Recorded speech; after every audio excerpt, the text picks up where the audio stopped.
The Autobiography of Ma-Ka-Tai-Me-She-Kia-Kiak, or Black Hawk. By Black Hawk. Affidavit. District of Illinois, SS. Be it remembered, that on this 16th day of November, Anno Domini 1833, J.B. Patterson, of said district, hath deposited in this office the title of a book, the title of which is in the words following, to wit. Life of Ma-Ka-Tai-Me-She-Kia-Kiak, or Black Hawk. Embracing the traditions of his nation, Indian wars in which he has been engaged, cause of joining the British in their late war with America. And its history, description of the Rock River village, manners and customs, encroachments by the whites contrary to treaty, removal from his village in 1831.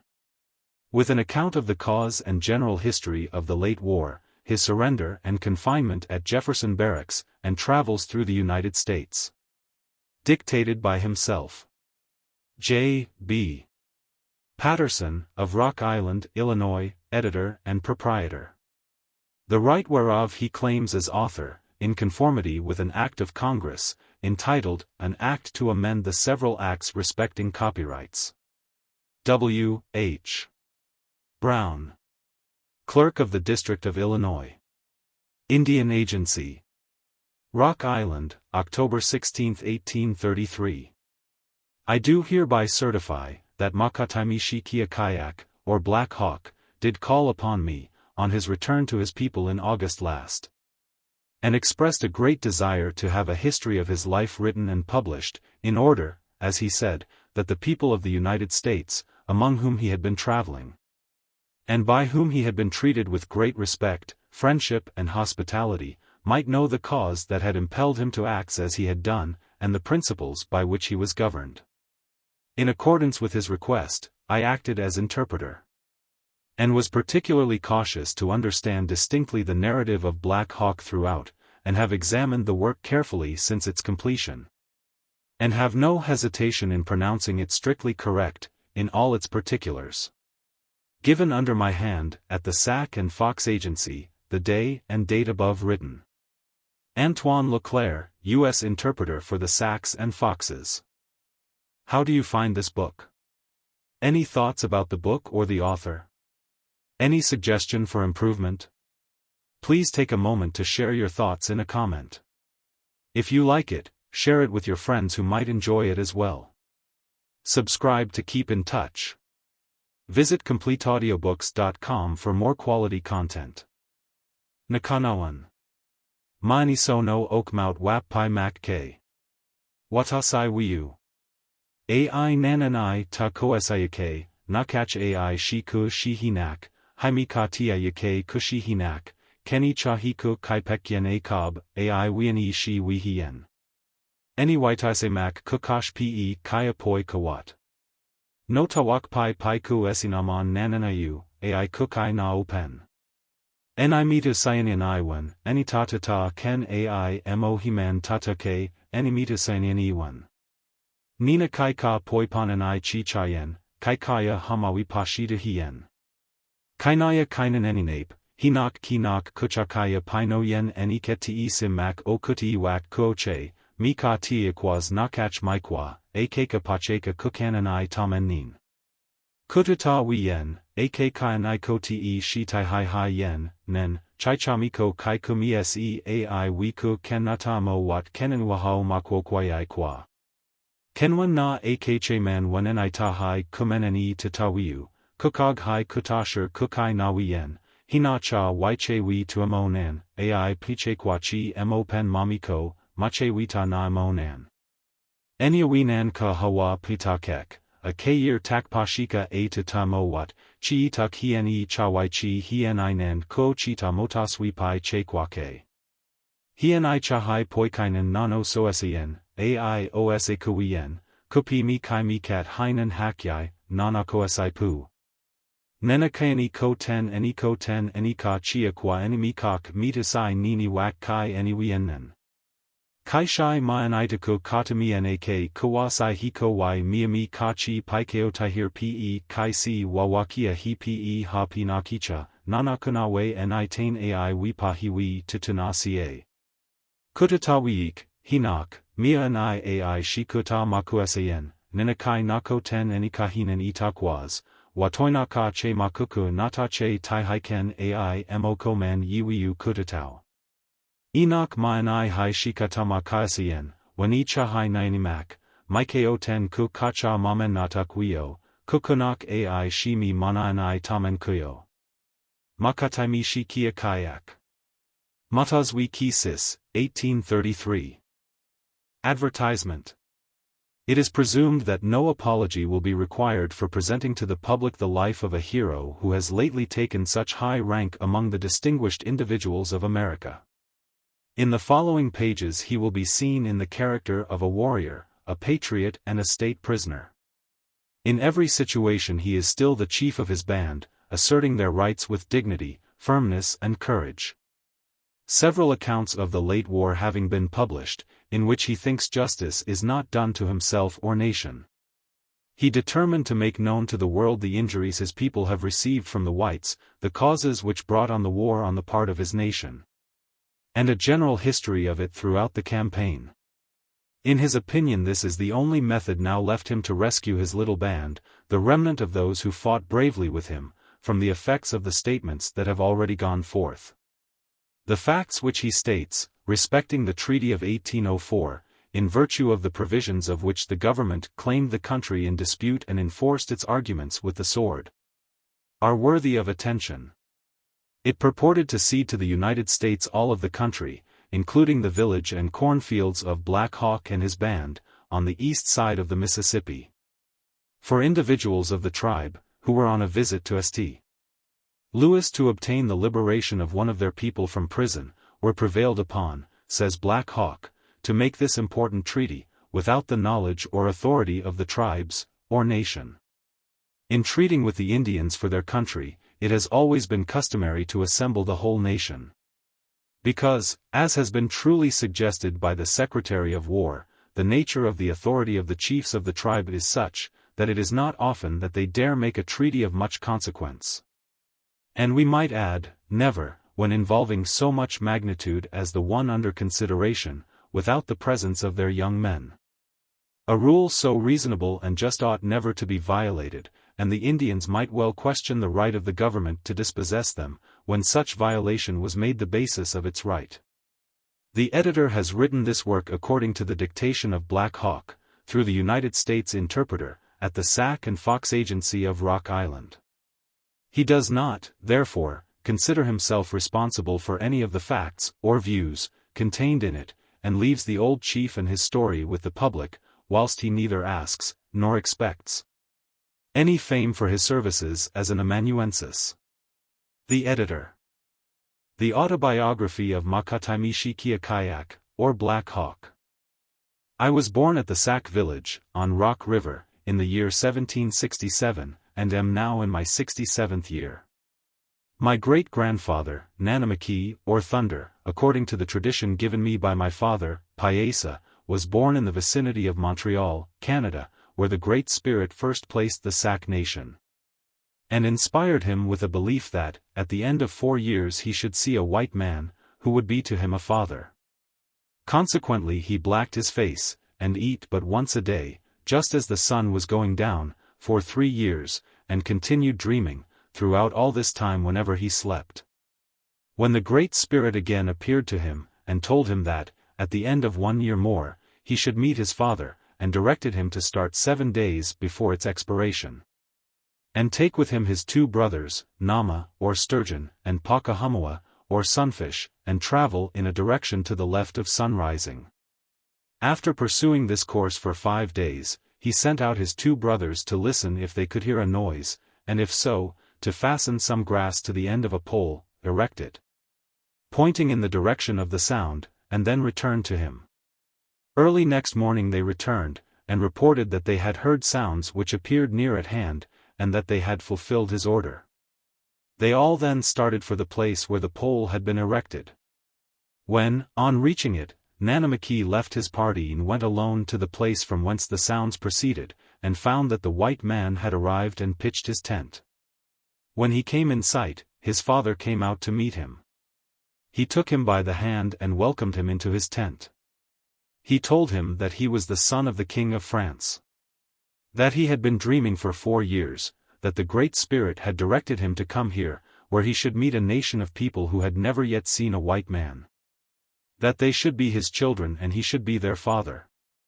That he had communicated these things to the king, his father, who laughed at him and called him Machina, but he insisted on coming here to meet his children where the Great Spirit had directed him. The king had told him that he would find neither land nor people. That this was an uninhabited region of lakes and mountains, but, finding that he would have no peace without it, he fitted out an Ipecac, manned it, and gave him charge of it. When he immediately loaded it, set sail and had now landed on the very day that the Great Spirit had told him in his dreams he should meet his children. He had now met the man who should, in future, have charge of all the nation. He then presented him with a medal which he hung round his neck. Ne-Ka-Na-Wen informed him of his dreaming, and told him that his 2 brothers remained a little way behind. His father gave him a shirt, a blanket and a handkerchief besides a variety of other presents, and told him to go and bring his brethren. Having laid aside his buffalo robe and dressed himself in his new dress, he started to meet his brothers. When they met he explained to them his meeting with the white man and exhibited to their view the presents that he had made him. He then took off his medal and placed it on his elder brother Nama, and requested them both to go with him to his father. They proceeded thither, were ushered into the tent, and after some brief ceremony his father opened a chest and took presents therefrom for the newcomers. He discovered that Ne-Ka-Na-Wen had given his medal to his elder brother Nama. He told him that he had done wrong, that he should wear that medal himself, as he had others for his brothers. That which he had given him was typical of the rank he should hold in the nation. That his brothers could only rank as civil chiefs, and that their duties should consist of taking care of the village and attending to its civil concerns, whilst his rank, from his superior knowledge, placed him over all. If the nation should get into any difficulty with another, then his Pakohawama, or sovereign decree, must be obeyed. If he declared war he must lead them on to battle. That the Great Spirit had made him a great and brave general, and had sent him here to give him that medal and make presents to him for his people. His father remained 4 days, during which time he gave him guns, powder and lead, spears and lances, and taught him their use, so that in war he might be able to chastise his enemies. And in peace they could kill buffalo, deer and other game necessary for the comforts and luxuries of life. He then presented the others with various kinds of cooking utensils and taught them their uses. After having given them large quantities of goods as presents, and everything necessary for their comfort, he set sail for France, promising to meet them again, at the same place. After the 12th moon, the 3 newly made chiefs returned to their village and explained to Ma-Ka-Tai-Me, their father, who was the principal chief of the nation, what had been said and done. The old chief had some dogs killed and made a feast preparatory to resigning his scepter, to which all the nation were invited. Great anxiety prevailed among them to know what the 3 brothers had seen and heard.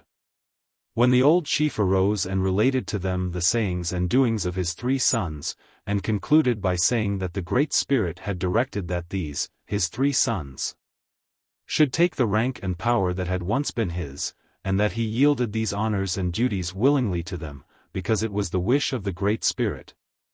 And he could never consent to make him angry. He now presented the great medicine bag to Ne-Ka-Na-Wen, and told him that he cheerfully resigned it to him. It is the soul of our nation. It has never yet been disgraced and I will expect you to keep it unsullied. Some dissensions arose among them, in consequence of so much power being given to Ne-Ka-Na-Wen, he being so young a man. To quiet them, Ne-Ka-Na-Wen, during a violent thunderstorm, told them that he had caused it, and that it was an exemplification of the name the Great Spirit had given him. During the storm the lightning struck, and set fire to a tree nearby, a sight they had never witnessed before. He went to it and brought away some of its burning branches, made a fire in the lodge and seated his brothers around it opposite to one another, while he stood up and addressed his people as follows. I am yet young, but the Great Spirit has called me to the rank I hold among you. I have never sought to be more than my birth entitled me to. I have not been ambitious, nor was it ever my wish while my father was yet among the living to take his place, nor have I now usurped his powers. The Great Spirit caused me to dream for 4 years. He told me where to go and meet the white man who would be a kind father to us all. I obeyed. I went, and have seen and know our new father. You have all heard what was said and done. The Great Spirit directed him to come and meet me, and it is his order that places me at the head of my nation, the place which my father has willingly resigned. You have all witnessed the power that has been given me by the Great Spirit, in making that fire, and all that I now ask is that these, my 2 chiefs, may never let it go out. That they may preserve peace among you and administer to the wants of the needy. And should an enemy invade our country, I will then, and not until then, assume command, and go forth with my band of brave warriors and endeavor to chastise them. At the conclusion of this speech every voice cried out for Ne-Ka-Na-Wen. All were satisfied when they found that the Great Spirit had done what they had suspected was the work of Ne-Ka-Na-Wen, he being a very shrewd young man. The next spring according to promise their French father returned, with his Ne-Ka-Na-Wen richly laden with goods, which were distributed among them. He continued for a long time to keep up a regular trade with them, they giving him in exchange for his goods furs and peltries.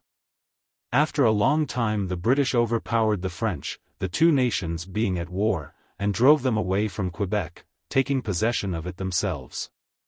The different tribes of Indians around our nation, envying our people, united their forces against them and by their combined strength succeeded in driving them to Montreal. And from thence to Mackinac. Here our people first met our British father, who furnished them with goods. Their enemies still wantonly pursued them and drove them to different places along the lake. At last they made a village near Green Bay, on what is now called Sauk River, having derived its name from this circumstance. Here they held a council with the Foxes, and a national treaty of friendship and alliance was agreed upon. The Foxes abandoned their village and joined the Sauks. This arrangement, being mutually obligatory upon both parties, as neither were sufficiently strong to meet their enemies with any hope of success, they soon became as one band or nation of people. They were driven, however, by the combined forces of their enemies to the Wisconsin. They remained here for some time, until a party of their young men, who descended Rock River to its mouth, had returned and made a favorable report of the country. They all descended Rock River, drove the Kaskaskias from the country and commenced the erection of their village, determined never to leave it. At this village I was born, being a lineal descendant of the first chief, Ne-Ka-Na-Wen, or Thunder. Few, if any events of note transpired within my recollection until about my 15th year. I was not allowed to paint or wear feathers, but distinguished myself at an early age by wounding an enemy, consequently I was placed in the ranks of the braves.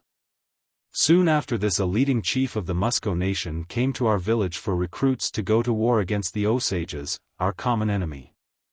I volunteered my services to go, as my father had joined him, and was proud to have an opportunity to prove to him that I was not an unworthy son, and that I had courage and bravery. It was not long before we met the enemy and a battle immediately ensued. Standing by my father's side, I saw him kill his antagonist and tear the scalp from off his head. Fired with valor and ambition, I rushed furiously upon another and smote him to the earth with my tomahawk. I then ran my lance through his body, took off his scalp and returned in triumph to my father. He said nothing but looked well pleased. This was the first man I killed. The enemy's loss in this engagement having been very great, they immediately retreated, which put an end to the war for the time being. Our party then returned to the village and danced over the scalps we had taken. This was the first time I was permitted to join in a scalp dance. After a few moons had passed, being acquired considerable reputation as a brave, I led a party of 7 and attacked 100 Osages. I killed one man and left him for my comrades to scalp while I was taking observations of the strength and preparations of the enemy. Finding that they were equally well armed with ourselves, I ordered a retreat and came off without the loss of a man. This excursion gained for me great applause, and enabled me, before a great while, to raise a party of 180 to march against the Osages. We left our village in high spirits and marched over a rugged country, until we reached the land of the Osages, on the borders of the Missouri.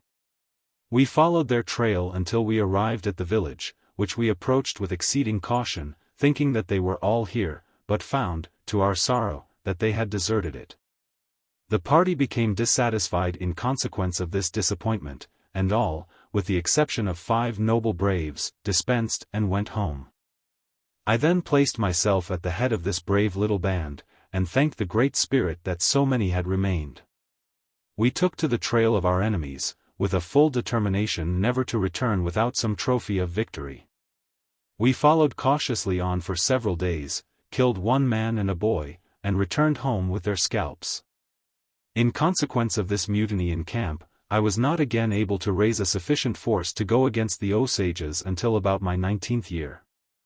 During this interim they committed many outrages on our nation, hence I succeeded in recruiting 200 efficient warriors, and early one morning took up the line of march.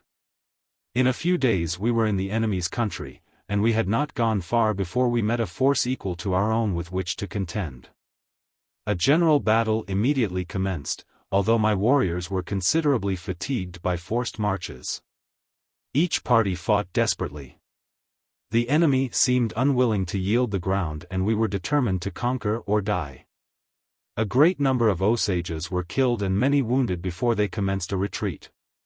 A band of warriors more brave, skillful and efficient than mine could not be found. In this engagement I killed 5 men and 1 squaw, and had the good fortune to take the scalps of all I struck with one exception, that of the squaw, who was accidentally killed. The enemy's loss in this engagement was about 100 braves. Ours 19. We then returned to our village well pleased with our success, and danced over the scalps which we had taken. The Osages, in consequence of their great loss in this battle, became satisfied to remain on their own lands. This stopped for a while their depredations on our nation. Our attention was now directed towards an ancient enemy who had decoyed and murdered some of our helpless women and children.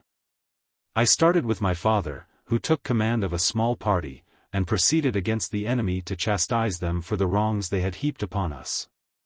We met near the Merrimack and an action ensued.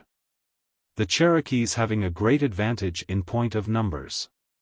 Early in this engagement my father was wounded in the thigh, but succeeded in killing his enemy before he fell. Seeing that he had fallen, I assumed command, and fought desperately until the enemy commenced retreating before the well-directed blows of our braves. I returned to my father to administer to his necessities, but nothing could be done for him. The medicine man said the wound was mortal, from which he soon after died. In this battle I killed 3 men and wounded several. The enemy's loss was 28 and ours 7. I now fell heir to the great medicine bag of my forefathers, which had belonged to my father. I took it, buried our dead, and returned with my party, sad and sorrowful, to our village, in consequence of the loss of my father. Owing to this misfortune I blacked my face, fasted and prayed to the Great Spirit for 5 years, during which time I remained in a civil capacity, hunting and fishing.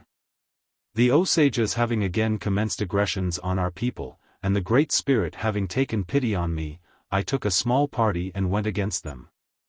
I could only find 6 of them, and their forces being so weak, I thought it would be cowardly to kill them, but took them prisoners and carried them to our Spanish father at St.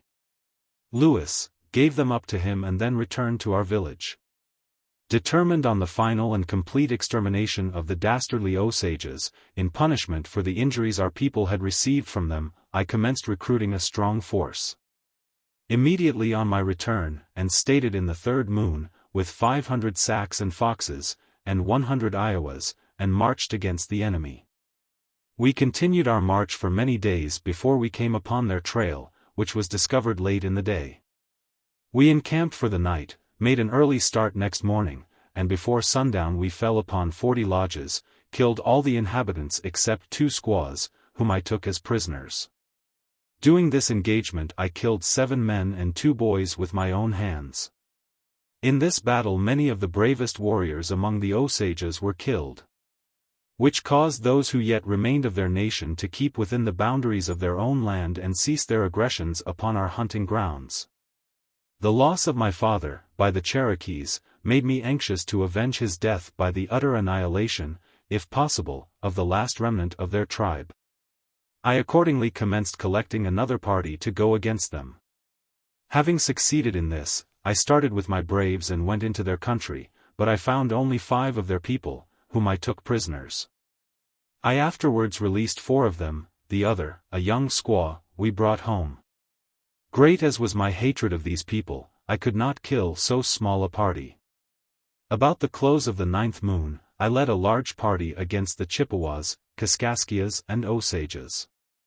This was the commencement of a long and arduous campaign, which terminated in my 35th year, after having had 7 regular engagements and numerous small skirmishes.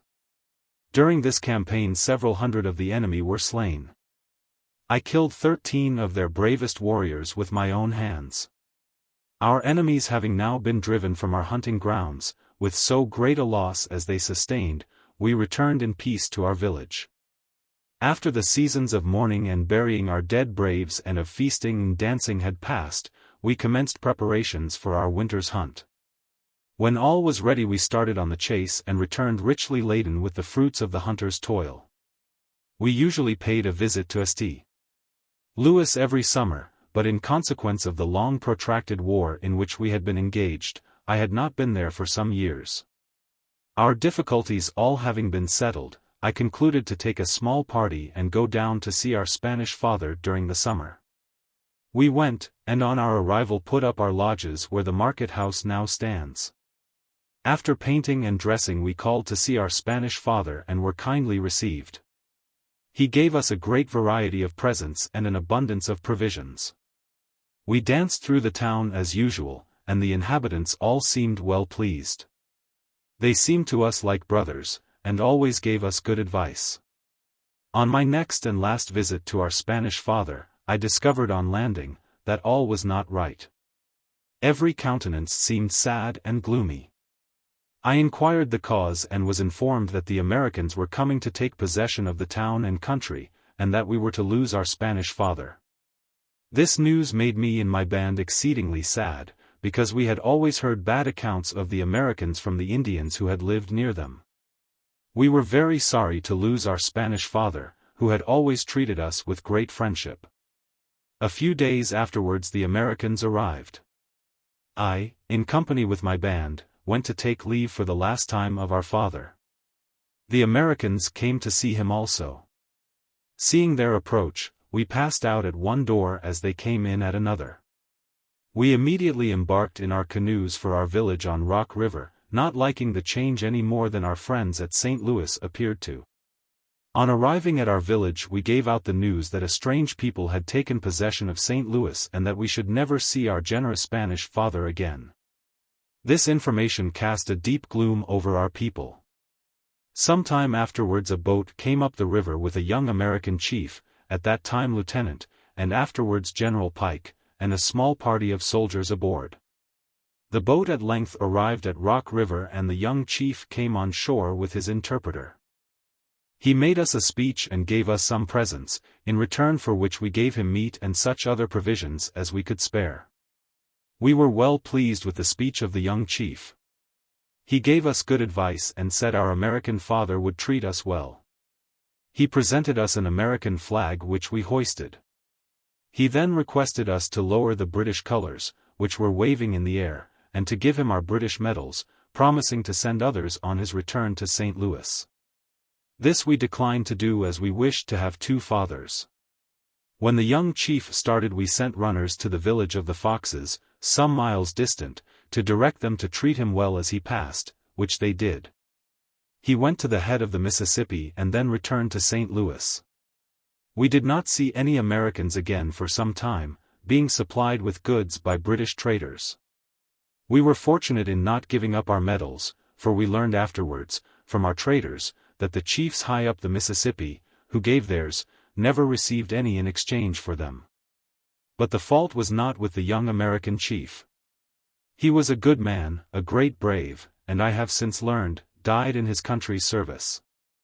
Some moons after this young chief had descended the Mississippi, one of our people killed an American, was taken prisoner and was confined in the prison at St. Louis for the offense. We held a council at our village to see what could be done for him, and determined that Quashquame, Pashepaho, Ouchiquaka and Hashiquarhiqua should go down to St. Louis, see our American father and do all they could to have our friend released by paying for the person killed, thus covering the blood and satisfying the relations of the murdered man. This being the only means with us for saving a person who had killed another, and we then thought it was the same way with the whites. The party started with the good wishes of the whole nation, who had high hopes that the emissaries would accomplish the object of their mission. The relations of the prisoner blacked their faces and fasted, hoping the Great Spirit would take pity on them and return husband and father to his sorrowing wife and weeping children. Quashquame and party remained a long time absent. They at length returned and encamped near the village, a short distance below it, and did not come up that day, nor did anyone approach their camp. They appeared to be dressed in fine coats and had medals. From these circumstances we were in hopes that they had brought good news.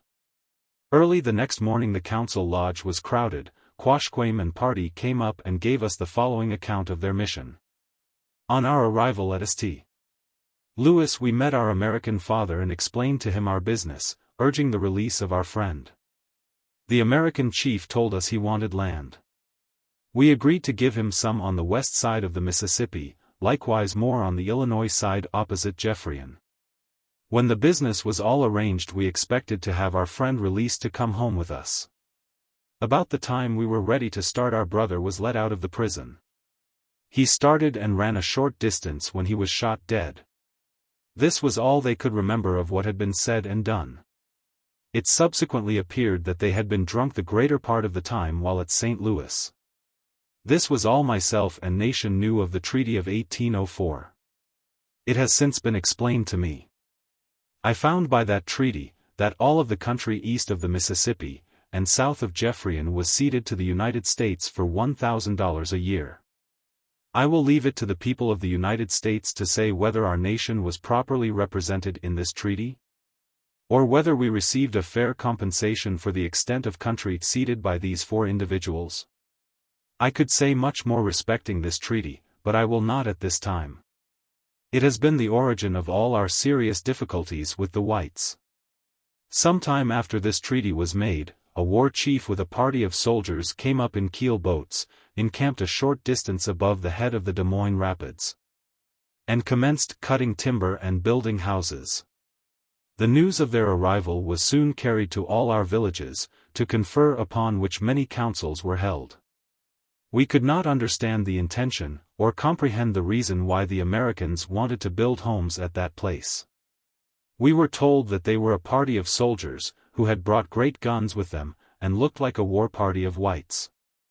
A number of people immediately went down to see what was going on, myself among them. On our arrival we found that they were building a fort. The soldiers were busily engaged in cutting timber, and I observed that they took their arms with them when they went to the woods. The whole party acted as they would do in an enemy's country. The chiefs held a council with the officers, or head men of the party, which I did not attend, but understood from them that the war chief had said that they were building homes for a trader who was coming there to live, and would sell us goods very cheap, and that the soldiers were to remain to keep him company. We were pleased at this information and hoped that it was all true, but we were not so credulous as to believe that all these buildings were intended merely for the accommodation of a trader. Being distrustful of their intentions, we were anxious for them to leave off building and go back down the river. By this time a considerable number of Indians had arrived to see what was doing. I discovered that the whites were alarmed. Some of our young men watched a party of soldiers, who went out to work, carrying their arms, which were laid aside before they commenced. Having stolen quietly to the spot they seized the guns and gave a wild yell. The party threw down their axes and ran for their arms, but found them gone, and themselves surrounded. Our young men laughed at them and returned their weapons. When this party came to the fort they reported what had been done, and the war chief made a serious affair of it. He called our chiefs to council inside his fort. This created considerable excitement in our camp, everyone wanting to know what was going to be done. The picketing which had been put up, being low, every Indian crowded around the fort, got upon blocks of wood and old barrels that they might see what was going on inside. Some were armed with guns and others with bows and arrows. We used this precaution, seeing that the soldiers had their guns loaded and having seen them load their big guns in the morning. A party of our braves commenced dancing and proceeded up to the gate with the intention of going in, but were stopped. The council immediately broke up, the soldiers with their guns in hands rushed out from the rooms where they had been concealed. The cannon were hauled to the gateway, and a soldier came running with fire in his hand, ready to apply the match. Our braves gave way and retired to the camp. There was no preconcerted plan to attack the whites at that time, but I am of the opinion now that had our braves got into the fort all of the whites would have been killed, as were the British soldiers at Mackinac many years before. We broke up our camp and returned to Rock River. A short time afterward the party at the fort received reinforcements, among whom we observed some of our old friends from St. Louis. Soon after our return from Fort Madison runners came to our village from the Shawnee Prophet. Others were dispatched by him to the village of the Winnebagos, with invitations for us to meet him on the Wabash. Accordingly a party went from each village. All of our party returned, among whom came a prophet, who explained to us the bad treatment the different nations of Indians had received from the Americans, by giving them a few presents and taking their land from them. I remember well his saying, "If you do not join your friends on the Wabash, the Americans will take this very village from you." I little thought then that his words would come true, supposing that he used these arguments merely to encourage us to join him, which we concluded not to do. He then returned to the Wabash, where a party of Winnebagos had preceded him, and preparations were making for war. A battle soon ensued in which several Winnebagos were killed. As soon as their nation heard of this battle, and that some of their people had been killed, they sent several war parties in different directions. One to the mining county, one to Prairie du Chien, and another to Fort Madison. The latter returned by our village and exhibited several scalps which they had taken. Their success induced several parties to go against the fort. Myself and several of my band joined the last party, and were determined to take the fort. We arrived in the vicinity during the night. The spies that we had sent out several days before to watch the movements of those at the garrison, and ascertain their numbers, came to us and gave the following information: a keel arrived from below this evening with 17 men. There are about 50 men in the fort and they march out every morning to exercise. It was immediately determined that we should conceal ourselves in a position as near as practicable to where the soldiers should come out. And when the signal was given each one was to fire on them and rush into the fort.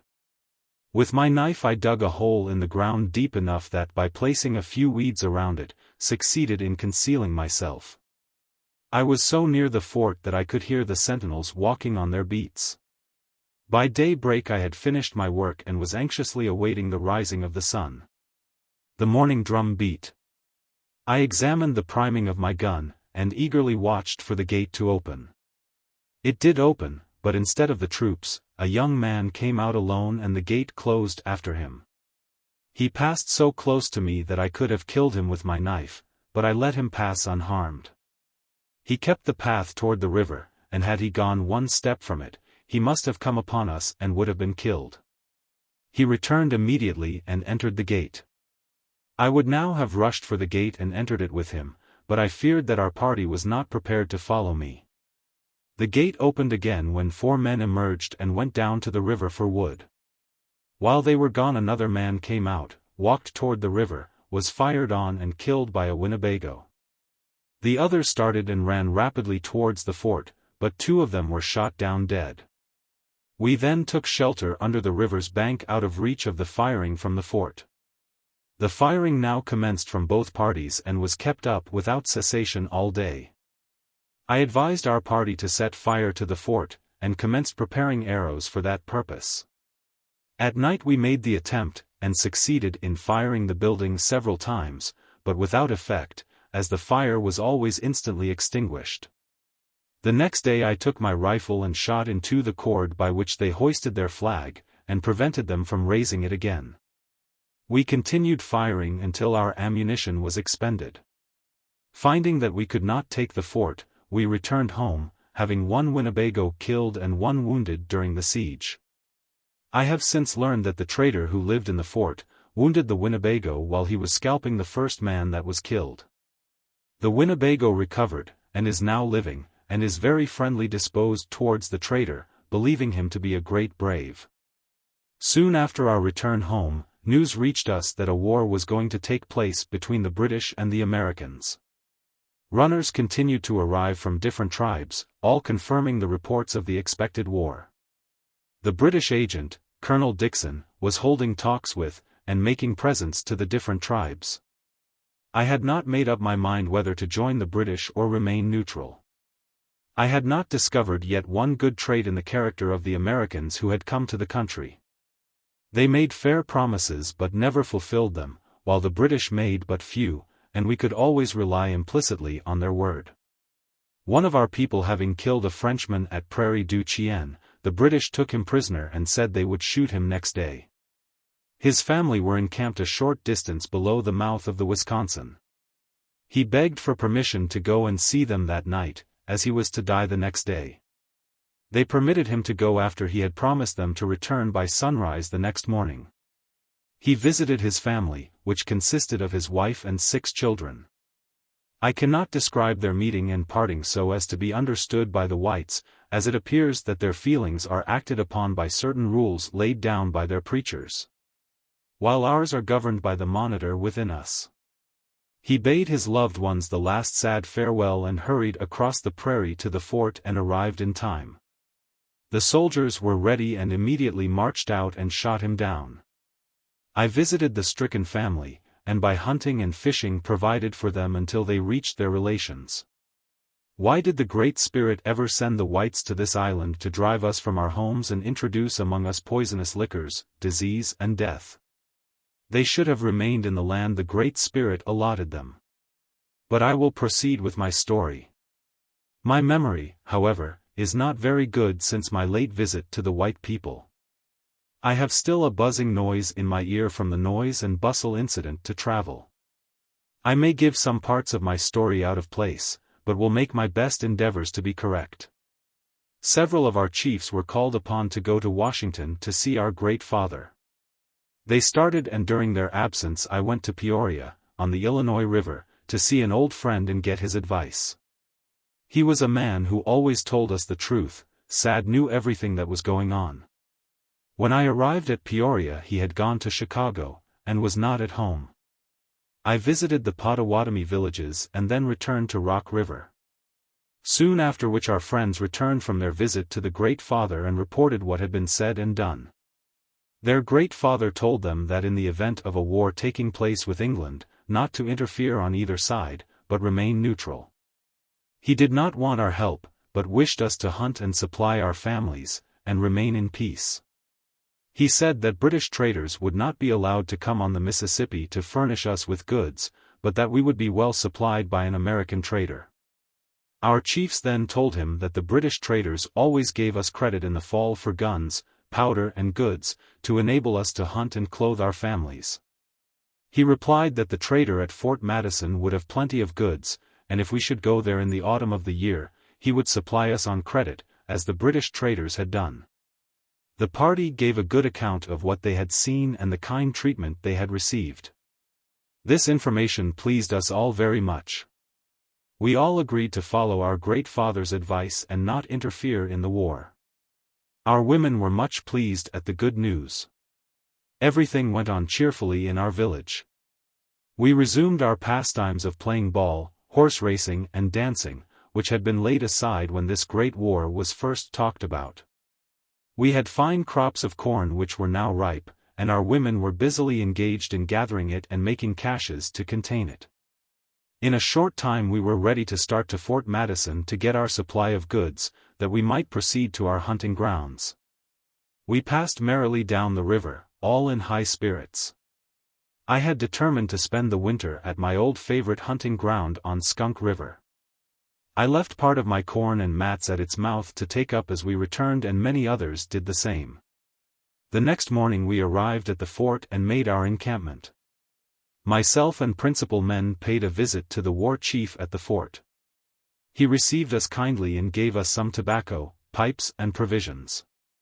The trader came in and we all shook hands with him, for on him all our dependence was placed, to enable us to hunt and thereby support our families. We waited a long time, expecting the trader would tell us that he had orders from our great father to supply us with goods, but he said nothing on the subject. I got up and told him in a short speech what we had come for, and hoped he had plenty of goods to supply us. I told him that he should be well paid in the spring, and concluded by informing him that we had decided to follow our great father's advice and not go to war. He said that he was happy to hear that we had concluded to remain in peace. That he had a large quantity of goods, and that if we had made a good hunt we should be well supplied, but he remarked that he had received no instructions to furnish us anything on credit. Nor could he give us any without receiving the pay for them on the spot. We informed him what our great father had told our chiefs at Washington, and contended that he could supply us if he would, believing that our great father always spoke the truth. The war chief said the trader could not furnish us on credit, and that he had received no instructions from our great father at Washington. We left the fort dissatisfied and went to camp. What was now to be done we knew not. We questioned the party that brought us the news from our great father, that we could get credit for our winter supplies at this place. They still told the same story and insisted on its truth. Few of us slept that night. All was gloom and discontent. In the morning a canoe was seen descending the river, bearing an express, who brought intelligence that La Guthrie, a British trader, had landed at Rock Island with 2 boat loads of goods. He requested us to come up immediately as he had good news for us, and a variety of presents. The express presented us with tobacco, pipes and wampum. The news ran through our camp like fire through dry grass on the prairie. Our lodges were soon taken down and we all started for Rock Island. Here ended all hopes of our remaining at peace, having been forced into war by being deceived. Our party were not long in getting to Rock Island. When we came in sight and saw tents pitched, we yelled, fired our guns and beat our drums. Guns were immediately fired at the island, returning our salute, and a British flag hoisted. We loaded, were cordially received by La Guthrie, and then smoked the pipe with him. After which he made a speech to us, saying that he had been sent by Colonel Dixon. He gave us a number of handsome presents, among them a large silk flag and a keg of rum. He then told us to retire, take some refreshments and rest ourselves, as he would have more to say to us next day. We accordingly retired to our lodges, which in the meantime had been put up, and spent the night. The next morning we called upon him and told him we wanted his 2 boat loads of goods to divide among our people, for which he should be well paid in the spring in furs and peltries. He consented for us to take them and do as we pleased with them. While our people were dividing the goods, he took me aside and informed me that Colonel Dixon was at Green Bay with 12 boats loaded with goods, guns and ammunition. He wished to raise a party immediately and go to him. He said our friend, the trader at Peoria, was collecting the Potawatomis and would be there before us.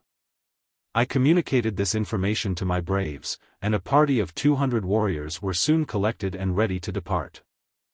I paid a visit to the lodge of an old friend, who had been the comrade of my youth, and had been in many war parties with me, but was now crippled and no longer able to travel. He had a son that I had adopted as my own, and who had hunted with me the 2 winters preceding. I wished my old friend to let him go with me. He objected, saying he could not get his support if he did attend me, and that I, who had always provided for him since his misfortune, would be gone. Therefore he could not spare him as he had no other dependents. I offered to leave my son in his stead, but he refused to give his consent. He said that he did not like the war, as he had been down the river and had been well treated by the Americans and could not fight against them. He had promised to winter near a white settler above Salt River, and must take his son with him. We parted and I soon concluded my arrangements and started with my party for Green Bay. On our arrival there we found a large encampment, were well received by Colonel Dixon and the war chiefs who were with him. He gave us plenty of provisions, tobacco and pipes, saying that he would hold a council with us the next day.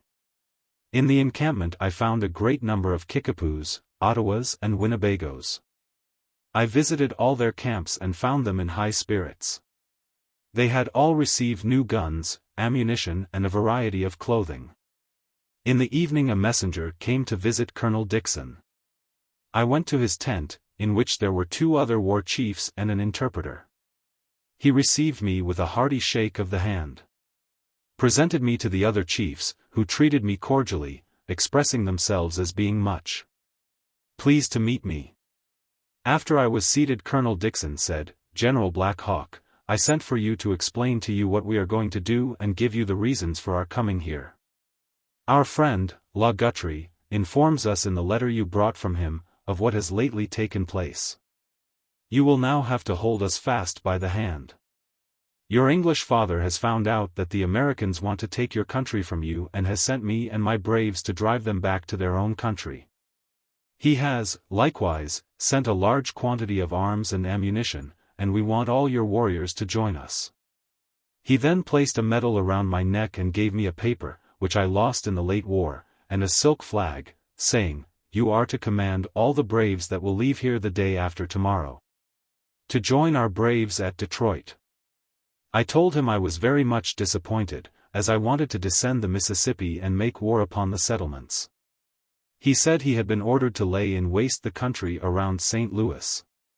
But having been a trader on the Mississippi for many years himself, and always having been treated kindly by the people there, he could not send brave men to murder helpless women and innocent children. There were no soldiers there for us to fight, and where he was going to send us there were a great many of them. If we defeated them the Mississippi country should be ours. I was much pleased with this speech, as it was spoken by a brave. I inquired about my old friend, the trader at Peoria, and observed, that I had expected that he would have been here before me. He shook his head and said, "I have sent express after express for him, and have offered him great sums of money to come and bring the Potawatomis and Kickapoos with him. He refused, saying, 'Your British father has not enough money to induce me to join you.' I have now laid a trap for him. I have sent Gomo and a party of Indians to take him prisoner and bring him here alive. I expect him in a few days." The next day arms and ammunition, knives, tomahawks and clothing were given to my band. We had a great feast in the evening, and the morning following I started with about 500 braves to join the British Army. We passed Chicago and observed that the fort had been evacuated by the Americans, and their soldiers had gone to Fort Wayne. They were attacked a short distance from the fort and defeated. They had a considerable quantity of powder in the fort at Chicago, which they had promised to the Indians, but the night before they marched away they destroyed it by throwing it into a well. If they had fulfilled their word to the Indians, they doubtless would have gone to Fort Wayne without molestation. On our arrival, I found that the Indians had several prisoners, and I advised them to treat them well. We continued our march, joining the British below Detroit, soon after which we had a battle. The Americans fought well, and drove us back with considerable loss. I was greatly surprised at this, as I had been told that the Americans would not fight. Our next movement was against a fortified place. I was stationed with my braves to prevent any person going to, or coming from the fort. I found 2 men taking care of cattle and took them prisoners. I would not kill them, but delivered them to the British war chief. Soon after, several boats came down the river full of American soldiers. They landed on the opposite side, took the British batteries, and pursued the soldiers that had left them. They went too far without knowing the strength of the British and were defeated. I hurried across the river, anxious for an opportunity to show the courage of my braves, but before we reached the scene of battle all was over. The British had taken many prisoners and the Indians were killing them. I immediately put a stop to it, as I never thought it brave, but base and cowardly to kill an unarmed and helpless foe.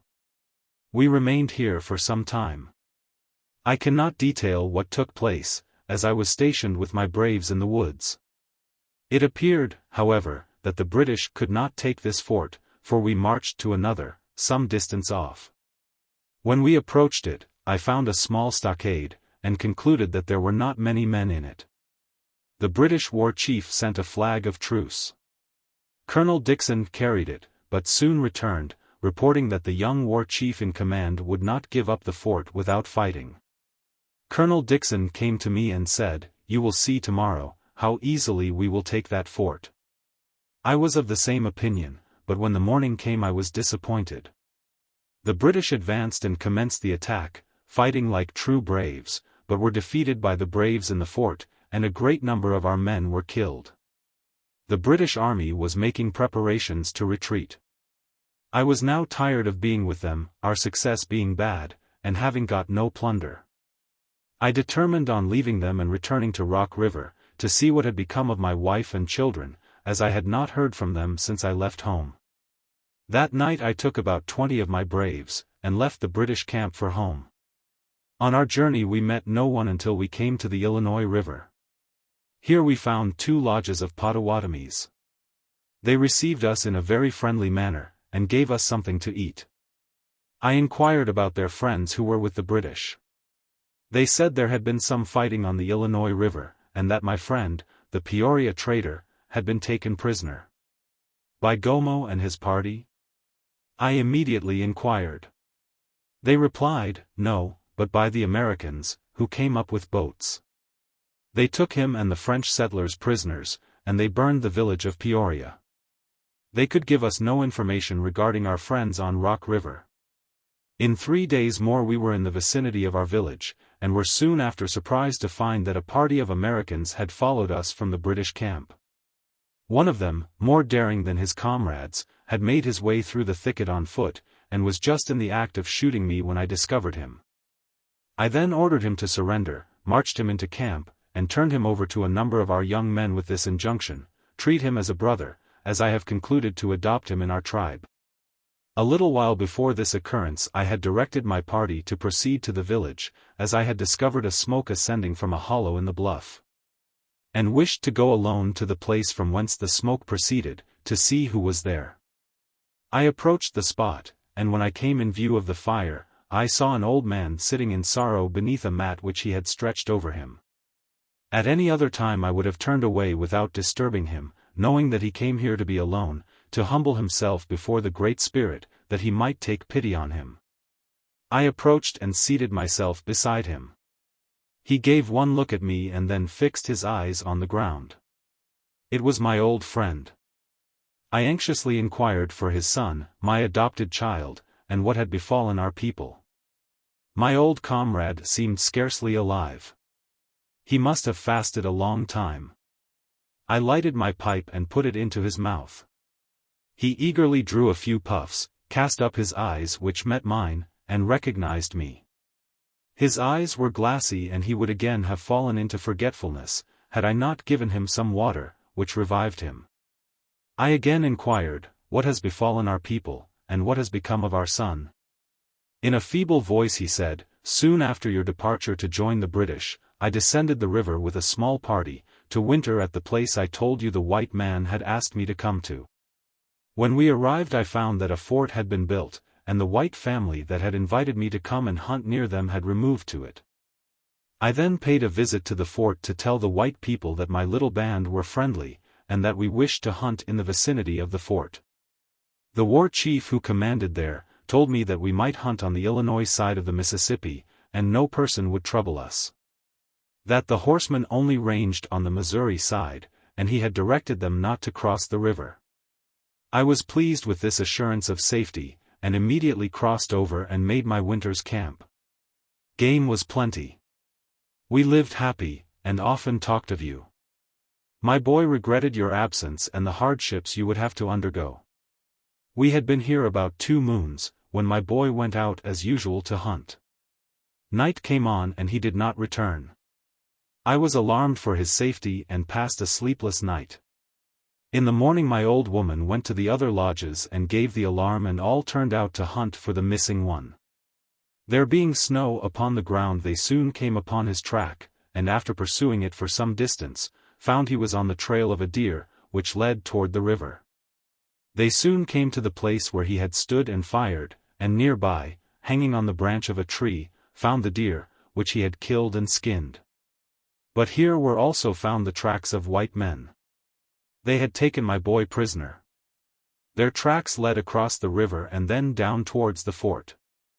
My friends followed on the trail, and soon found my boy lying dead. He had been most cruelly murdered.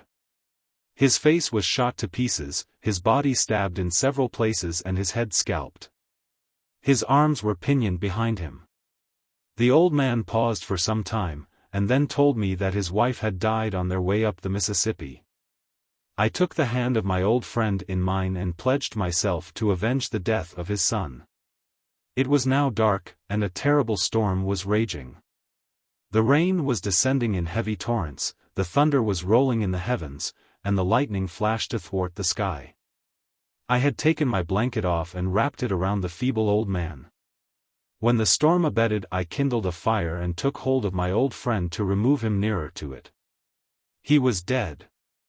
I remained with him during the night. Some of my party came early in the morning to look for me, and assisted me in burying him on the peak of the bluff. I then returned to the village with my friends.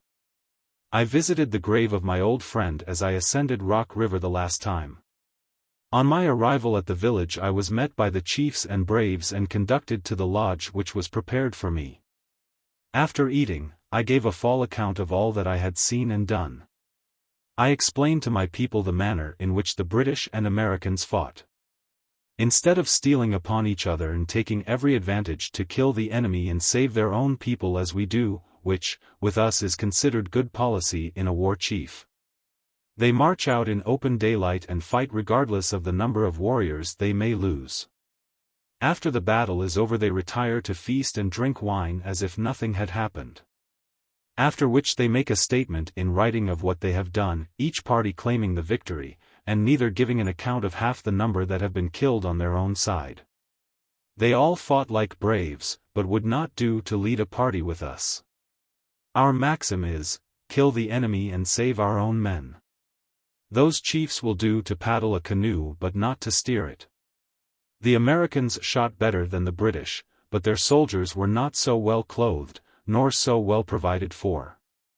The village chief informed me that after I started with my braves and the parties who followed, the nation was reduced to a small party of fighting men.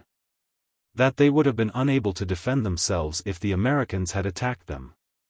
That all the children and old men and women belonging to the warriors who had joined the British were left with them to provide for. A council had been called which agreed that Quashquame, the Lance, and other chiefs, with the old men, women and children, and such others as chose to accompany them, should descend the Mississippi to St. Louis, and place themselves under the American chief stationed there. They accordingly went down to St. Louis, were received as the friendly band of our nation, were sent up the Missouri and provided for, while their friends were assisting the British.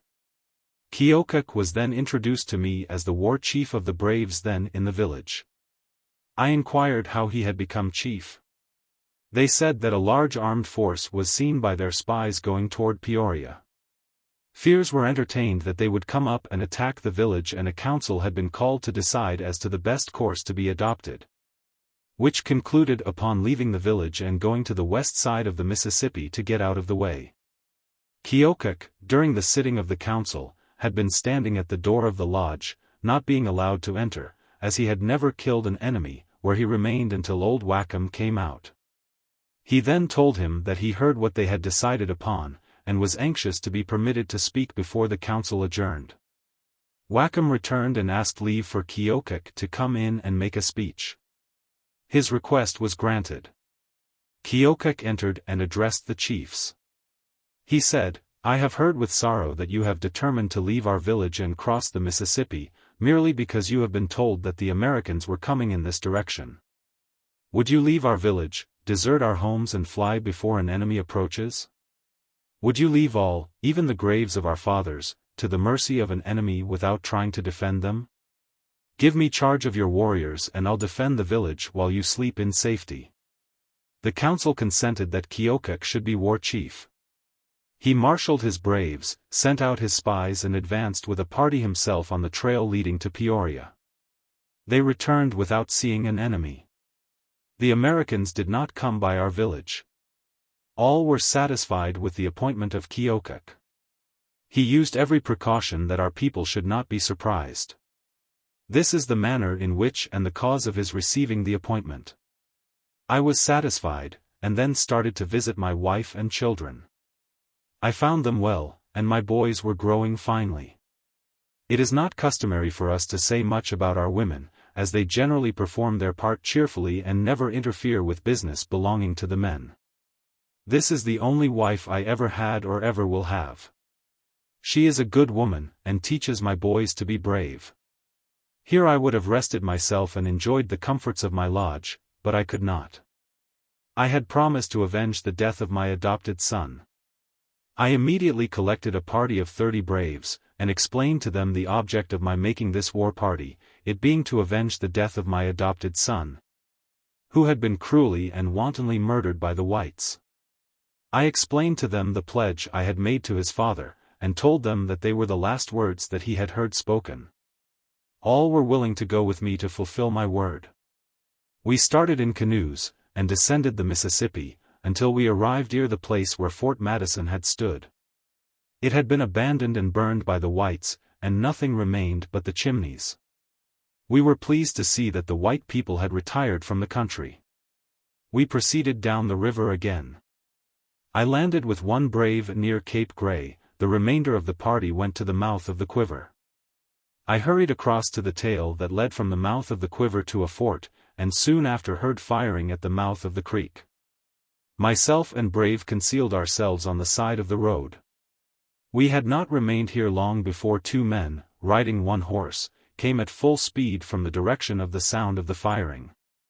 When they came sufficiently near we fired. The horse jumped and both men fell. We rushed toward them and one rose and ran. I followed him and was gaining on him, when he ran over a pile of rails that had lately been made, seized a stick and struck at me. I now had an opportunity to see his face, and I knew him. He had been at Kashquame's village to teach his people how to plow. We looked upon him as a good man. I did not wish to kill him, and pursued him no further. I returned and met my brave. He said he had killed the other man and had his scalp in his hand.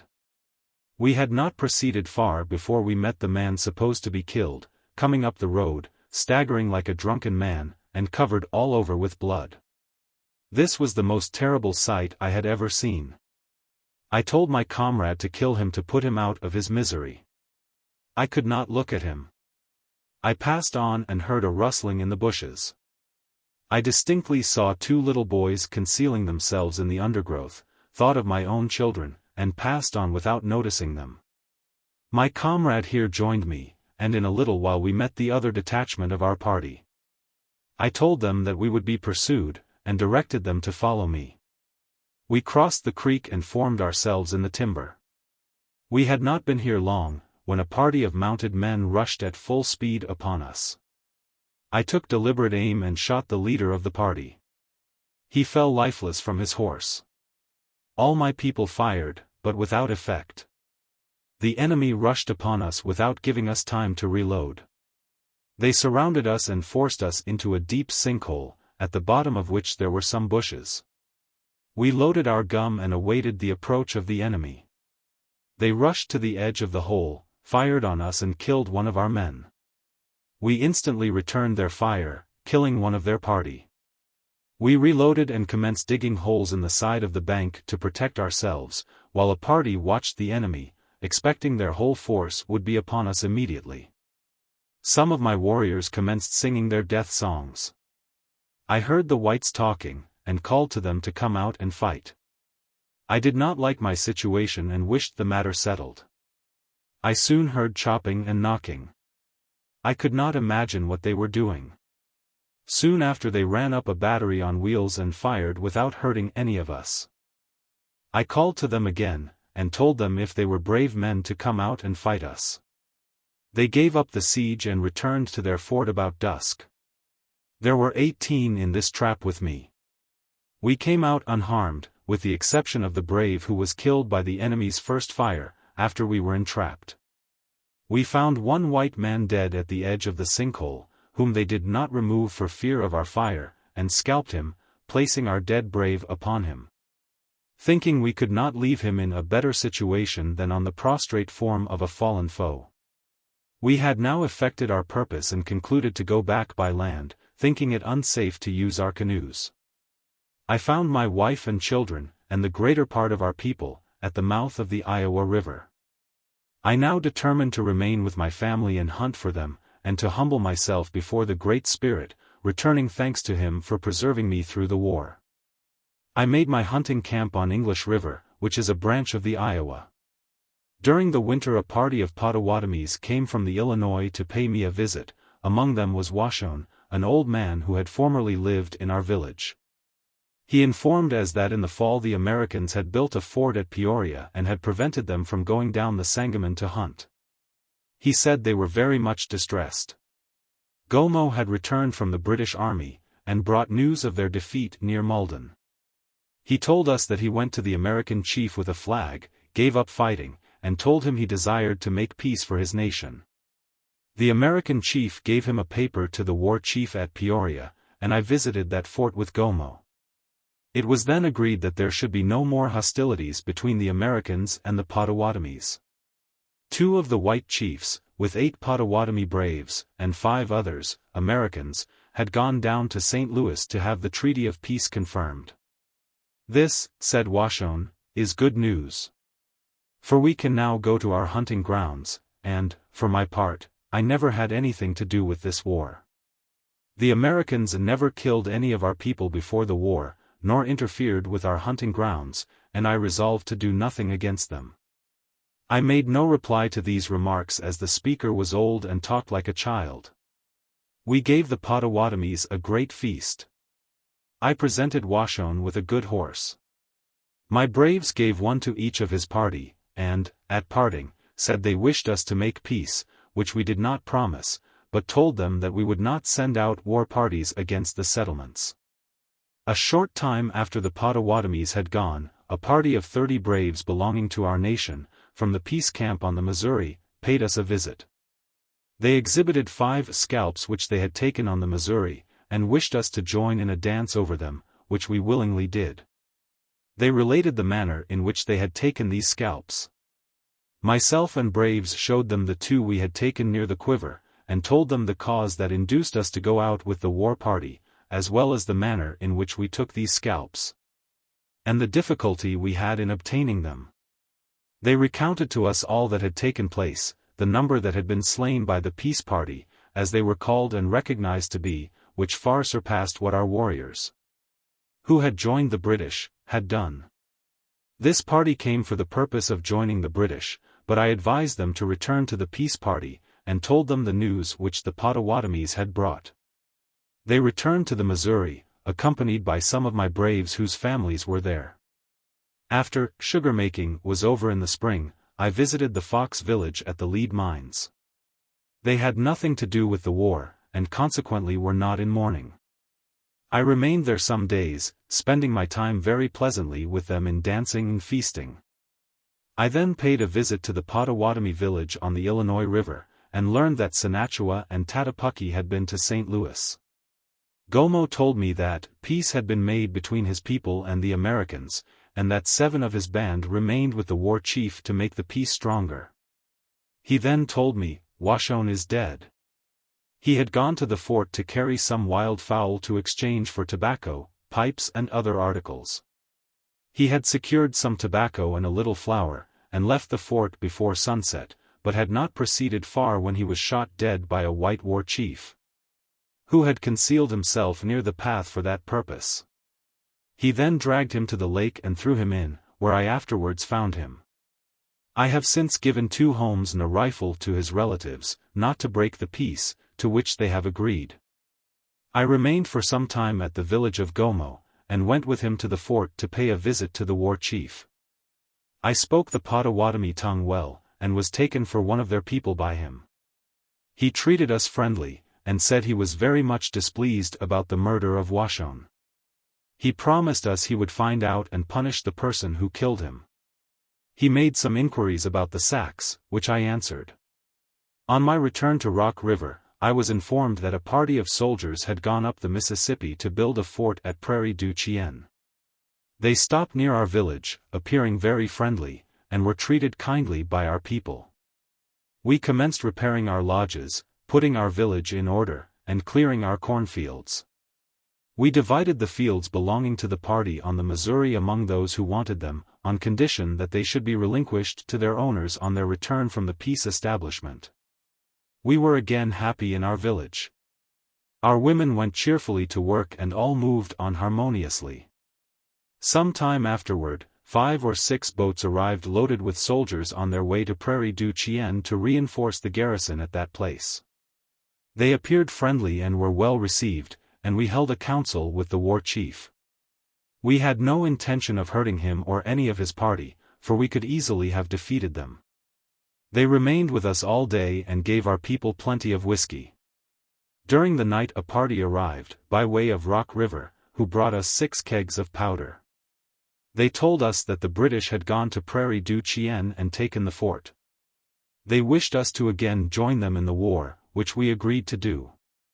I collected my warriors and determined to pursue the boats, which had sailed with a fair wind. If we had known the day before, we could easily have taken them all, as the war chief used no precaution to prevent it.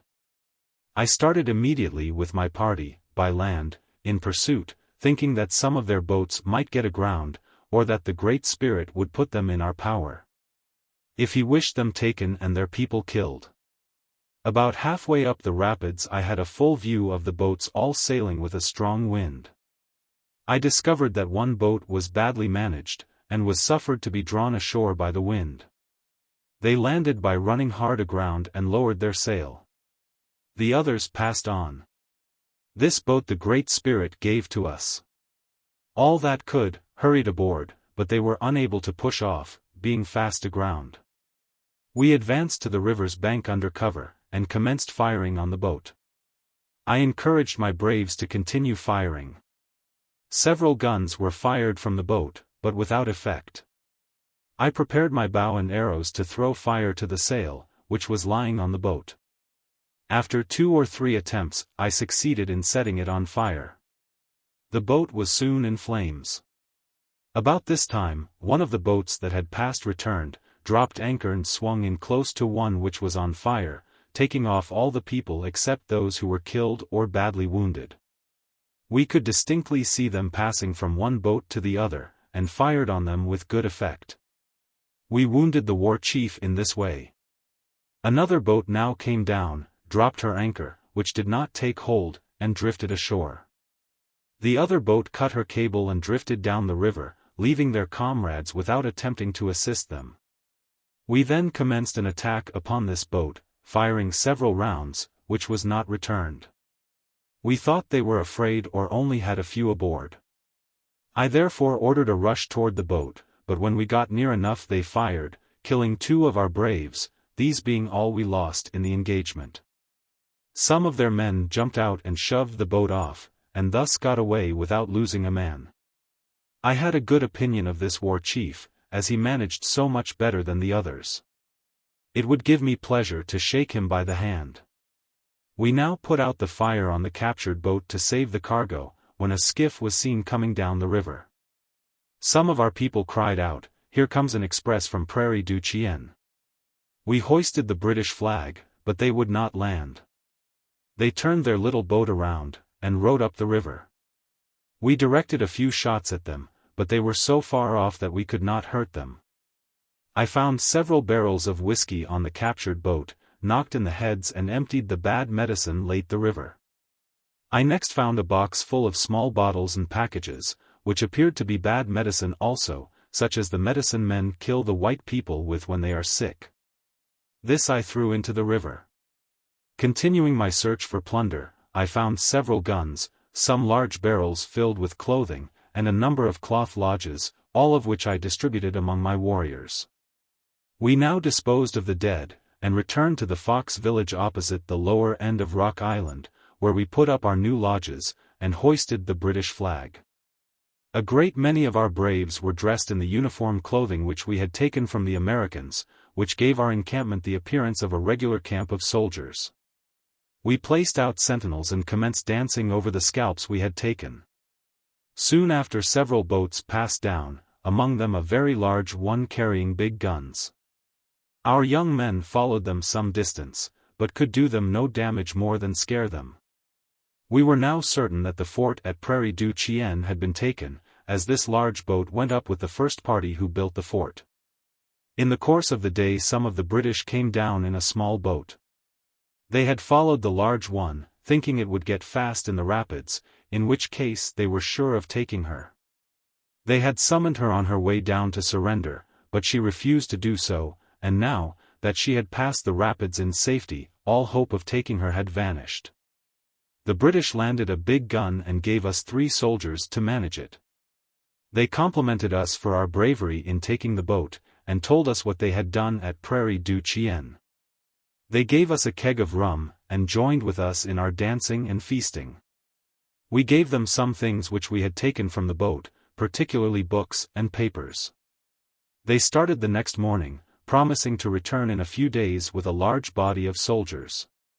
We went to work under the direction of the men left with us, and dug up the ground in 2 places to put the big gun in, that the men might remain in with it and be safe.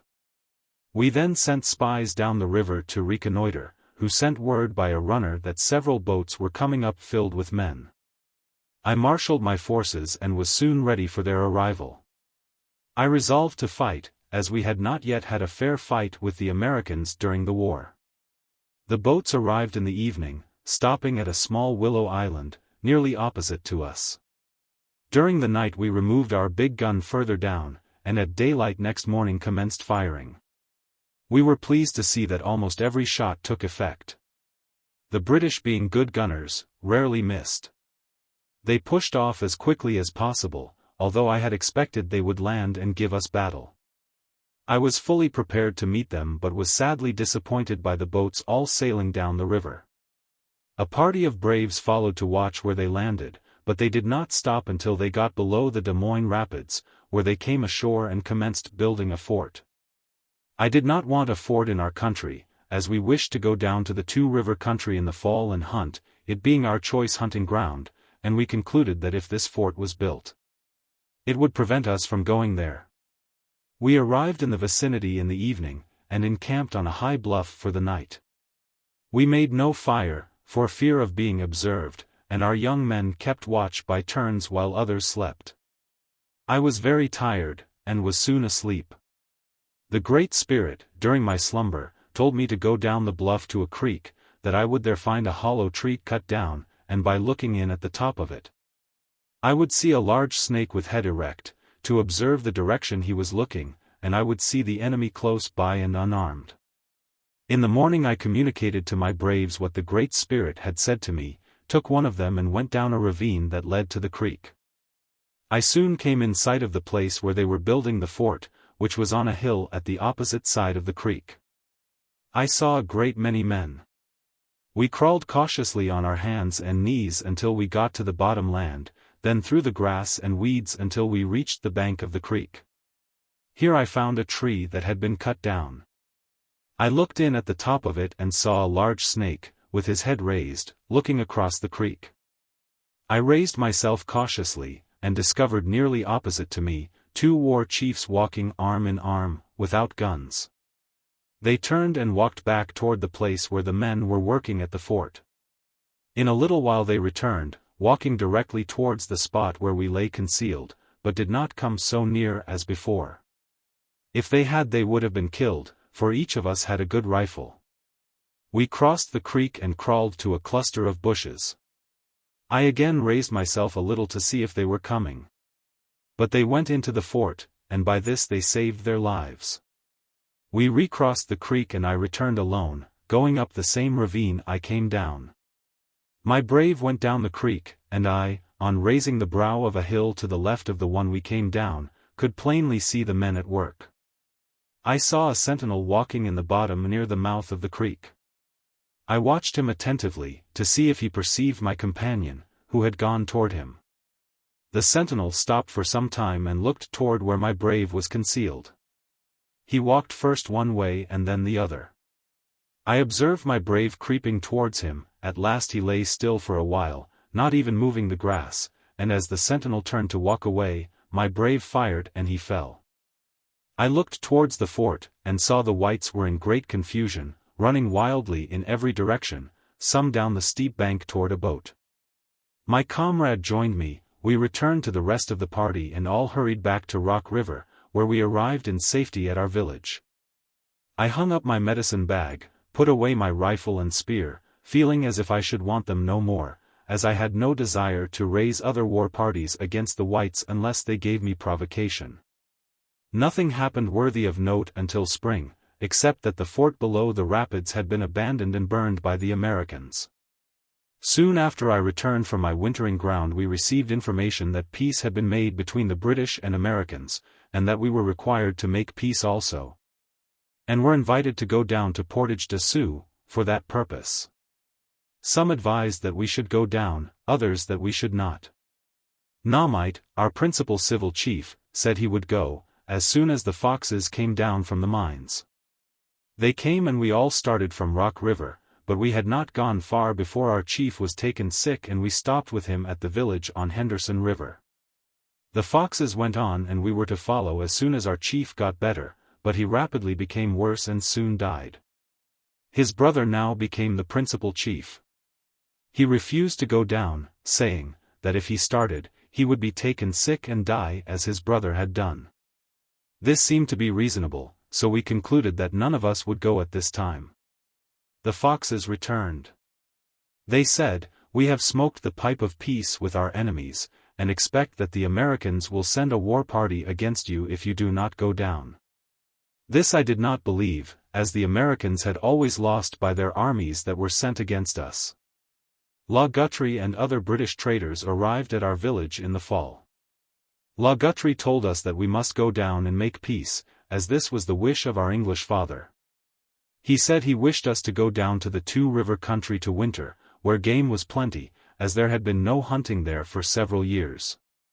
Having heard the principal war chief had come up with a number of troops, and commenced the erection of a fort near the rapids Des Moines, we consented to go down with the traders to visit the American chief, and tell him the reason why we had not been down sooner. When we arrived at the head of the rapids, the traders left their goods, and all of their boats with one exception, in which they accompanied us to see the Americans. We visited the war chief on board his boat, telling him what we had to say, and explaining why we had not been down sooner. He appeared angry and talked to La Guthrie for some time. I inquired of him what the war chief said. He told me that he was threatening to hang him up to the yard arm of his boat. But, said he, I am not afraid of what he says. He dare not put his threats into execution. I have done no more than I had a right to do as a British subject. I then addressed the chief, asking permission for ourselves and some Menominees, to go down to the Two River country for the purpose of hunting. He said we might go down but must return before the ice came, as he did not intend that we should winter below the fort. But, he inquired, what do you want the Menominee to go with you for? I did not know at first what reply to make, but told him that they had a great many pretty squaws with them, and we wished them to go with us on that account. He consented. We all went down the river and remained all winter, as we had no intention of returning before spring when we asked leave to go. We made a good hunt. Having loaded our traders' boats with furs and peltries, they started to Mackinac, and we returned to our village. There is one circumstance that I did not relate at the proper place. It has no reference to myself or people, but to my friend Gomo, the Potawatomi chief.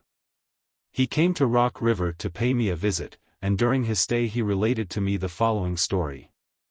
The war chief at Peoria is a very good man. He always speaks the truth and treats our people well. He sent for me one day, told me he was nearly out of provisions, and wished me to send my young men hunting to supply his fort.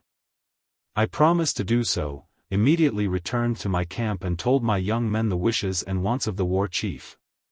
They readily agreed to go and hunt for our friend and returned with plenty of deer. They carried them to the fort, laid them down at the gate and returned to our camp. A few days afterward I went again to the fort to see if they wanted any more meat. The chief gave me powder and lead and said he wanted me to send my hunters out again. When I returned to camp, I told my young men that the chief wanted more meat. Ma-Ka-Tai, one of my principal braves, said he would take a party and go across the Illinois, about 1 day's travel, where game was plenty, and make a good hunt for our friend the war chief. He took 8 hunters with him, and his wife and several other squaws went with them. They had traveled about half the day in the prairie when they discovered a party of white men coming towards them with a drove of cattle. Our hunters apprehended no danger, or they would have kept out of the way of the whites, who had not yet perceived them. Ma-Ka-Tai changed his course, as he wished to meet and speak to the whites. As soon as the whites saw our party, some of them put off at full speed, and came up to our hunters.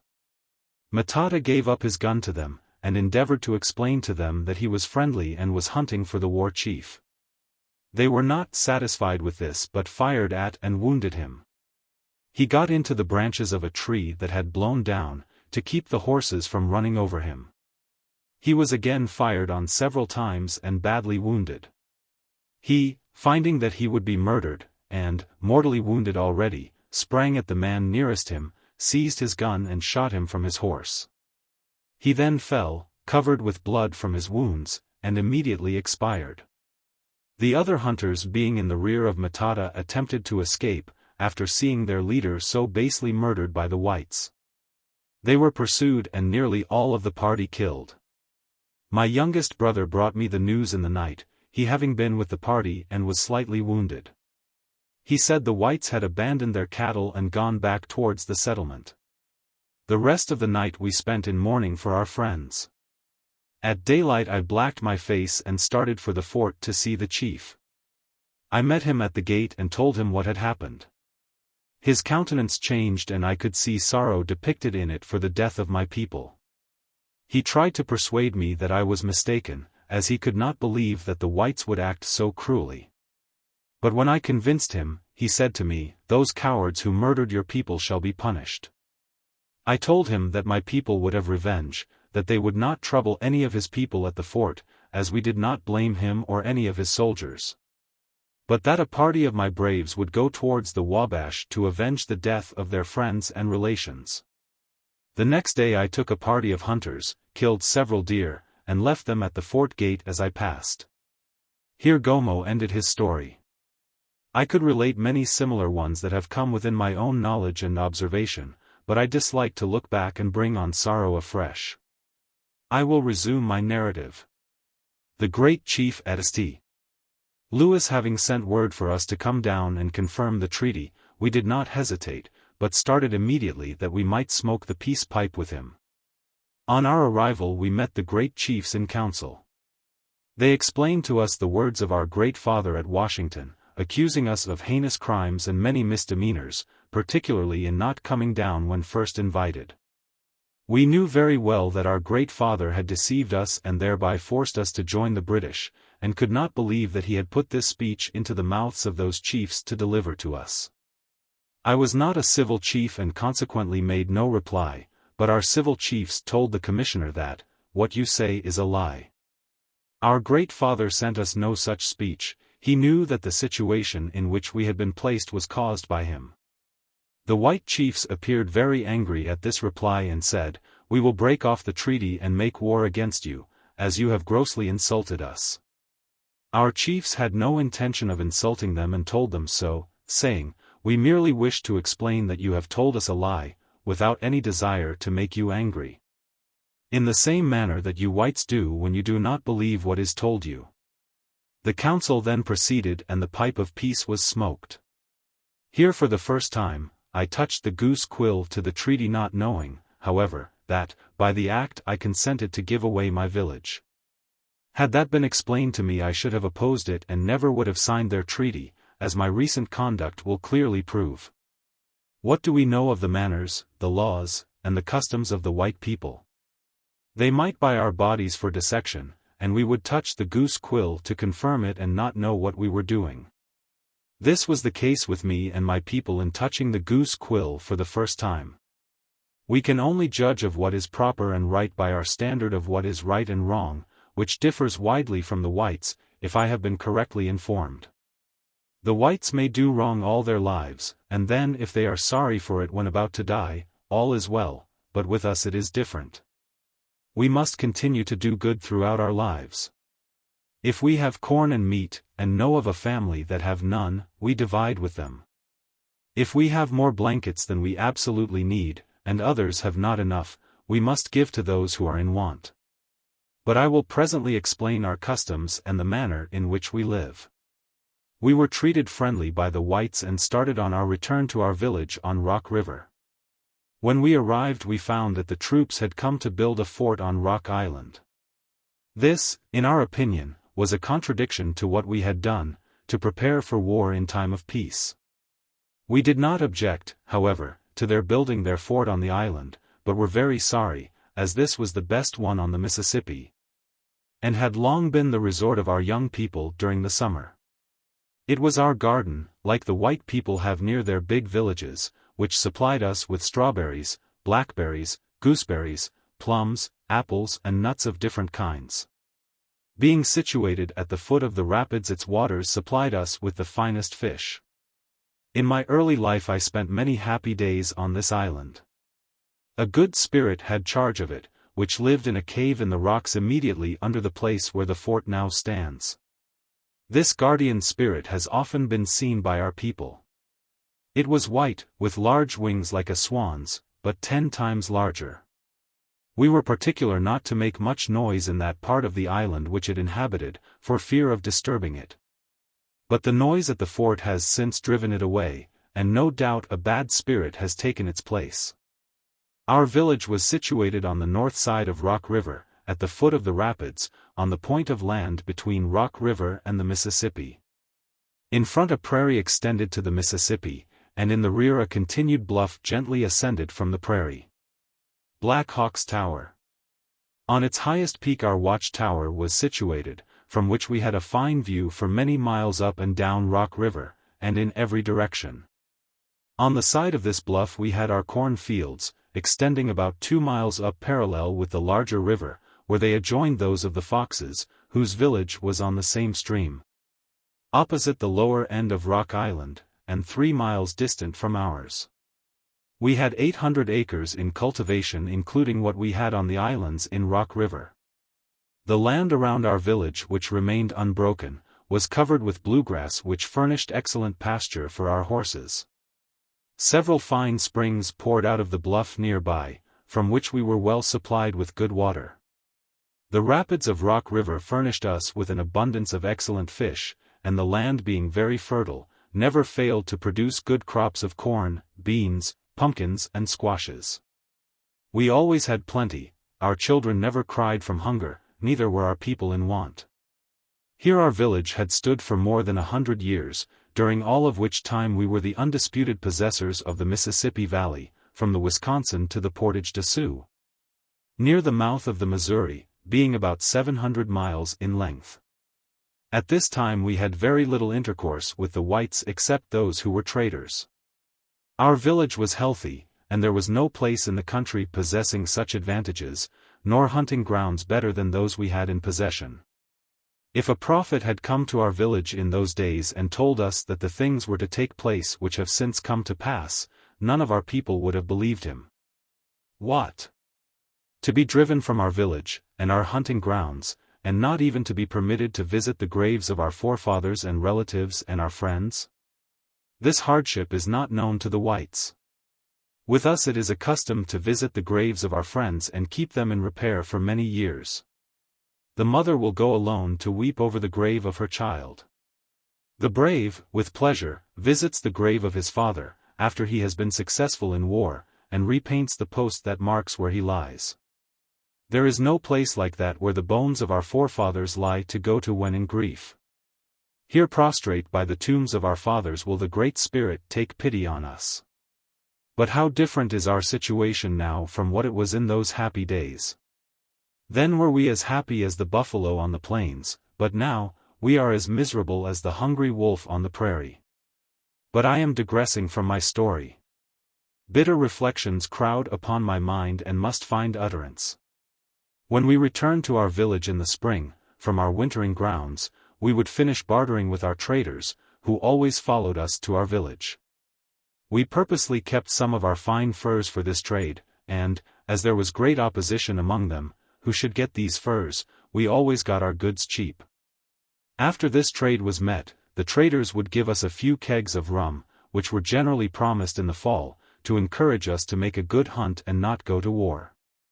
They would then start with their furs and peltries, for their homes, and our old men would take a frolic. At this time our young men never drank. When this was ended, the next thing to be done was to bury our dead, such as had died during the year. This is a great medicine feast. The relations of those who have died, give all the goods they have purchased, as presents to their friends, thereby reducing themselves to poverty, to show the Great Spirit that they are humble, so that he will take pity on them. We would next open the caches, take out the corn and other provisions which had been put up in the fall. We would then commence repairing our lodges. As soon as this was accomplished, we repair the fences around our corn fields and clean them off ready for planting. This work was done by the women. The men during this time are feasting on dried venison, bear's meat, wild fowl and corn prepared in different ways, while recounting to one another what took place during the winter. Our women plant the corn, and as soon as they are done we make a feast, at which we dance the crane dance in which they join us, dressed in their most gaudy attire, and decorated with feathers. At this feast the young men select the women they wish to have for wives. He then informs his mother, who calls on the mother of the girl, when the necessary arrangements are made and the time appointed for him to come. He goes to the lodge when all are asleep, or pretend to be, and with his flint and steel strikes a light and soon finds where his intended sleeps. He then awakens her, holds the light close to his face that she may know him, after which he places the light close to her. If she blows it out the ceremony is ended and he appears in the lodge next morning as one of the family. If she does not blow out the light, but leaves it burning he retires from the lodge. The next day he places himself in full view of it and plays his flute. The young women go out one by one to see who he is playing for. The tune changes to let them know he is not playing for them. When his intended makes her appearance at the door, he continues his courting tune until she returns to the lodge. He then quits playing and makes another trial at night which mostly turns out favorable.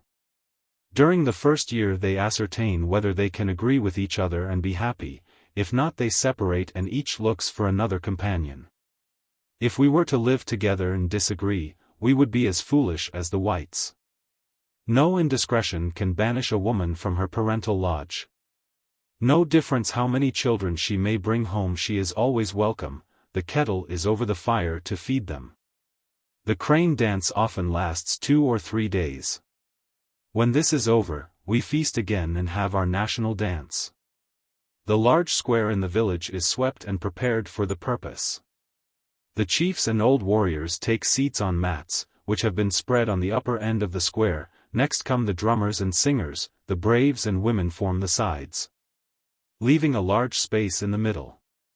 The drums beat and the singing commences.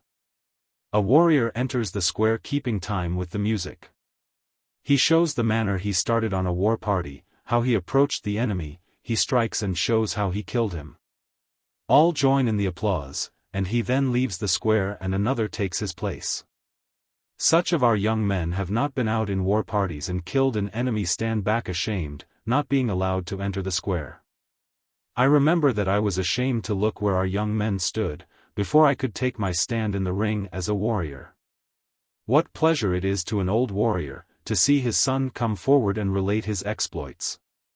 It makes him feel young, induces him to enter the square and fight his battles o'er again. This national dance makes our warriors.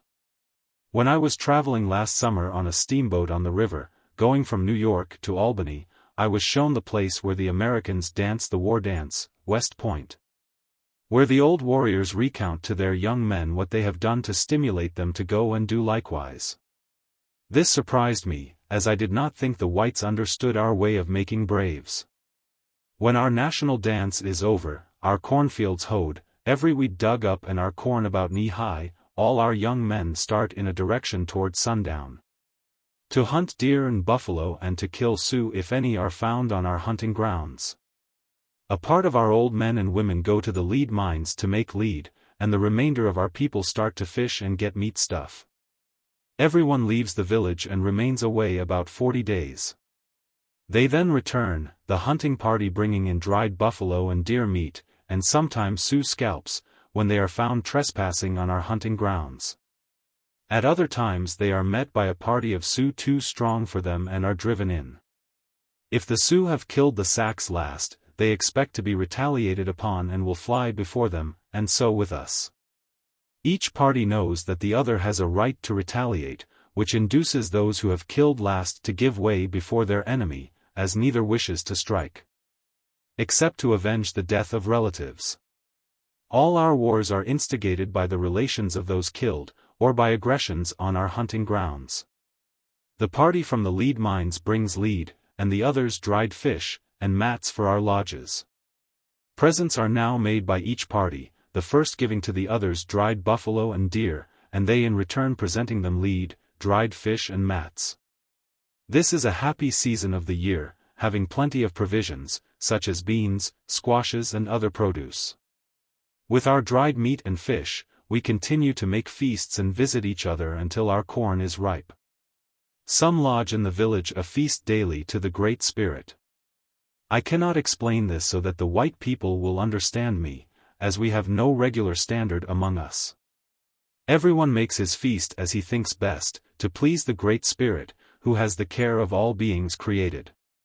Others believe in two spirits, one good and one bad, and make feasts for the bad spirit, to keep him quiet. They think that if they can make peace with him, the good spirit will not hurt them. For my part, I am of the opinion that so far as we have reason, we have a right to use it in determining what is right or wrong, and we should always pursue that path which we believe to be right. Believing that, whatsoever is right. If the great and good Spirit wished us to believe and do as the whites, he could easily change our opinions, so that we could see, and think, and act as they do. We are nothing compared to his power, and we feel and know it. We have men among us, like the whites, who pretend to know the right path, but will not consent to show it without pay. I have no faith in their paths, but believe that every man must make his own path. When our corn is getting ripe, our young people watch with anxiety for the signal to pull roasting ears, as none dare touch them until the proper time. When the corn is fit for use, another great ceremony takes place, with feasting and returning thanks to the Great Spirit for giving us corn. I will relate the manner in which corn first came. According to tradition handed down to our people, a beautiful woman was seen to descend from the clouds, and alight upon the earth, by two of our ancestors who had killed a deer, and were sitting by a fire roasting a part of it to eat. They were astonished at seeing her, and concluded that she was hungry and had smelt the meat. They immediately went to her, taking with them a piece of the roasted venison. They presented it to her, she ate it, telling them to return to the spot where she was sitting at the end of 1 year, and they would find a reward for their kindness and generosity. She then ascended to the clouds and disappeared. The men returned to their village, and explained to the tribe what they had seen, done and heard, but were laughed at by their people. When the period had arrived for them to visit this consecrated ground, where they were to find a reward for their attention to the beautiful woman of the clouds, they went with a large party, and found where her right hand had rested on the ground corn growing, where the left hand had rested beans, and immediately where she had been seated, tobacco. The two first have ever since been cultivated by our people as our principal provisions, and the last is used for smoking. The white people have since found out the latter, and seem to relish it as much as we do, as they use it in different ways, smoking, snuffing and chewing. We thank the Great Spirit for all the good he has conferred upon us. For myself, I never take a drink of water from a spring without being mindful of his goodness. We next have our great ball play, from 3 to 500 on a side play this game. We play for guns, lead, homes and blankets, or any other kind of property we may have. The successful party takes the stakes, and all return to our lodges with peace and friendship. We next commence horse racing, and continue on, sport and feasting until the corn is secured. We then prepare to leave our village for our hunting grounds. The traders arrive and give us credit for guns, flints, powder, shot and lead, and such articles as we want to clothe our families with and enable us to hunt. We first, however, hold a council with them, to ascertain the price they will give for our skins, and then they will charge us for the goods. We inform them where we intend hunting, and tell them where to build their houses. At this place we deposit a part of our corn, and leave our old people. The traders have always been kind to them and relieved them when in want, and consequently were always much respected by our people, and never since we were a nation has one of them been killed by our people. We then disperse in small parties to make our hunt, and as soon as it is over, we return to our trader's establishment, with our skins, and remain feasting, playing cards and at other pastimes until the close of the winter. Our young men then start on the beaver hunt, others to hunt raccoons and muskrats. The remainder of our people go to the sugar camps to make sugar. All leave our encampment and appoint a place to meet on the Mississippi, so that we may return together to our village in the spring. We always spend our time pleasantly at the sugar camp. It being the season for wild fowl, we lived well and always had plenty, when the hunters came in that we might make a feast for them. After this is over we return to our village, accompanied sometimes by our traders. In this way the time rolled round happily. But these are times that were. While on the subject of our manners and customs, it might be well to relate an instance that occurred near our village just 5 years before we left it for the last time. In 1827, a young Sioux Indian got lost on the prairie, in a snowstorm, and found his way into a camp of the Sauks. According to Indian customs, although he was an enemy, he was safe while accepting their hospitality. He remained there for some time on account of the severity of the storm. Becoming well acquainted he fell in love with the daughter of the Sauk at whose village he had been entertained, and before leaving for his own country, promised to come to the Sauk village for her at a certain time during the approaching summer. In July he made his way to the Rock River village, secreting himself in the woods until he met the object of his love, who came out to the field with her mother to assist her in hoeing corn. Late in the afternoon her mother left her and went to the village. No sooner had she got out of hearing, than he gave a loud whistle which assured the maiden that he had returned. She continued hoeing leisurely to the end of the row, when her lover came to meet her, and she promised to come to him as soon as she could go to the lodge and get her blanket. And together they would flee to his country. But unfortunately for the lovers the girl's 2 brothers had seen the meeting, and after procuring their guns started in pursuit of them. A heavy thunderstorm was coming on at the time. The lovers hastened to, and took shelter under a cliff of rocks, at Black Hawk's watchtower. Soon after a loud peal of thunder was heard, the cliff of rocks was shattered in 1,000 pieces, and the lovers buried beneath, while in full view of her pursuing brothers. This, their unexpected tomb, still remains undisturbed. This tower to which my name had been applied, was a favorite resort and was frequently visited by me alone, when I could sit and smoke my pipe, and look with wonder and pleasure at the grand scenes that were presented by the sun's rays, even across the mighty water. On one occasion a Frenchman, who had been making his home in our village, brought his violin with him to the tower, to play and dance for the amusement of a number of our people, who had assembled there, and while dancing with his back to the cliff accidentally fell over it and was killed by the fall. The Indians say that always at the same time of the year, soft strains of the violin can be heard near that spot. On returning in the spring from our hunting grounds, I had the pleasure of meeting our old friend, the trader of Peoria, at Rock Island. He came up in a boat from St. Louis, not as a trader, but as our agent. We were well pleased to see him. He told us that he narrowly escaped falling into the hands of Dixon. He remained with us a short time, gave us good advice, and then returned to St. Louis. The Sioux having committed depredations on our people, we sent out war parties that summer, who succeeded in killing 14. I paid several visits to Fort Armstrong, at Rock Island, during the summer, and was always well received by the gentlemanly officers stationed there, who were distinguished for their bravery. And they never trampled upon an enemy's rights.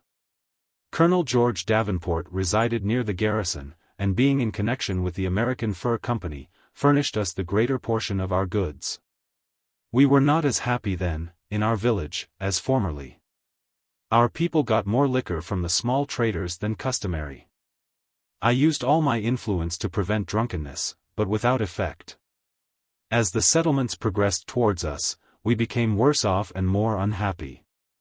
Many of our people, instead of going to the old hunting grounds, when game was plenty, would go near the settlements to hunt, and, instead of saving their skins to pay the trader for goods furnished them in the fall, would sell them to the settlement for whiskey, and return in the spring with their families almost naked, and without the means of getting anything for them. About this time my eldest son was taken sick and died. He had always been a dutiful child and had just grown to manhood.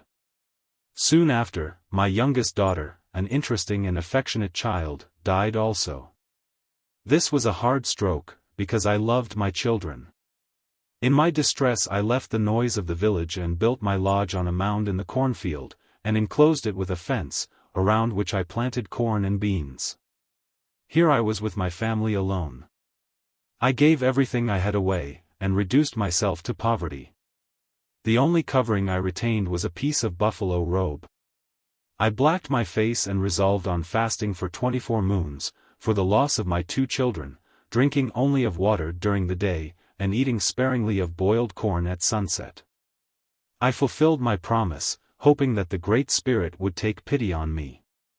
My nation had now some difficulty with the Iowas. Our young men had repeatedly killed some of them, and the breaches had always been made up by giving presents to the relations of those killed. But the last council we had with them, we promised that in case any more of their people were killed ours, instead of presents, we would give up the person or persons, who had done the injury. We made this determination known to our people, but notwithstanding this, one of our young men killed an Iowa the following winter. A party of our people were about starting for the Iowa village to give the young man up, and I agreed to accompany them. When we were ready to start, I called at the lodge for the young man to go with us. He was sick, but willing to go, but his brother, however, prevented him and insisted on going to die in his place, as he was unable to travel. We started, and on the 7th day arrived in sight of the Iowa village, and within a short distance of it we halted and dismounted. We all bid farewell to our young brave, who entered the village singing his death song, and sat down on the square in the middle of the village. One of the Iowa chiefs came out to us. We told him that we had fulfilled our promise, that we had brought the brother of the young man who had killed one of his people, that he had volunteered to come in his place, in consequence of his brother being unable to travel from sickness. We had no further conversation but mounted our horses and rode off. As we started I cast my eye toward the village, and observed the Iowas coming out of their lodges with spears and war clubs. We took the backward trail and traveled until dark, then encamped and made a fire.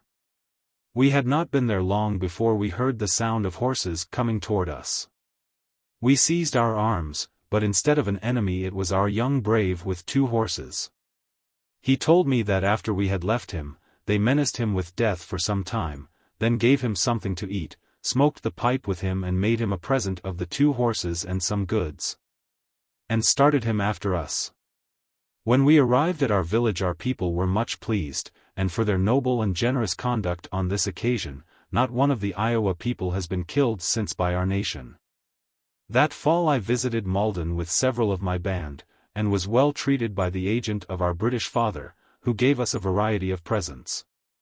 He also gave me a medal, and told me there never would be war between England and America again. But for my fidelity to the British, during the war that had terminated some time before, requested me to come with my band and get presents every year, as Colonel Dixon had promised me. I returned and hunted that winter on the 2 rivers. The whites were now settling the country fast. I was out one day hunting in a bottom, and met 3 white men. They accused me of killing their hogs. I denied it, but they would not listen to me. One of them took my gun out of my hand and fired it off, then took out the flint, gave it back to me and commenced beating me with sticks, ordering me at the same time to be off. I was so much bruised that I could not sleep for several nights. Some time after this occurrence, one of my camp cut a bee tree and carried the honey to his lodge. A party of white men soon followed him, and told him the bee tree was theirs, and that he had no right to cut it. He pointed to the honey and told them to take it. They were not satisfied with this, but took all the packs of skins that he had collected during the winter, to pay his trader and clothe his family with in the spring, and carried them off. How could we like a people who treated us so unjustly? We determined to break up our camp for fear they would do worse, and when we joined our people in the spring a great many of them complained of similar treatment. This summer our agent came to live at Rock Island. He treated us well and gave us good advice. I visited him and the trader very often during the summer, and for the first time heard talk of our having to leave our village. The trader, Colonel George Davenport, who spoke our language, explained to me the terms of the treaty that had been made, and said we would be obliged to leave the Illinois side of the Mississippi, and advised us to select a good place for our village and remove to it in the spring. He pointed out the difficulties we would have to encounter if we remained at our village on Rock River. He had great influence with the principal Fox chief, his adopted brother, Keokuk. He persuaded him to leave his village, go to the west side of the Mississippi and build another, which he did the spring following. Nothing was talked of but leaving our village. Keokuk had been persuaded to consent to go, and was using all his influence, backed by the war chief at Fort Armstrong and our agent and trader at Rock Island, to induce others to go with him. He sent the crier through our village, to inform our people that it was the wish of our great father that we should remove to the west side of the Mississippi, and recommended the Iowa River as a good place for the new village. He wished his party to make such arrangements, before they started on their winter's hunt, and to preclude the necessity of their returning to the village in the spring. The party opposed to removing called on me for my opinion. I gave it freely, and after questioning Quashquame about the sale of our lands, he assured me that he never had consented to the sale of our village. I now promised this party to be the leader, and raised the standard of opposition to Keokuk, with a full determination not to leave our village. I had an interview with Keokuk, to see if this difficulty could not be settled with our great father, and told him to propose to give any other land that our great father might choose. Even our lead mines, to be peaceably permitted to keep the small point of land on which our village was situated. I was of the opinion that the white people had plenty of land and would never take our village from us. Keokuk promised to make an exchange if possible, and applied to our agent, and the great chief at St. Louis, who had charge of all the agents, for permission to go to Washington for that purpose. This satisfied us for a time. We started to our hunting grounds with good hopes that something would be done for us. During the winter I received information that 3 families of whites had come to our village and destroyed some of our lodges, were making fences and dividing our cornfields for their own use. They were quarreling among themselves about their lines of division. I started immediately for Rock River, a distance of 10 days' travel, and on my arrival found the report true.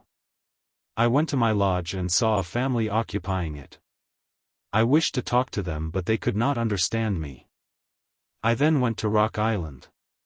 The agent being absent, I told the interpreter what I wanted to say to these people, viz., not to settle on our lands, nor trouble our fences. That there was plenty of land in the country for them to settle upon, and that they must leave our village, as we were coming back to it in the spring. The interpreter wrote me a paper. I went back to the village and showed it to the intruders, but could not understand their reply. I presumed, however, that they would remove as I expected them to. I returned to Rock Island, passed the night there and had a long conversation with the trader.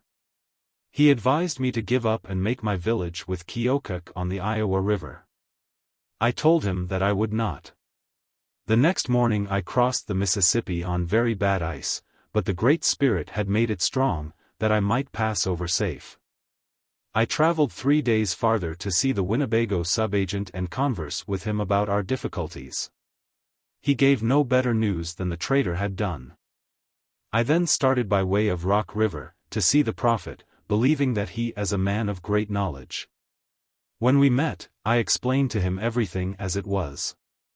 He at once agreed that I was right, and advised me never to give up our village, for the whites to plow up the bones of our people.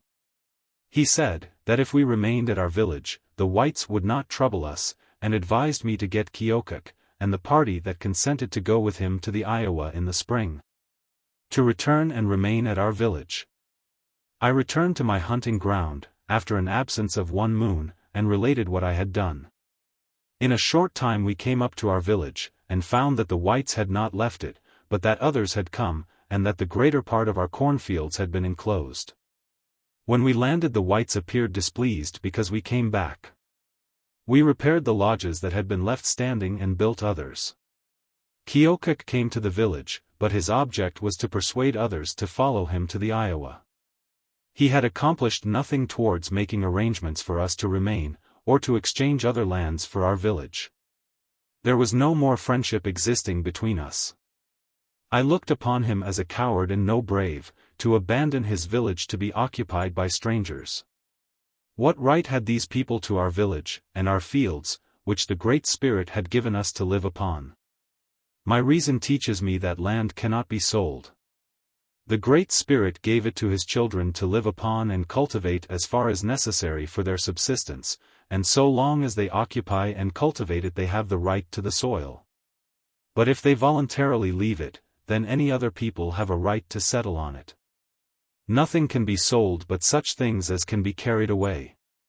In consequence of the improvements of the intruders on our fields, we found considerable difficulty to get ground to plant a little corn.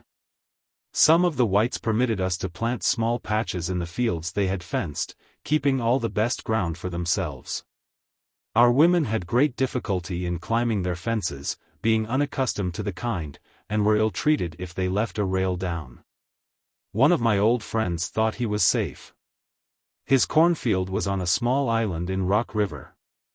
He planted his corn, it came up well, but the white man saw it. He wanted it, and took his teams over, plowed up the crop and replanted it for himself. The old man shed tears, not for himself but on account of the distress his family would be in if they raised no corn. The white people brought whiskey to our village, made our people drink, and cheated them out of their homes, guns and traps. This fraudulent system was carried to such an extent that I apprehended serious difficulties might occur, unless a stop was put to it. Consequently I visited all the whites and begged them not to sell my people whiskey. One of them continued the practice openly. I took a party of my young men, went to his house, took out his barrel, broke in the head and poured out the whiskey. I did this for fear some of the whites might get killed by my people when they were drunk. Our people were treated very badly by the whites on many occasions. At one time a white man beat one of our women cruelly, for pulling a few suckers of corn out of his field to suck when she was hungry. At another time one of our young men was beat with clubs by 2 white men, for opening a fence which crossed our road to take his horse through. His shoulder blade was broken and his body badly bruised, from the effects of which he soon after died. Bad and cruel as our people were treated by the whites, not one of them was hurt or molested by our band. I hope this will prove that we are a peaceable people, having permitted 10 men to take possession of our corn fields, prevent us from planting corn, burn our lodges, ill-treat our women, and beat to death our men without offering resistance to their barbarous cruelties. This is a lesson worthy for the white man to learn, to use forbearance when injured. We acquainted our agent daily with our situation, and through him the great chief at St. Louis, and hoped that something would be done for us. The whites were complaining at the same time that we were intruding upon their rights. They made it appear that they were the injured party, and we the intruders. They called loudly to the great war chief to protect their property. How smooth must be the language of the whites, when they can make right look like wrong, and wrong like right. During this summer I happened at Rock Island, when a great chief arrived, whom I had known as the Great Chief of Illinois. Governor Cole, in company with another chief who I have been told is a great writer, Judge James Hall. I called upon them and begged to explain the grievances to them, under which my people and I were laboring, hoping that they could do something for us. The great chief, however, did not seem disposed to counsel with me. He said he was no longer the chief of Illinois. That his children had selected another father in his stead, and that he now only ranked as they did. I was surprised at this talk, as I had always heard that he was a good, brave and great chief. But the white people appear to never be satisfied. When they get a good father, they hold councils at the suggestion of some bad, ambitious man, who wants the place himself, and conclude among themselves that this man, or some other equally ambitious, would make a better father than they have, and 9 times out of 10 they don't get as good a one again. I insisted on explaining to these chiefs the true situation of my people. They gave their assent. I rose and made a speech, in which I explained to them the treaty made by Quashquame, and 3 of our braves, according to the manner the trader and others had explained it to me. I then told them that Quashquame and his party positively denied having ever sold my village, and that as I had never known them to lie, I was determined to keep it in possession. I told them that the white people had already entered our village, burned our lodges, destroyed our fences, plowed up our corn and beat our people. They had brought whiskey into our country, made our people drunk, and taken from them their homes, guns and traps, and that I had borne all this injury, without suffering any of my braves to raise a hand against the whites. My object in holding this council was to get the opinion of these 2 chiefs as to the best course for me to pursue. I had appealed in vain, time after time to our agent, who regularly represented our situation to the chief at St. Louis, whose duty it was to call upon the Great Father to have justice done to us, but instead of this we are told that the white people wanted our county and we must leave it for them. I did not think it possible that our Great Father wished us to leave our village where we had lived so long, and where the bones of so many of our people had been laid. The great chief said that as he no longer had any authority he could do nothing for us, and felt sorry that it was not in his power to aid us, nor did he know how to advise us. Neither of them could do anything for us, but both evidently were very sorry. It would give me great pleasure at all times to take these 2 chiefs by the hand. That fall I paid a visit to the agent before we started to our hunting grounds, to hear if he had any good news for me. He had news. He said that the land on which our village now stood was ordered to be sold to individuals, and that when sold our right to remain by treaty would be at an end. And that if we returned next spring we would be forced to remove. We learned during the winter, that part of the land where our village stood had been sold to individuals, and that the trader at Rock Island, Colonel Davenport, had bought the greater part that had been sold. The reason was now plain to me why he urged us to remove. His object, we thought, was to get our lands. We held several councils that winter to determine what we should do. We resolved in one of them, to return to our village as usual in the spring. We concluded that if we were removed by force, that the trader, agent and others must be the cause, and that if they were found guilty of having driven us from our village they should be killed. The trader stood foremost on this list. He had purchased the land on which my lodge stood, and that of our graveyard also. We therefore proposed to kill him and the agent, the interpreter, the great chief at St. Louis, the war chiefs at Forts Armstrong, Rock Island and Keokuk, these being the principal persons to blame for endeavoring to remove us. Our women received bad accounts from the women who had been raising corn at the new village, of the difficulty of breaking the new prairie with hoes, and the small quantity of corn raised. We were nearly in the same condition with regard to the latter, it being the first time I ever knew our people to be in want of provisions.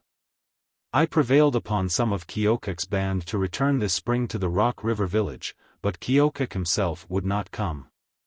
I hoped that he would get permission to go to Washington to settle our affairs with our great father. I visited the agent at Rock Island. He was displeased because we had returned to our village, and told me that we must remove to the west of the Mississippi.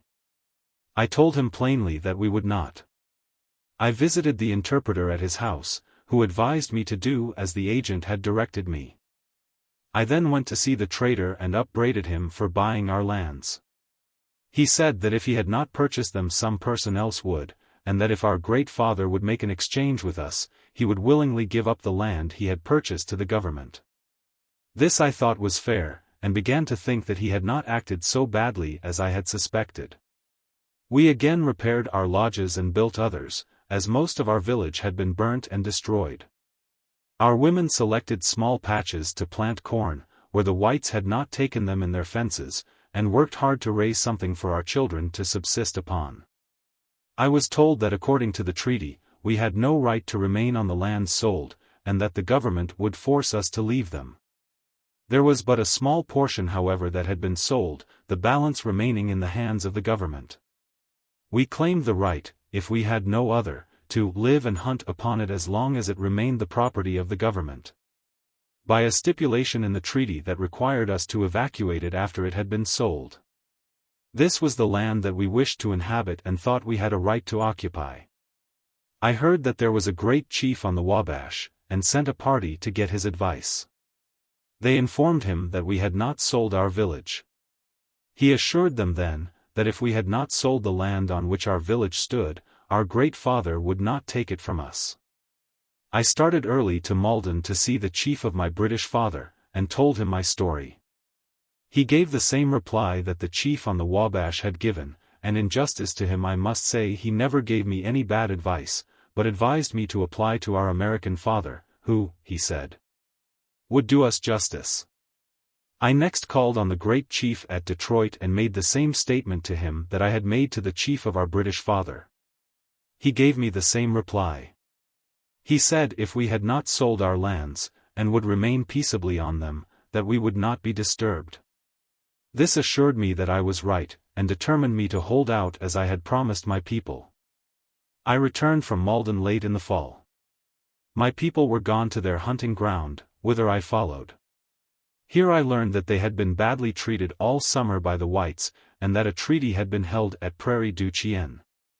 Keokuk and some of our people attended it, and found that our great father had exchanged a small strip of the land that had been ceded by Quashquame and his party, with the Potawatomis for a portion of their lead near Chicago. That the object of this treaty was to get it back again, and that the United States had agreed to give them $16,000 a year forever for this small strip of land. It being less than a 20th part of that taken from our nation for $1,000 a year. This bears evidence of something I cannot explain. This land they say belonged to the United States. What reason then, could have induced them to exchange it with the Potawatomis if it was so valuable? Why not keep it? Or if they found they had made a bad bargain with the Potawatomis, why not take back their land at a fair proportion of what they gave our nation for it? If this small portion of the land that they took from us for $1,000 a year, be worth $16,000 a year forever to the Potawatomis, then the whole tract of country taken from us ought to be worth, to our nation, 20 times as much of this small fraction. Here I was again puzzled to find out how the white people reasoned, and began to doubt whether they had any standard of right and wrong. Communication was kept up between myself and the prophet. Runners were sent to the Arkansas, Red River and Texas, not on the subject of our lands, but on a secret mission, which I am not at present permitted to explain. It was related to me that the chiefs and head men of the Foxes had been invited to Prairie du Chien to hold a council for the purpose of settling the difficulties existing between them and the Sioux. The chiefs and head men, amounting to 9, started for the place designated, taking with them one woman, and were met by the Menonomies and Sioux, near the Wisconsin and killed, all except one man. Having understood that the whole matter was published shortly after it occurred, and is known to the white people, I will say no more about it. I would here remark, that our pastimes and sports had been laid aside for 2 years. We were a divided people, forming 2 parties. Keokuk being at the head of one, willing to barter our rights merely for the good opinion of the whites, and cowardly enough to desert our village to them. I was at the head of the other division, and was determined to hold on to my village, although I had been ordered to leave it. But, I considered, as myself and band had no agency in selling our county, and that, as provision had been made in the treaty, for us all to remain on it as long as it belonged to the United States, that we could not be forced away. I refused therefore to quit my village. It was here that I was born, and here lie the bones of many friends and relations. For this spot I felt a sacred reverence, and never could consent to leave it without being forced therefrom. When I called to mind the scenes of my youth and those of later days, when I reflected that the theatre on which these were acted, had been so long the home of my fathers, who now slept on the hills around it, I could not bring my mind to consent to leave this country to the whites for any earthly consideration. The winter passed off in gloom. We made a bad hunt for want of guns, traps and other necessaries which the whites had taken from our people for whiskey. The prospect before me was a bad one. I fasted and called upon the Great Spirit to direct my steps to the right path. I was in great sorrow because all the whites with whom I was acquainted and had been on terms of intimacy, advised me contrary to my wishes, that I began to doubt whether I had a friend among them. Kiokuk, who has a smooth tongue, and is a great speaker, was busy in persuading my band that I was wrong, and thereby making many of them dissatisfied with me. I had one consolation, for all the women were on my side on account of their cornfields. On my arrival again at my village, with my band increased, I found it worse than before. I visited Rock Island and the agent again ordered me to quit my village. He said that if we did not, troops would be sent to drive us off. He reasoned with me and told me it would be better for us to be with the rest of our people, so that we might avoid difficulty and live in peace. The interpreter joined him and gave me so many good reasons that I almost wished I had not undertaken the difficult task I had pledged myself to my brave band to perform. In this mood I called upon the trader, who is fond of talking, and had long been my friend, but now amongst those who advised me to give up my village. He received me very friendly and went on to defend Kiokuk in what he had done, endeavoring to show me that I was bringing distress on our women and children. He inquired if some terms could not be made that would be honorable to me and satisfactory to my braves, for us to remove to the west side of the Mississippi. I replied that if our great father could do us justice and make the proposition, I could then give up honorably. He asked me if the great chief St. Louis would give us $6,000 to purchase provisions and other articles, if I would give up peaceably and remove to the west side of the Mississippi. After thinking some time I agreed that I could honorably give up, being paid for it, according to our customs, but told him that I could not make the proposal myself, even if I wished, because it would be dishonorable in me to do so. He said that he would do it by sending word to the great chief at St. Louis that he could remove us peaceably for the amount stated, to the west side of the Mississippi. A steamboat arrived at the island during my stay. After its departure the trader told me that he had requested a war chief, who was stationed at Galena, and was on board the steamboat, to make the offer to the great chief at St. Louis, and that he would soon be back and bring his answer. I did not let my people know what had taken place for fear they would be displeased. I did not much like what had been done myself, and tried to banish it from my mind. After a few days had passed the war chief returned and brought an answer that, the great chief at St.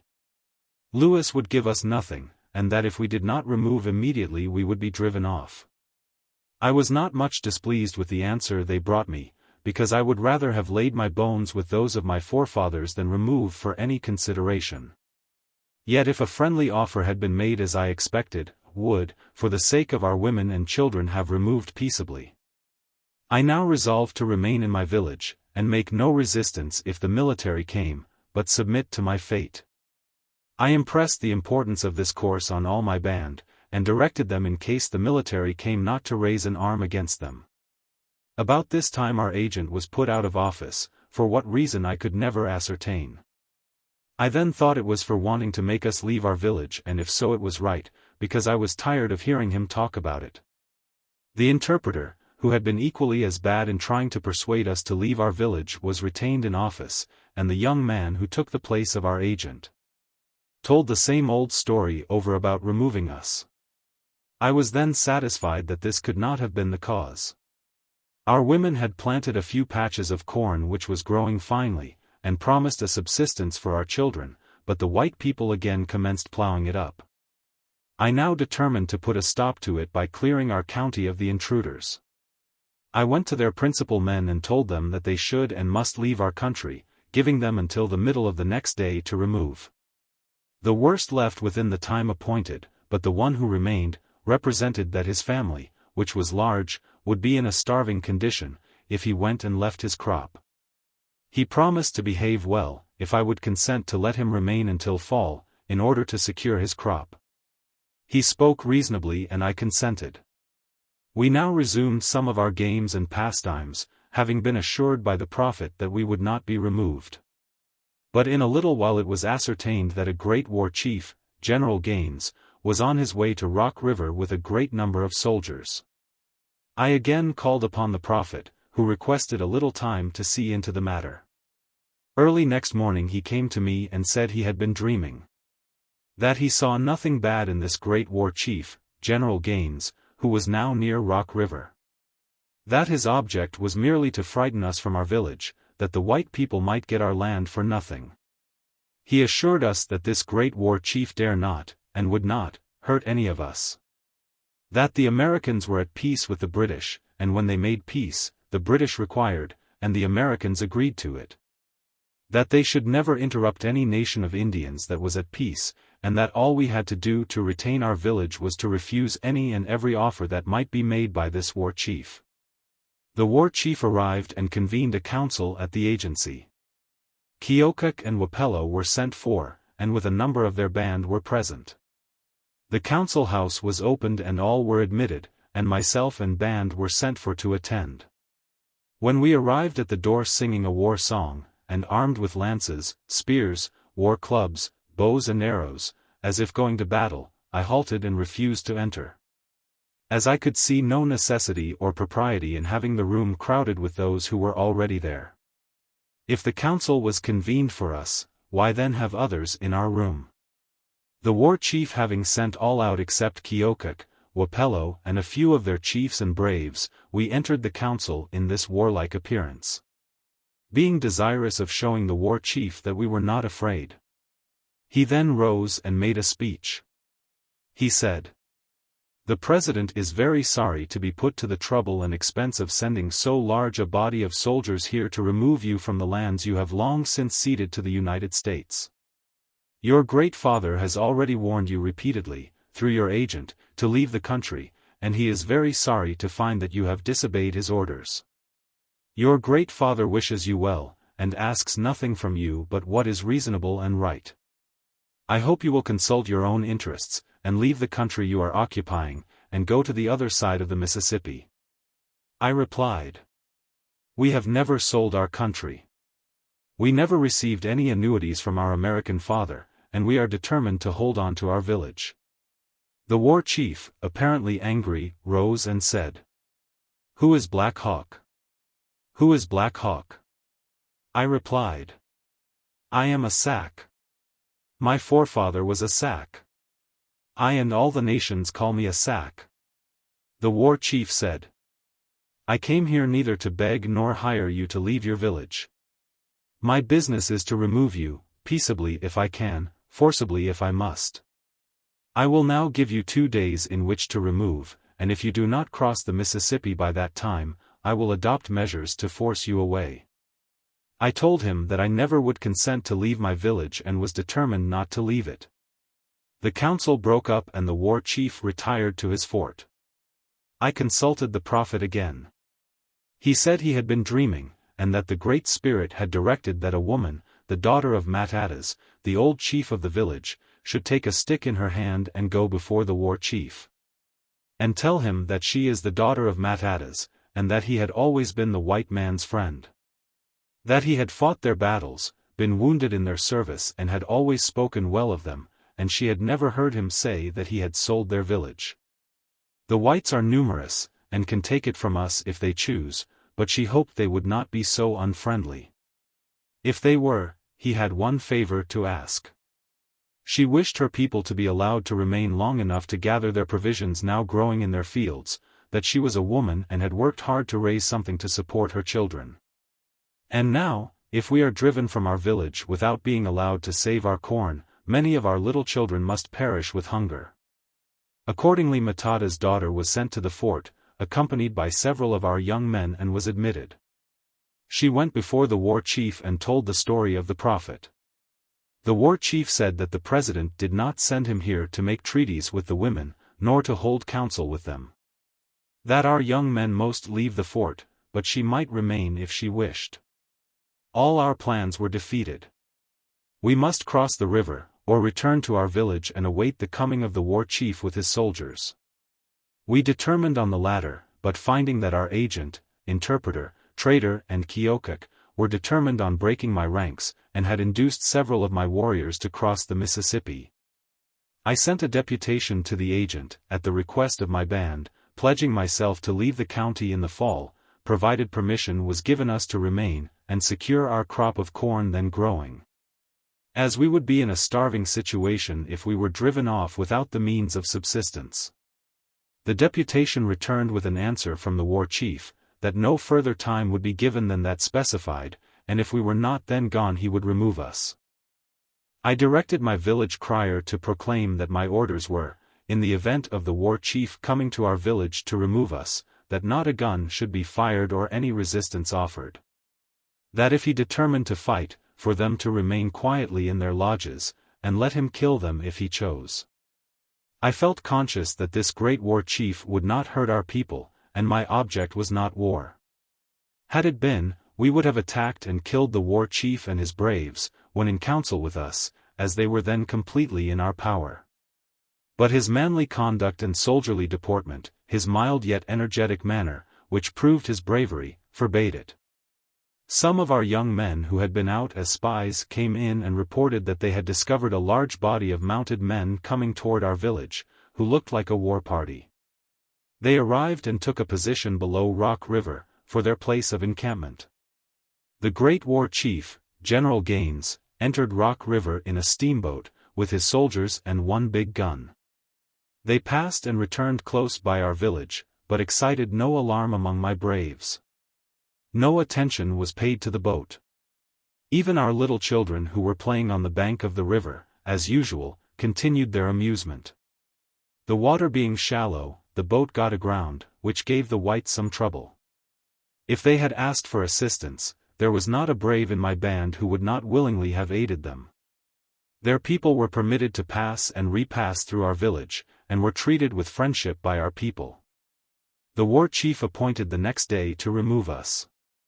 I would have remained and been taken prisoner by the regulars, but was afraid of the multitude of pale-faced militia, who were on horseback, as they were under no restraint of their chiefs. We crossed the river during the night, and encamped some distance below Rock Island. The great war chief convened another council, for the purpose of making a treaty with us. In this treaty he agreed to give us corn in place of that we had left growing in our fields. I touched the goose quill to this treaty, and was determined to live in peace. The corn that had been given us was soon found to be inadequate to our wants, when loud lamentations were heard in the camp by the women and children, for their roasting ears, beans and squashes. To satisfy them, a small party of braves went over in the night to take corn from their own fields. They were discovered by the whites and fired upon. Complaints were again made of the depredations committed by some of my people, on their own corn fields.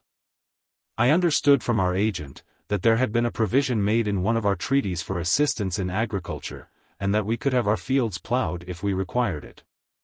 I therefore called upon him, and requested him to have a small log home built for me, and a field plowed that fall, as I wished to live retired. He promised to have it done. I then went to the trader, Colonel Davenport, and asked for permission to be buried in the graveyard at our village, among my old friends and warriors, which he gave cheerfully. I then returned to my people satisfied. A short time after this, a party of Foxes went up to Prairie du Chien to avenge the murder of their chiefs and relations, which had been committed the summer previous, by the Menominees and Sioux. When they arrived in the vicinity of the encampment of the Menominees, they met with a Winnebago, and inquired for the Menominee camp.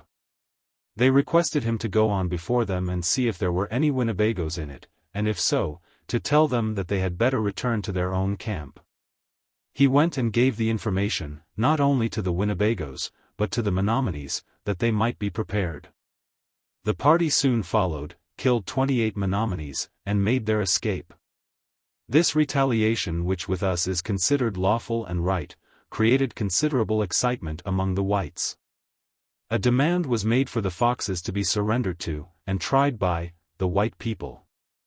The principal men came to me during the fall and asked my advice.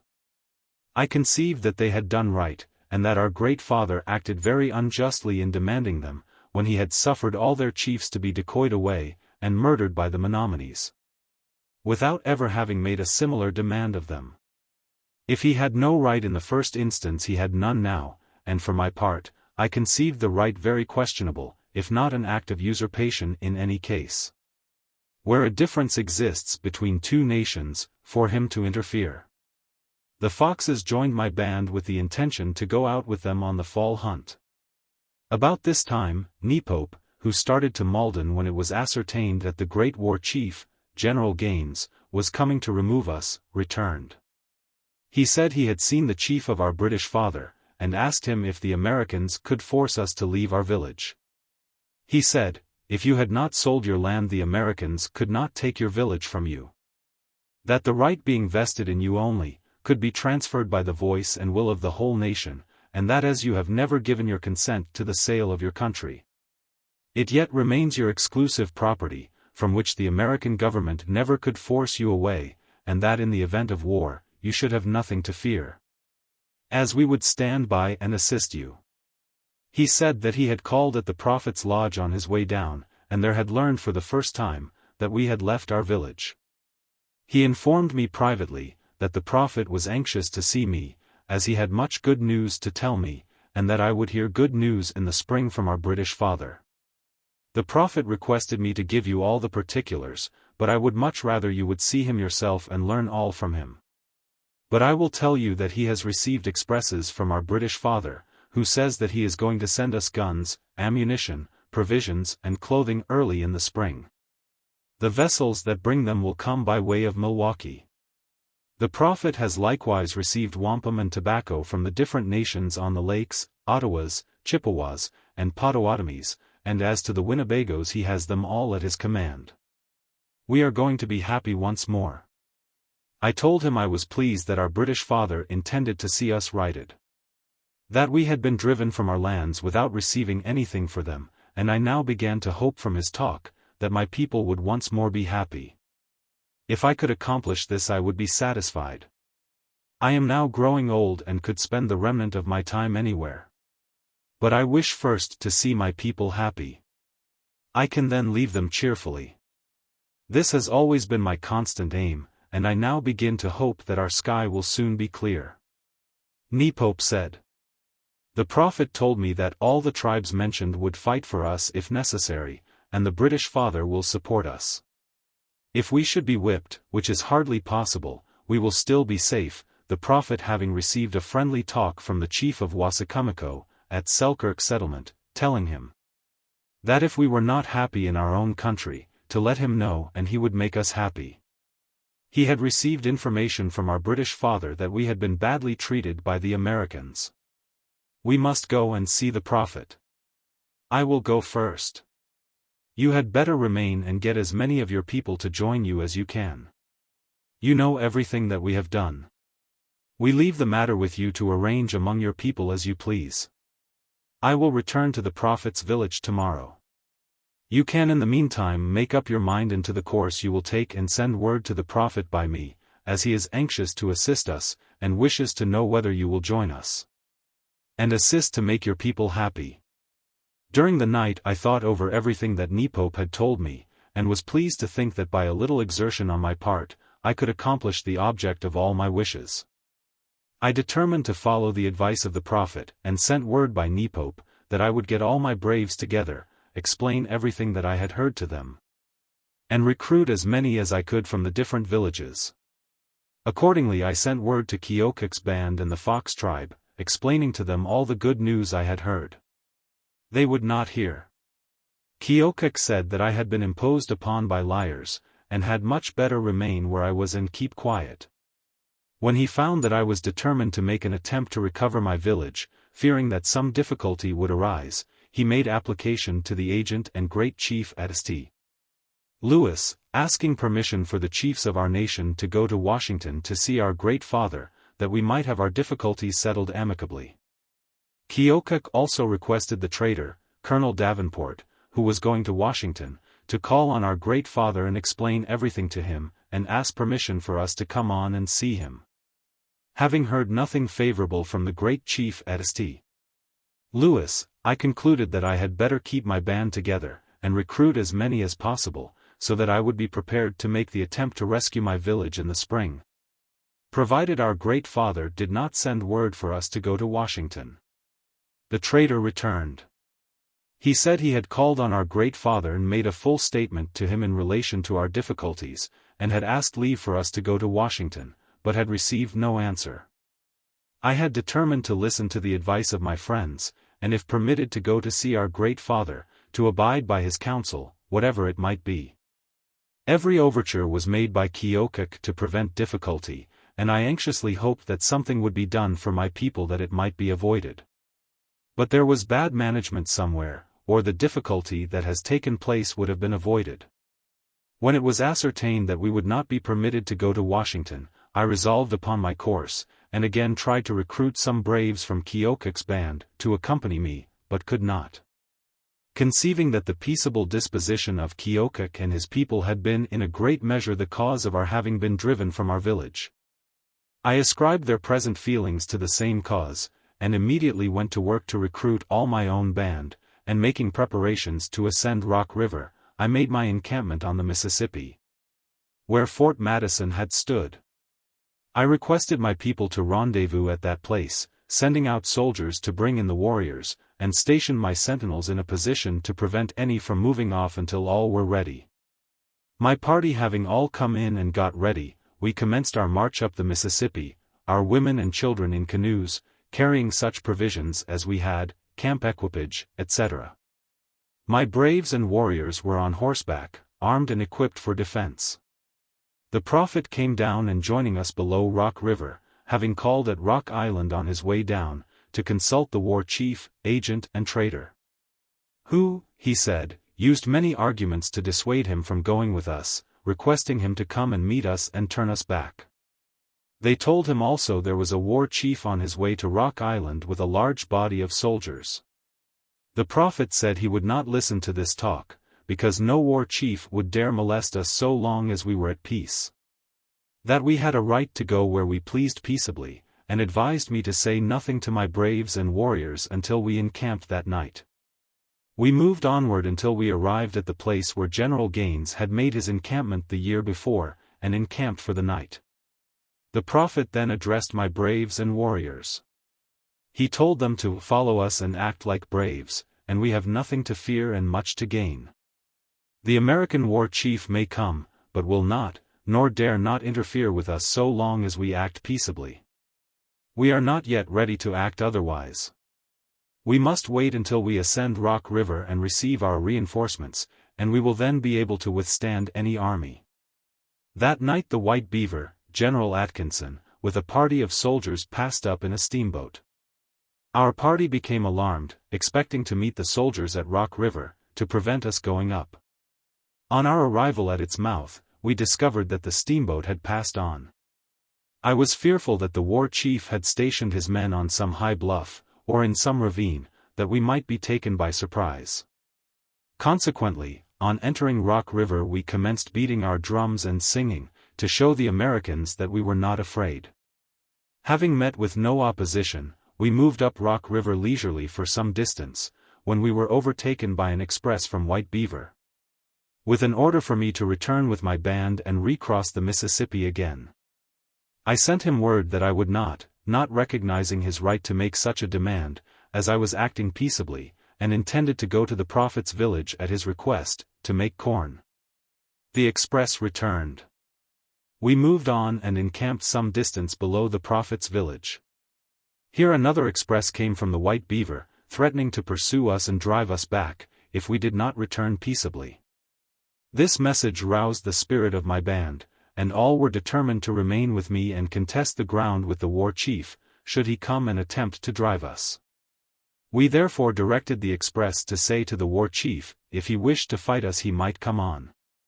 We were determined never to be driven, and equally so, not to make the first attack, our object being to act only on the defensive. This we conceived to be our right. Soon after the express returned, Mr. Greshett, sub-agent for the Winnebagos, came to our encampment. He had no interpreter, and was compelled to talk through his chiefs. They said the object of his mission was to persuade us to return. But they advised us to go on, assuring us that the further we went up Rock River the more friends we would meet, and our situation would be bettered. They were on our side and all of their people were our friends. We must not give up, but continue to ascend Rock River, on which, in a short time, we would receive reinforcements sufficiently strong to repulse any enemy. They said they would go down with their agent, to ascertain the strength of the enemy, and then return and give us the news. They had to use some stratagem to deceive their agent in order to help us. During this council several of my braves hoisted the British flag, mounted their horses and surrounded the council lodge. I discovered that the agent was very much frightened. I told one of his chiefs to tell him that he need not be alarmed, and then went out and directed my braves to desist. Every warrior immediately dismounted and returned to his lodge. After the council adjourned I placed a sentinel at the agent's lodge to guard him, fearing that some of my warriors might again frighten him. I had always thought he was a good man and was determined that he should not be hurt. He started with his chiefs to Rock Island. Having ascertained that White Beaver would not permit us to remain where we were, I began to consider what was best to be done, and concluded to keep on up the river. See the Potawatomis and have a talk with them. Several Winnebago chiefs were present, whom I advised of my intentions, as they did not seem disposed to render us any assistance. I asked them if they had not sent us wampum during the winter, and requested us to come and join their people and enjoy all the rights and privileges of their country. They did not deny this, and said if the white people did not interfere, they had no objection to our making corn this year, with our friend the prophet, but did not wish us to go any further up. The next day I started with my party to Kishwaukee. That night I encamped a short distance above the prophet's village. After all was quiet in our camp I sent for my chiefs, and told them that we had been deceived. That all the fair promises that had been held out to us through Nepope were false. But it would not do to let our party know it. We must keep it secret among ourselves, move on to Kishwaukee, as if all was right, and say something on the way to encourage our people. I will then call on the Potawatomis, hear what they say, and see what they will do. We started the next morning, after telling our people that news had just come from Milwaukee that a chief of our British father would be there in a few days. Finding that all our plans were defeated, I told the prophet that he must go with me, and we would see what could be done with the Potawatomis. On our arrival at Kishwaukee an express was sent to the Potawatomi villages. The next day a deputation arrived. I inquired if they had corn in their villages. They said they had a very little and could not spare any. I asked them different questions and received very unsatisfactory answers. This talk was in the presence of all my people. I afterwards spoke to them privately, and requested them to come to my lodge after my people had gone to sleep. They came and took seats. I asked them if they had received any news from the British on the lake. They said no. I inquired if they had heard that a chief of our British father was coming to Milwaukee to bring us guns, ammunition, goods, and provisions. They said no. I told them what news had been brought to me, and requested them to return to their village and tell the chiefs that I wished to see them and have a talk with them. After this deputation started, I concluded to tell my people that if White Beaver came after us, we would go back. As it was useless to think of stopping or going on without more provisions and ammunition. I discovered that the Winnebagos and Potawatomis were not disposed to render us any assistance. The next day the Potawatomi chiefs arrived in my camp. I had a dog killed, and made a feast. When it was ready, I spread my medicine bags, and the chiefs began to eat. When the ceremony was about ending, I received news that 300 or 400 white men on horseback had been seen about 8 miles off. I immediately started 3 young men with a white flag to meet them and conduct them to our camp, that we might hold a council with them and descend Rock River again. I also directed them, in case the whites had encamped, to return, and I would go and see them. After this party had started, I sent 5 young men to see what might take place. The first party went to the camp of the whites, and were taken prisoners. The last party had not proceeded far before they saw about 20 men coming toward them at full gallop. They stopped, and, finding that the whites were coming toward them in such a warlike attitude, they turned and retreated, but were pursued, and 2 of them overtaken and killed. The others then made their escape. When they came in with the news, I was preparing my flags to meet the war chief. The alarm was given. Nearly all my young men were absent 10 miles away. I started with what I had left, about 40, and had proceeded but a short distance, before we saw a part of the army approaching. I raised a yell, saying to my braves, "Some of our people have been killed. Wantonly and cruelly murdered. We must avenge their death." In a little while we discovered the whole army coming towards us at a full gallop. We were now confident that our first party had been killed. I immediately placed my men behind a cluster of bushes, that we might have the first fire when they had approached close enough. They made a halt some distance from us. I gave another yell, and ordered my brave warriors to charge upon them, expecting that they would all be killed. They did charge. Every man rushed towards the enemy and fired, and they retreated in the utmost confusion and consternation before my little but brave band of warriors. After following the enemy for some distance, I found it useless to pursue them further, as they rode so fast, and returned to the encampment with a few braves. As about 25 of them continued in pursuit of the flying enemy. I lighted my pipe and sat down to thank the Great Spirit for what he had done. I had not been meditating long, when 2 of the 3 young men I had sent with the flag to meet the American war chief, entered. My astonishment was not greater than my joy to see them living and well. I eagerly listened to their story, which was as follows. When we arrived near the encampment of the whites, a number of them rushed out to meet us, bringing their guns with them. They took us into their camp, where an American who spoke the Sauk language a little told us that his chief wanted to know how we were, where we were going, where our camp was, and where was Black Hawk. We told him that we had come to see his chief, that our chief had directed us to conduct him to our camp, in case he had not encamped, and in that event to tell him that he, Black Hawk, would come to see him. He wished to hold a council with him, as he had given up all intention of going to war. This man had once been a member of our tribe, having been adopted by me many years before and treated with the same kindness as was shown to our young men, but like the caged bird of the woods. He yearned for freedom, and after a few years' residence with us an opportunity for escape came and he left us. On this occasion he would have respected our flag and carried back the message I had sent to his chief, had he not been taken prisoner, with a comrade, by some of my braves who did not recognize him, and brought him into camp. They were securely tied with cords to trees and left to meditate, but were occasionally buffeted by my young men when passing near them. When I passed by him there was a recognition on the part of us both, but on account of former friendship I concluded to let him go. And some little time before the sun went down I released him from his captivity by untying the cords that bound him and accompanied him outside of our lines so that he could escape safely. His companion had previously made a desperate effort to escape from his guards and was killed by them. They continued their story. At the conclusion of this talk a party of white men came in on horseback. We saw by their countenances that something had happened.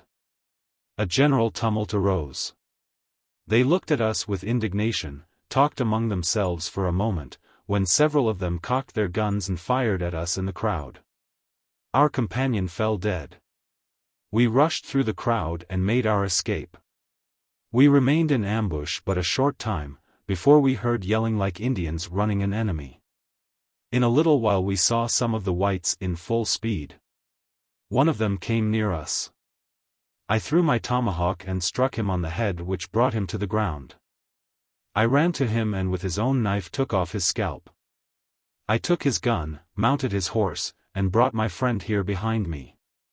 We turned to follow our braves, who were chasing the enemy, and had not gone far before we overtook a white man, whose horse had mired in a swamp. My friend alighted and tomahawked the man, who was apparently fast under his horse.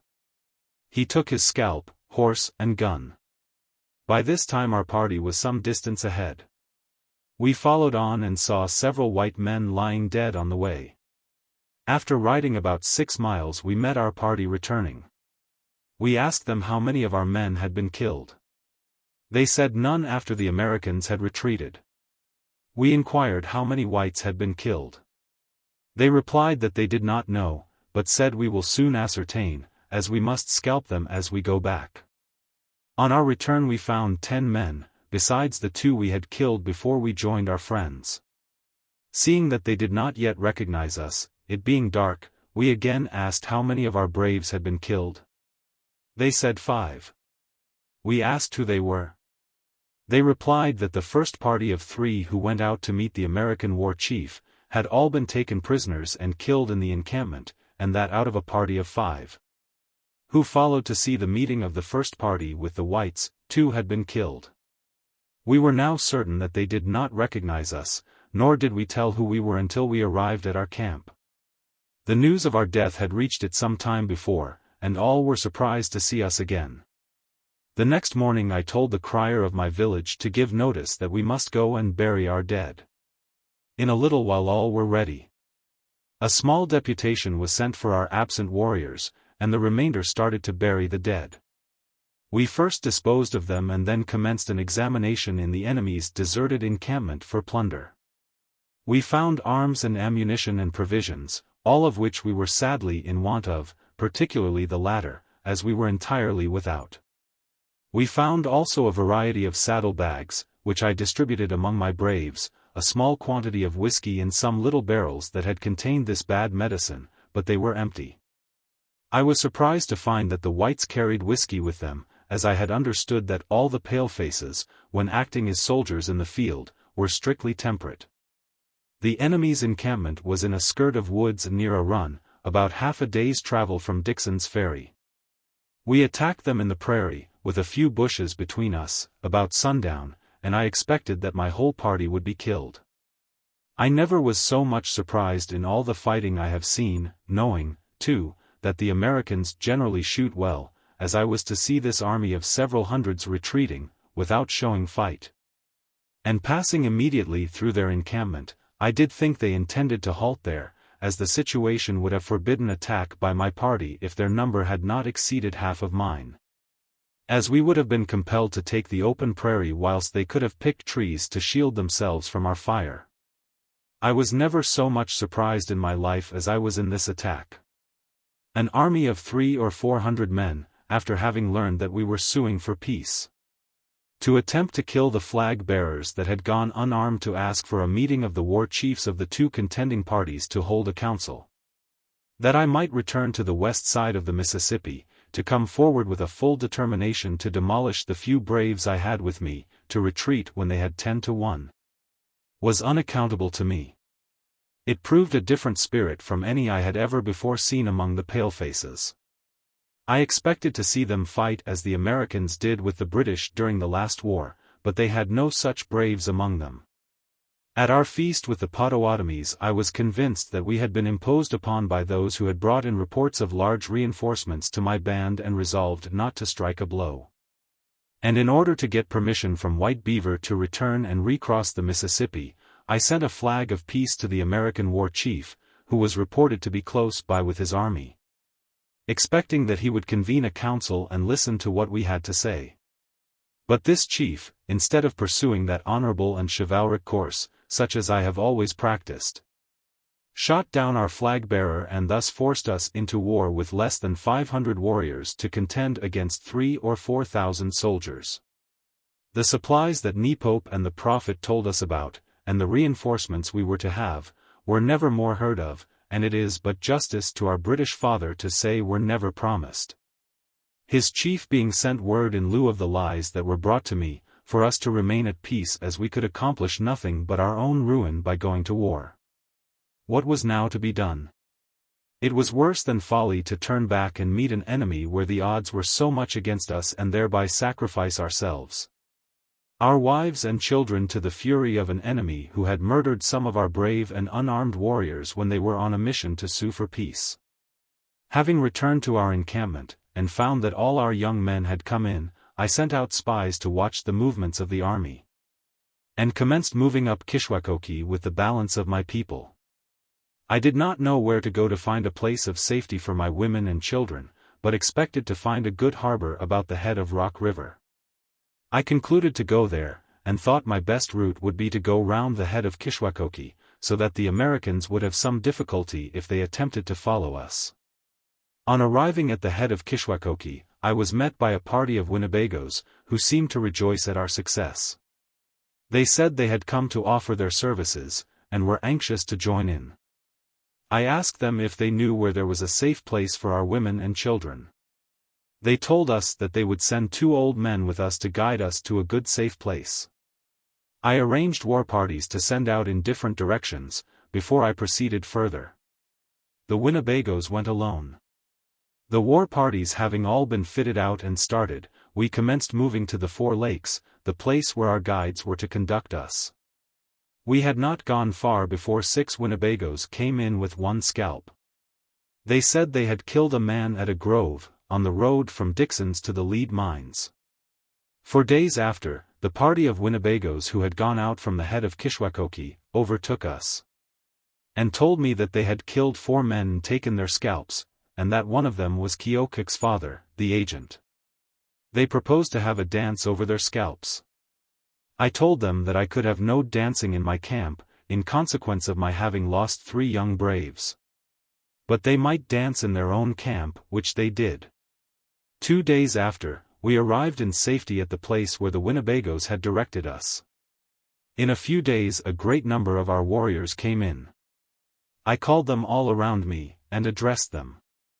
I told them, now is the time, if any of you wish to come into distinction, and be honored with the medicine bag. Now is the time to show your courage and bravery, and avenge the murder of our 3 braves. Several small parties went out, and returned again in a few days, with success, bringing in provisions for our people. In the meantime, some spies came in, and reported that the army had fallen back to Dixon's Ferry, and others brought news that the horsemen had broken up their camp, disbanded, and returned home. Finding that all was safe, I made a dog feast, preparatory to leaving my camp with a large party, as the enemy were stationed so far off. Before my braves commenced feasting, I took my medicine bags, and addressed them in the following language. Braves and warriors, these are the medicine bags of our forefather, Ma-Ka-Tai-Me-She-Kia-Kiak, who was the father of the Sauk nation. They were handed down to the great war chief of our nation, Ne-Ka-Na-Wen, who has been at war with all the nations of the plains, and have never yet been disgraced. I expect you all to protect them. After the ceremony was over and our feasting done, I started, with about 200 warriors following my great medicine bags. I directed my course towards sunset and dreamed, the second night after we started, that there would be a great feast prepared for us after 1 day's travel. I told my warriors my dream in the morning and we started for Moskohokoinak, Apple River. When we arrived in the vicinity of a fort the white people had built there, we saw 4 men on horseback. One of my braves fired and wounded a man when the others set up a yell as if a large force were near and ready to come against us. We concealed ourselves and remained in this position for some time watching to see the enemy approach, but none came. The 4 men, in the meantime, ran to the fort and gave the alarm. We followed them and attacked their fort. One of their braves, who seemed more valiant than the rest, raised his head above the picketing to fire at us when one of my braves, with a well-directed shot, put an end to his bravery. Finding that these people could not be killed without setting fire to their houses and fort, I thought it more prudent to be content with what flour, provisions, cattle and horses we could find than to set fire to their buildings. as the light would be seen at a distance and the army might suppose we were in the neighborhood and come upon us with a strong force. Accordingly we opened a house and filled our bags with flour and provisions, took several horses and drove off some of their cattle. We started in a direction toward sunrise. After marching a considerable time I discovered some white men coming towards us. I told my braves that we would go into the woods and kill them when they approached. We concealed ourselves until they came near enough and then commenced yelling and firing and made a rush upon them. About this time their chief, with a party of men, rushed up to rescue the men we had fired upon. In a little while they commenced retreating and left their chief and a few braves who seemed willing and anxious to fight. They acted like men, but were forced to give way when I rushed upon them with my braves. In a short time the chief returned with a logger party. He seemed determined to fight, and anxious for a battle. When he came near enough I raised the yell and firing commenced from both sides. The chief, who seemed to be a small man, addressed his warriors in a loud voice, but they soon retreated, leaving him and a few braves on the battlefield. A great number of my warriors pursued the retreating party and killed a number of their horses as they ran. The chief and his few braves were unwilling to leave the field. I ordered my braves to rush upon them, and had the mortification of seeing 2 of my chiefs killed before the enemy retreated. This young chief deserves great praise for his courage and bravery, but fortunately for us, his army was not all composed of such brave men. During this attack we killed several men and about 40 horses and lost 2 young chiefs and 7 warriors. My braves were anxious to pursue them to the fort, attack and burn it, but I told them it was useless to waste our powder as there was no possible chance of success if we did attack them. And that as we had ran the bear into his hole we would there leave him and return to our camp. On arriving at our encampment we found that several of our spies had returned, bringing intelligence that the army had commenced moving. Another party of 5 came in and said they had been pursued for several hours, and were attacked by 25 or 30 whites in the woods. That the whites rushed in upon them as they lay concealed and received their fire without seeing them. They immediately retreated whilst we reloaded. They entered the thicket again and as soon as they came near enough we fired. Again they retreated and again they rushed into the thicket and fired. We returned their fire and a skirmish ensued between 2 of their men and one of ours, who was killed by having his throat cut. This was the only man we lost, the enemy having had 3 killed. They again retreated. Another party of 3 Sacs had come in and brought 2 young white squaws, whom they had given to the Winnebagos to take to the whites. They said they had joined a party of Potawatomis and went with them as a war party against the settlers of Illinois. The leader of this party, a Potawatomi, had been severely whipped by this settler, some time before, and was anxious to avenge the insult and injury. While the party was preparing to start, a young Potawatomi went to the settler's house and told him to leave it, that a war party was coming to murder them. They started, but soon returned again, as it appeared that they were all there when the war party arrived. The Potawatomis killed the whole family, except 2 young squaws, whom the Sacs took up on their horses and carried off, to save their lives. They were brought to our encampment, and a messenger sent to the Winnebagos, as they were friendly on both sides, to come and get them, and carry them to the whites. If these young men, belonging to my band, had not gone with the Potawatomis, the 2 young squaws would have shared the same fate as their friends. During our encampment at the 4 lakes we were hard-pressed to obtain enough to eat to support nature. Situated in a swampy, marshy country, which had been selected in consequence of the great difficulty required to gain access thereto, there was but little game of any sort to be found. And fish were equally scarce. The great distance to any settlement, and the impossibility of bringing supplies therefrom, if any could have been obtained, deterred our young men from making further attempts. We were forced to dig roots and bark trees, to obtain something to satisfy hunger and keep us alive. Several of our old people became so reduced, as to actually die with hunger. Learning that the army had commenced moving, and fearing that they might come upon and surround our encampment, I concluded to remove our women and children across the Mississippi, that they might return to the Sac nation again. Accordingly, on the next day we commenced moving, with 5 Winnebagos acting as our guides, intending to descend the Wisconsin. Ne-Pope, with a party of 20, remained in our rear, to watch for the enemy, whilst we were proceeding to the Wisconsin, with our women and children. We arrived, and had commenced crossing over to an island, when we discovered a large body of the enemy coming towards us. We were now compelled to fight, or sacrifice our wives and children to the fury of the whites. I met them with 50 warriors, having left the balance to assist our women and children in crossing, about a mile from the river, when an attack immediately commenced. I was mounted on a fine horse, and was pleased to see my warriors so brave. I addressed them in a loud voice, telling them to stand their ground and never yield it to the enemy. At this time I was on the rise of a hill, where I wished to form my warriors, that we might have some advantage over the whites.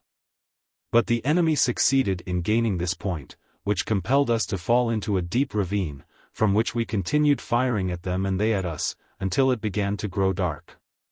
My horse having been wounded twice during this engagement, and fearing from his loss of blood that he would soon give out, and finding that the enemy would not come near enough to receive our fire. In the dusk of the evening, and knowing that our women and children had had sufficient time to reach the island in the Wisconsin, I ordered my warriors to return, by different routes, and meet me at the Wisconsin, and was astonished to find that the enemy were not disposed to pursue us. In this skirmish with 50 braves, I defended and accomplished my passage over the Wisconsin, with a loss of only 6 men, though opposed by a host of mounted militia. I would not have fought there, but to gain time for our women and children to cross to an island. A warrior will duly appreciate the embarrassments I labored under, and whatever may be the sentiments of the white people in relation to this battle, my nation, though fallen, will award to me the reputation of a great brave in conducting it. The loss of the enemy could not be ascertained by our party, but I am of the opinion that it was much greater, in proportion, than mine. We returned to the Wisconsin and crossed over to our people. Here some of my people left me, and descended the Wisconsin, hoping to escape to the west side of the Mississippi, that they might return home.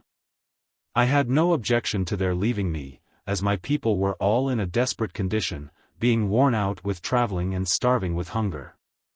Our only hope to save ourselves was to get across the Mississippi. But few of this party escaped.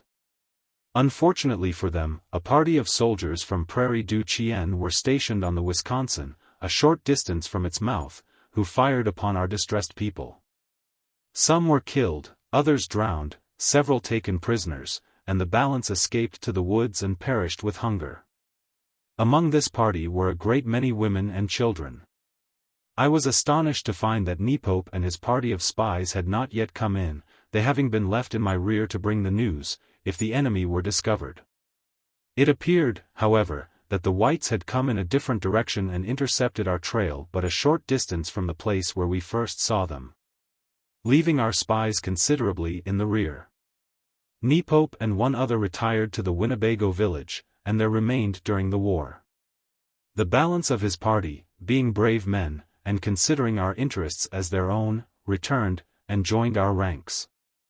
Myself and band having no means to descend the Wisconsin, I started over a rugged country, to go to the Mississippi, intending to cross it and return to my nation.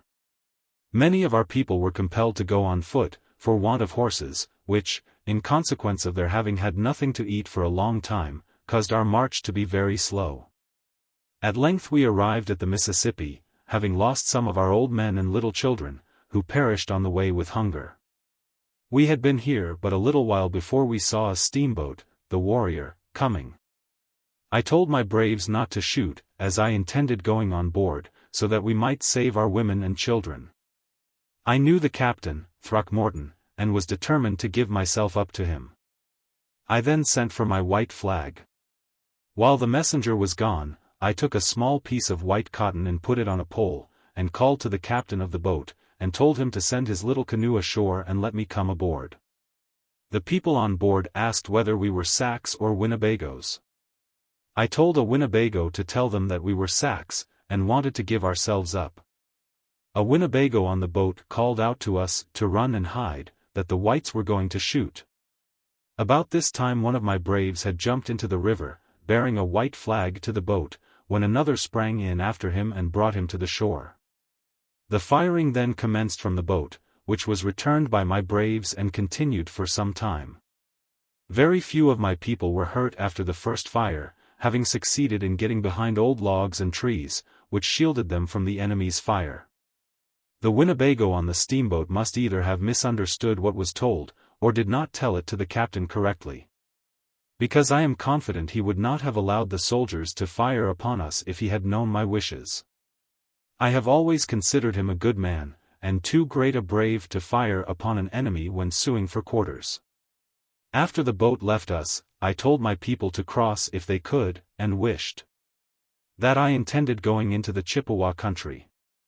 Some commenced crossing, and such as had determined to follow them, remained, only 3 lodges going with me. Next morning, at daybreak, a young man overtook me, and said that all my party had determined to cross the Mississippi, that a number had already got over safely and that he had heard the white army last night within a few miles of them. I now began to fear that the whites would come up with my people and kill them before they could get across. I had determined to go and join the Chippewas. But reflecting that by this I could only save myself, I concluded to return, and die with my people, if the Great Spirit would not give us another victory. During our stay in the thicket, a party of whites came close by us, but passed on without discovering us. Early in the morning a party of whites being in advance of the army, came upon our people, who were attempting to cross the Mississippi. They tried to give themselves up. The whites paid no attention to their entreaties, but commenced slaughtering them. In a little while the whole army arrived. Our braves, but few in number, finding that the enemy paid no regard to age or sex, and seeing that they were murdering helpless women and little children, determined to fight until they were killed.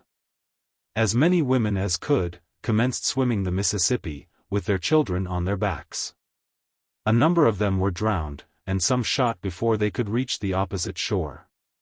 One of my braves, who gave me this information, piled up some saddles before him, when the fight commenced, to shield himself from the enemy's fire, and killed 3 white men.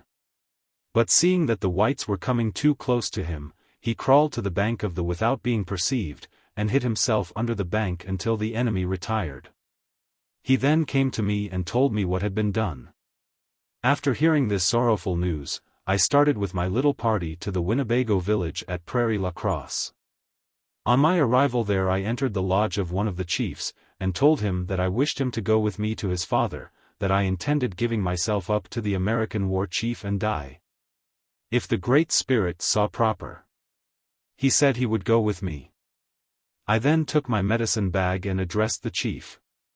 I told him that it was the soul of the Sac nation, that it never had been dishonored in any battle. Take it, it is my life, dearer than life, and give it to the American chief. He said he would keep it, and take care of it, and if I was suffered to live, he would send it to me. During my stay at the village, the squaws made me a white dress of deer skin. I then started with several Winnebagos, and went to their agent, at Prairie du Chien, and gave myself up. On my arrival there, I found to my sorrow, that a large body of Sioux had pursued and killed a number of our women and children, who had got safely across the Mississippi. The whites ought not to have permitted such conduct, and none but cowards would ever have been guilty of such cruelty, a habit which had always been practiced on our nation by the Sioux. The massacre, which terminated the war, lasted about 2 hours. Our loss in killed was about 60, besides a number that was drowned. The loss of the enemy could not be ascertained by my braves, exactly, but they think that they killed about 16 during the action. I was now given up by the agent to the commanding officer at Fort Crawford, the White Beaver having gone down the river. We remained here a short time, and then started for Jefferson Barracks, in a steamboat, under the charge of a young war chief, Lieutenant Jefferson Davis, who treated us all with much kindness. He is a good and brave young chief, with whose conduct I was much pleased. On our way down we called at Galena and remained a short time. The people crowded to the boat to see us, but the war chief would not permit them to enter the apartment where we were, knowing From what his feelings would have been if he had been placed in a similar situation, that we did not wish to have a gaping crowd around us. We passed Rock Island without stopping. The great war chief, Gen. Scott, who was then at Fort Armstrong, came out in a small boat to see us, but the captain of the steamboat would not allow anybody from the fort to come on board his boat, in consequence of the cholera raging among the soldiers. I did think that the captain ought to have permitted the war chief to come on board to see me, because I could see no danger to be apprehended by it. The war chief looked well, and I have since heard was constantly among his soldiers, who were sick and dying, administering to their wants, and had not caught the disease from them, and I thought it absurd to think that any of the people on the steamboat could be afraid of catching the disease from a well man. But these people are not brave like war chiefs, who never fear anything. On our way down, I surveyed the country that had cost us so much trouble, anxiety, and blood, and that now caused me to be a prisoner of war. I reflected upon the ingratitude of the whites when I saw their fine houses, rich harvests and everything desirable around them, and recollected that all this land had been ours, for which I and my people had never received a dollar, and that the whites were not satisfied until they took our village and our graveyards from us and removed us across the Mississippi. On our arrival at Jefferson Barracks we met the great war chief, White Beaver, who had commanded the American army against my little band. I felt the humiliation of my situation. A little while before I had been leader of my braves, now I was a prisoner of war, but had surrendered myself. He received us kindly and treated us well. We were now confined to the barracks and forced to wear the ball and chain. This was extremely mortifying and altogether useless. Was the White Beaver afraid I would break out of his barracks and run away? Or was he ordered to inflict this punishment upon me? If I had taken him prisoner on the field of battle I would not have wounded his feelings so much by such treatment, knowing that a brave war chief would prefer death to dishonor. But I do not blame the White Beaver for the course he pursued, as it is the custom among the white soldiers, and I suppose was a part of his duty. The time dragged heavily and gloomily along throughout the winter, although the White Beaver did everything in his power to render us comfortable. Having been accustomed, throughout a long life, to roam the forests o'er, to go and come at liberty, confinement, and under such circumstances, could not be less than torture. We passed away the time making pipes until spring, when we were visited by the agent, trader and interpreter, from Rock Island, Keokuk and several chiefs and braves of our nation, and my wife and daughter. I was rejoiced to see the two latter and spent my time very agreeably with them and my people as long as they remained. The trader, Sage Nash, Colonel Davenport, presented me with some dried venison, which had been killed and cured by some of my friends. This was a valuable present, and although he had given me many before, none ever pleased me so much. This was the first meat I had eaten for a long time that reminded me of the former pleasures of my own wigwam, which had always been stored with plenty. Keokuk and his chiefs, during their stay at the barracks, petitioned our great father, the President, to release us, and pledged themselves for our good conduct. I now began to hope I would soon be restored to liberty and the enjoyment of my family and friends, having heard that Keokuk stood high in the estimation of our great father. Because he did not join me in the war, but I was soon disappointed in my hopes. An order came from our great father to the White Beaver to send us on to Washington. In a little while all were ready and left Jefferson Barracks on board of a steamboat, under charge of a young war chief and one soldier, whom the White Beaver sent along as a guide to Washington. We were accompanied by Keokuk, wife and son, Apenus, Wapello, Powashik, Pashipaho, Nashashuk, Sauk, Muskwaki, and our interpreter. Our principal traders, Colonel Geo. Davenport, of Rock Island, and S. Phelps and clerk, William Cusland, of the Yellow Banks, also accompanied us. On our way up the Ohio we passed several large villages, the names of which were explained to me. The first is called Louisville, and is a very petty village, situated on the bank of the Ohio River. The next is Cincinnati, which stands on the bank of the same river. This is a large and beautiful village and seemed to be in a thriving condition. The people gathered on the bank as we passed, in great crowds, apparently anxious to see us. On our arrival at Wheeling, the streets and river banks were crowded with people, who flocked from every direction to see us. While we remained here, many called upon us and treated us with kindness, no one offering to molest or misuse us. This village is not so large as either of those before mentioned, but is quite a pretty one. We left the steamboat then, having traveled a long distance on the prettiest river I ever saw, except our Mississippi, and took the stage. Being unaccustomed to this mode of traveling, we soon got tired and wished ourselves seated in a canoe on one of our own rivers, that we might return to our friends. We had traveled but a short distance before our carriage turned over, from which I received a slight injury, and the soldier had one arm broken. I was sorry for this accident, as the young man had behaved well. We had a rough and mountainous country for several days, but had a good trail for our carriage. It is astonishing what labor and pains the white people have had to make this road, as it passes over several mountains, which are generally covered with rocks and timber. Yet it has been made smooth and easy to travel upon. Rough and mountainous as this country is, there are many wigwams and small villages standing on the roadside. I could see nothing in the country to induce the people to live in it, and was astonished to find so many whites living on the hills. I have often thought of them since my return to my own people, and am happy to think that they prefer living in their own country to coming out to ours and driving us from it, as many of the whites have already done.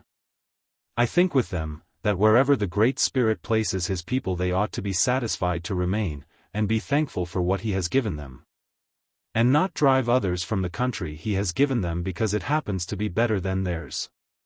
This is contrary to our way of thinking, and from my intercourse with the whites, I have learned that one great principle of their religion is, to do unto others as you wish them to do unto you. Those people in the mountains seem to act upon this principle, but the settlers on our frontiers and on our land seem never to think of it, if we are to judge by their actions.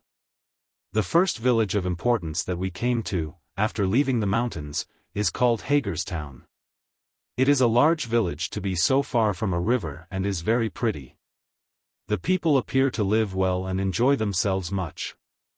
We passed through several small villages on the way to Fredericktown, but I have forgotten their names. This last is a large and beautiful village.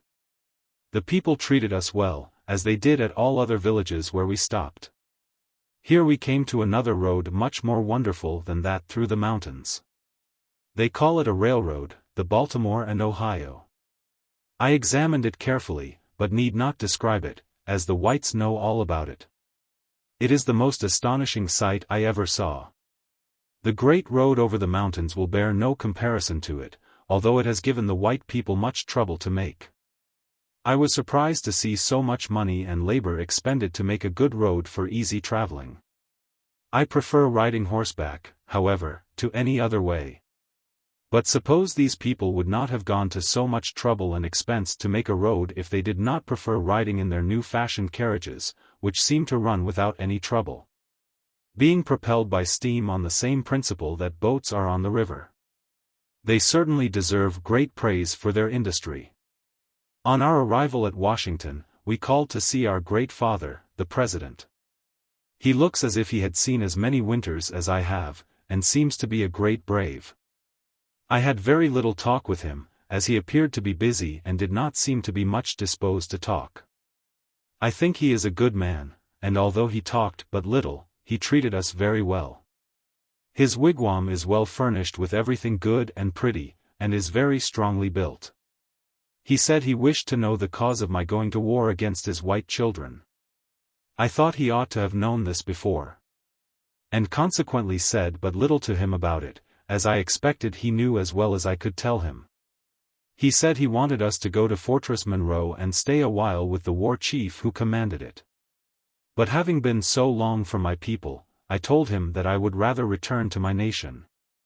That Keokuk had come here once on a visit to him, as we had done, and he had let him return again, as soon as he wished, and that I expected to be treated in the same manner. He insisted, however, on our going to Fortress Monroe.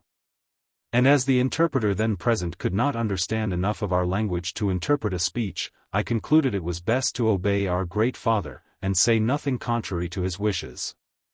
During our stay at the city, we were called upon by many of the people, who treated us well, particularly the squaws.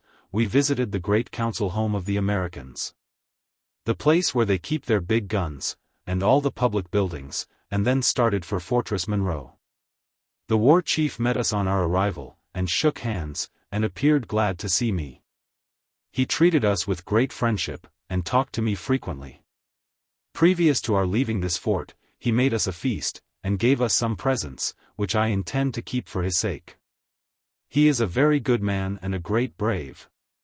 I was sorry to leave him, although I was going to return to my people, because he had treated me like a brother, during all the time I remained with him. Having got a new guide, a war chief, Major Garland, we started for our own country, taking a circuitous route. Our great father being about to pay a visit to his children in the big towns toward sunrise, and being desirous that we should have an opportunity of seeing them, had directed our guide to take us through. On our arrival at Baltimore, we were much astonished to see so large a village, but the war chief told us we would soon see a larger one. This surprised us more. During our stay here, we visited all the public buildings and places of amusement, saw much to admire, and were well entertained by the people who crowded to see us. Our great father was there at the same time, and seemed to be much liked by his white children, who flocked around him, as they had around us, to shake him by the hand. He did not remain long, having left the city before us. In an interview, while here, the president said, "When I saw you in Washington, I told you that you had behaved very badly in going to war against the whites. Your conduct then compelled me to send my warriors against you, and your people were defeated with great loss, and several of you surrendered. To be kept until I should be satisfied that you would not try to do any more injury. I told you, too, that I would inquire whether your people wished you to return, and whether, if you did return, there would be any danger to the frontier. General Clark and Gen. Atkinson, whom you know, have informed me that your principal chief and the rest of your people are anxious you should return, and Keokuk has asked me to send you back. Your chiefs have pledged themselves for your good conduct, and I have given directions that you should be taken to your own country. Major Garland, who is with you, will conduct you through some of our towns. You will see the strength of the white people. You will see that our young men are as numerous as the leaves in the woods. What can you do against us? You may kill a few women and children, but such a force would soon be sent against you as would destroy your whole tribe. Let the red men hunt and take care of their families. I hope they will not again raise the tomahawk against their white brethren. We do not wish to injure you. We desire your prosperity and improvement. But if you again make war against our people, I shall send a force which will severely punish you. When you go back, listen to the counsels of Keokuk and the other friendly chiefs. Bury the tomahawk and live in peace with the people on the frontier. And I pray the Great Spirit to give you a smooth path and a fair sky to return." I was pleased with our great father's talk and thanked him. Told him that the tomahawk had been buried so deep that it would never be resurrected, and that my remaining days would be spent in peace with all my white brethren.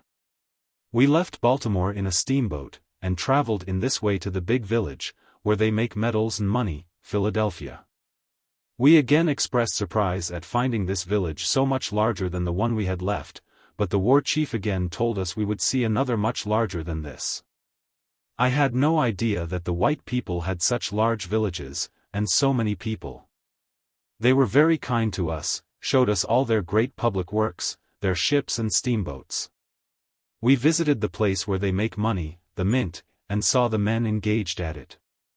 They presented each of us with a number of pieces of the coin as they fell from the mint, which are very handsome. I witnessed a militia training in this city, in which were performed a number of singular military feats. The chiefs and men were all well dressed, and exhibited quite a warlike appearance. I think our system of military parade far better than that of the whites, but as I am now done going to war I will not describe it, or say anything more about war. or the preparations necessary for it. We next started for New York, and on our arrival near the wharf, saw a large collection of people gathered at Castle Garden. We had seen many wonderful sights in our way, large villages, the great national road over the mountains, the railroad, steam carriages, ships, steamboats, and many other things. But we were now about to witness a sight more surprising than any of these. We were told that a man was going up in the air in a balloon. We watched with anxiety to see if this could be true. And to our utter astonishment, saw him ascend in the air until the eye could no longer perceive him. Our people were all surprised, and one of our young men asked the prophet if he was going up to see the Great Spirit. After the ascension of the balloon, we landed and got into a carriage to go to the house that had been provided for our reception. We had proceeded but a short distance before the street was so crowded that it was impossible for the carriage to pass. The war chief then directed the coachman to take another street, and stop at a different house from the one we had intended. On our arrival here we were waited upon by a number of gentlemen, who seemed much pleased to see us. We were furnished with good rooms, good provisions, and everything necessary for our comfort. The chiefs of this big village, being desirous that all their people should have an opportunity to see us, fitted up their great council home for this purpose, where we saw an immense number of people, all of whom treated us with great friendship, and many with great generosity. One of their great chiefs, John A. Graham, waited upon us and made a very pretty talk, which appeared in the village papers, one of which I now hand you. Mr. Graham's speech. Brothers, open your ears. You are brave men. You have fought like tigers, but in a bad cause. We have conquered you. We were sorry last year that you raised the tomahawk against us, but we believe you did not know us then as you do now. We think, in time to come, you will be wise, and that we shall be friends forever. You see that we are a great people, numerous as the flowers of the field, as the shells on the sea shore, or the fishes in the sea. We put one hand on the eastern, and at the same time the other on the western ocean. We all act together.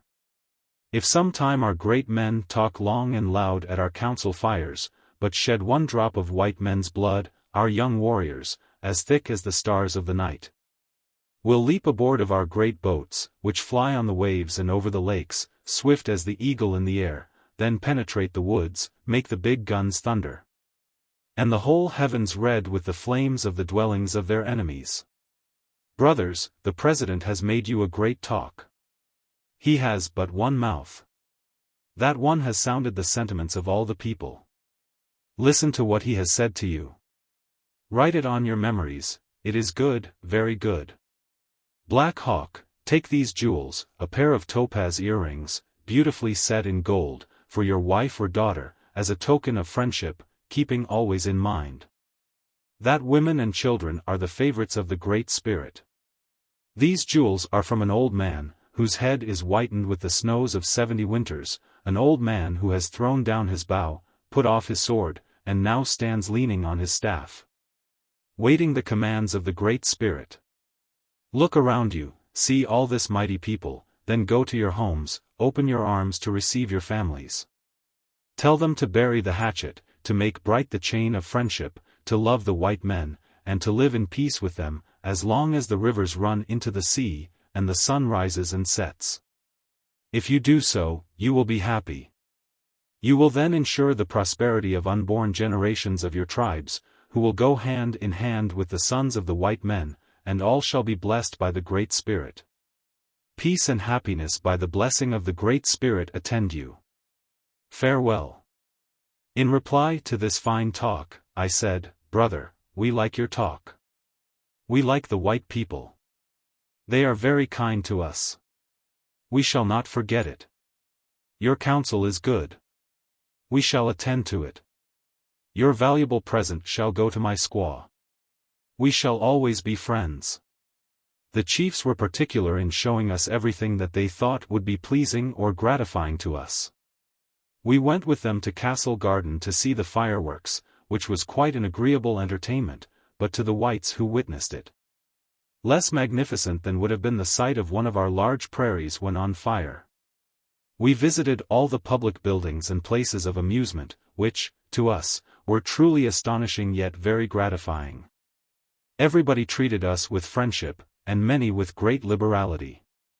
The squaws presented us many handsome little presents that are said to be valuable. They were very kind, very good, and very pretty, for pale-faces. Among the men, who treated us with marked friendship, by the presentation of many valuable presents, I cannot omit to mention the name of my old friend Crooks, of the American Fur Company. I have known him long, and have always found him to be a good chief, one who gives good advice, and treats our people right. I shall always be proud to recognize him as a friend, and glad to shake him by the hand. Being anxious to return to our people, our guide started with us for our own country. On arriving at Albany, the people were so anxious to see us, that they crowded the streets and wharfs, where the steamboats landed, so much that it was almost impossible for us to pass to the hotel which had been provided for our reception. We remained here but a short time, it being a comparatively small village, with only a few large public buildings. The great council home of the state is located here, and the big chief, the governor, resides here, in an old mansion. From here we went to Buffalo, thence to Detroit, where I had spent many pleasant days, and anticipated, on my arrival, to meet many of my old friends, but in this I was disappointed. What could be the cause of this? Are they all dead? Or what has become of them? I did not see our old father them, who had always given me good advice and treated me with great friendship. After leaving Detroit it was but a few days before we landed at Prairie du Chien. The war chief at the fort treated us very kindly, as did the people generally. I called on the agent of the Winnebagos, General J. M. Street, to whom I had surrendered myself after the battle at Bad Axe, who received me very friendly.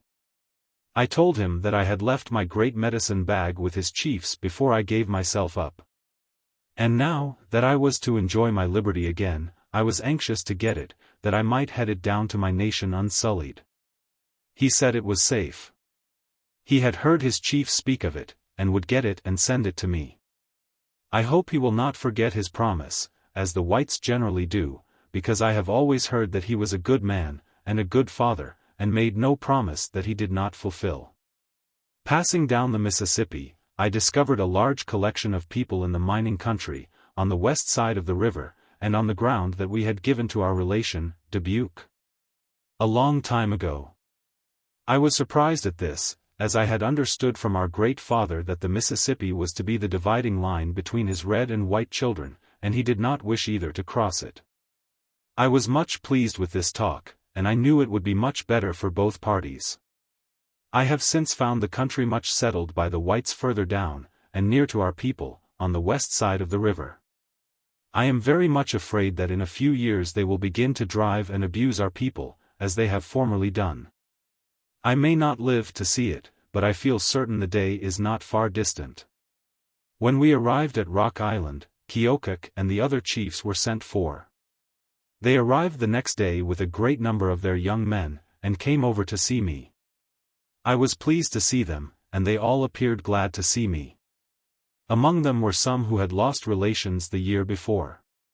When we met, I perceived the tear of sorrow gush from their eyes at the recollection of their loss, yet they exhibited a smiling countenance, from the joy they felt at seeing me alive and well. The next morning, the war chief, our guide, convened a council at Fort Armstrong. Keokuk and his party went to the fort. But, in consequence of the war chief not having called for me to accompany him, I concluded that I would wait until I was sent for. Consequently, the interpreter came and said, they were ready, and had been waiting for me to come to the fort. I told him I was ready and would accompany him. On our arrival there the council commenced. The war chief said that the object of this council was to deliver me up to Keokuk. He then read a paper, and directed me to follow Keokuk's advice, and be governed by his counsel in all things. In this speech he said much that was mortifying to my feelings, and I made an indignant reply. I do not know what object the war chief had in making such a speech, or whether he intended what he said, but I do know that it was uncalled for, and did not become him. I have addressed many war chiefs and listened to their speeches with pleasure, but never had my feelings of pride and honor insulted on any other occasion. But I am sorry I was so hasty in reply to this chief, because I said that which I did not intend. In this council I met my old friend, Colonel William Davenport, whom I had known about 18 years. He is a good and brave chief. He always treated me well, and gave me good advice. He made me a speech on this occasion, very different from that of the other chief. It sounded like coming from a brave. He said he had known me a long time, that we had been good friends during that acquaintance, and, although he had fought against my braves, in our late war, he still extended the hand of friendship to me, and hoped that I was now satisfied, from what I had seen in my travels, that it was folly to think of going to war against the whites, and would ever remain at peace. He said he would be glad to see me at all times, and on all occasions would be happy to give me good advice. If our great father were to make such men our agents, he would much better subserve the interests of our people, as well as his own, than in any other way. The war chiefs all know our people, and are respected by them. If the war chiefs at the different military posts on the frontier were made agents, they could always prevent difficulties from arising among the Indians and whites. And I have no doubt, had the war chief above alluded to been our agent, we would never have had the difficulties with the whites we have had. Our agents ought always to be braves. I would, therefore, recommend to our great father the propriety of breaking up the present Indian establishment, and creating a new one. And make the commanding officers at the different frontier posts the agents of the government for the different nations of Indians. I have a good opinion of the American war chiefs generally with whom I am acquainted, and my people, who had an opportunity of seeing and becoming well acquainted with the great war chief, Gen. Winfield Scott, who made the last treaty with them, in conjunction with the great chief of Illinois, Governor Reynolds, all tell me that he is the greatest brave they ever saw. And a good man, one who fulfills his promises. Our braves spoke more highly of him than of any chief that had ever been among us, or made treaties with us. Whatever he says may be depended upon. If he had been our great father, we never would have been compelled to join the British in the last war with America, and I have thought that as our great father is changed every few years, that his children would do well to put this great war chief in his place, for they cannot find a better chief for a great father anywhere. I would be glad if the village criers, editors, in all the villages I passed through, would let their people know my wishes and opinions about this great war chief. During my travels my opinions were asked for on different subjects, but for want of a good interpreter, our regular interpreter having gone home on a different route, were seldom given. Presuming that they would be equally acceptable now, I have thought it a part of my duty to lay the most important before the public. The subject of colonizing the Negroes was introduced and my opinion asked as to the best method of getting clear of these people. I was not fully prepared at that time to answer, as I knew but little about their situation. I have since made many inquiries on the subject, and find that a number of states admit no slaves, whilst the balance hold these Negroes as slaves, and are anxious, but do not know how to get clear of them. I will now give my plan, which, when understood, I hope will be adopted. Let the free states remove all the male Negroes within their limits to the slave states. Then let our great father buy all the female Negroes in the slave states between the ages of 12 and 20, and sell them to the people of the free states, for a term of years. Say those under 15 until they are 21, and those of and over 15, for 5 years, and continue to buy all the females in the slave states as soon as they arrive at the age of 12. And take them to the free states and dispose of them in the same way as the first, and it will not be long before the country is clear of the blackskins. About which I am told they have been talking for a long time, and for which they have expended a large amount of money. I have no doubt but our great father would willingly do his part in accomplishing this object for his children, as he could not lose much by it, and would make them all happy. If the free states did not want them all for servants, we would take the balance in our nation to help our women make corn. I have not time now, or is it necessary to enter more into detail about my travels through the United States? The white people know all about them, and my people have started to their hunting grounds and I am anxious to follow them. Before I take leave of the public, I must contradict the story of some of the village criers, who, I have been told, accuse me of having murdered women and children among the whites. This assertion is false. I never did, nor have I any knowledge that any of my nation ever killed a white woman or child. I make this statement of truth to satisfy the white people among whom I have been traveling, and by whom I have been treated with great kindness, that, when they shook me by the hand so cordially, they did not shake the hand that had ever been raised against any but warriors. It has always been our custom to receive all strangers that come to our village or camps in time of peace on terms of friendship, to share with them the best provisions we have, and give them all the assistance in our power. If on a journey or lost, to put them on the right trail, and if in want of moccasins, to supply them. I feel grateful to the whites for the kind manner they treated me and my party whilst traveling among them. And from my heart I assure them that the white man will always be welcome in our village or camps, as a brother. The tomahawk is buried forever. We will forget what has passed, and may the watchword between the Americans and he Sacs and Foxes ever be, friendship. I am done now. A few more moons and I must follow my fathers to the shades. May the Great Spirit keep our people and the whites always at peace, is the sincere wish of Black Hawk. Starts for a new home. After we had finished his autobiography, the interpreter read it over to him carefully, and explained it thoroughly, so that he might make any needed corrections, by adding to or taking from the narrations. But he did not desire to change it in any material matter. He said, it contained nothing but the truth, and that it was his desire that the white people in the big villages he had visited should know how badly he had been treated, and the reason that had impelled him to act as he had done. Arrangements having been completed for moving to his new home, he left Rock Island on the 10th of October with his family and a small portion of his band, for his old hunting grounds on Skunk River, on the west side of the Mississippi River below Shokokan. Here he had a comfortable dwelling erected, and settled down with the expectation of making it his permanent home, thus spending the evening of his days in peace and quietude. Our next meeting with the chief was in the autumn of 1834 while on our way to the trading house of Captain William Phelps, now of Lewistown, Ills, at Sweet Home, located on the bank of the Des Moines River. This was soon after the payment of the annuities at Rock Island, where the chiefs and head men had been assembled and received the money and divided it among their people by such rule as they saw fit to adopt. But this mode of distribution had proved very unsatisfactory to a large number of Indians who felt that they had been sorely wronged. The Sacs held a convocation at Phelps' trading house soon after our arrival, and petitioned their great father to change the mode of payment of their annuities. Black Hawk was a leading spirit in this movement, but thought best not to be present at the meeting. The writer of this drew up a petition in advance of the assembling of the meeting, in accordance with the views of the Messrs.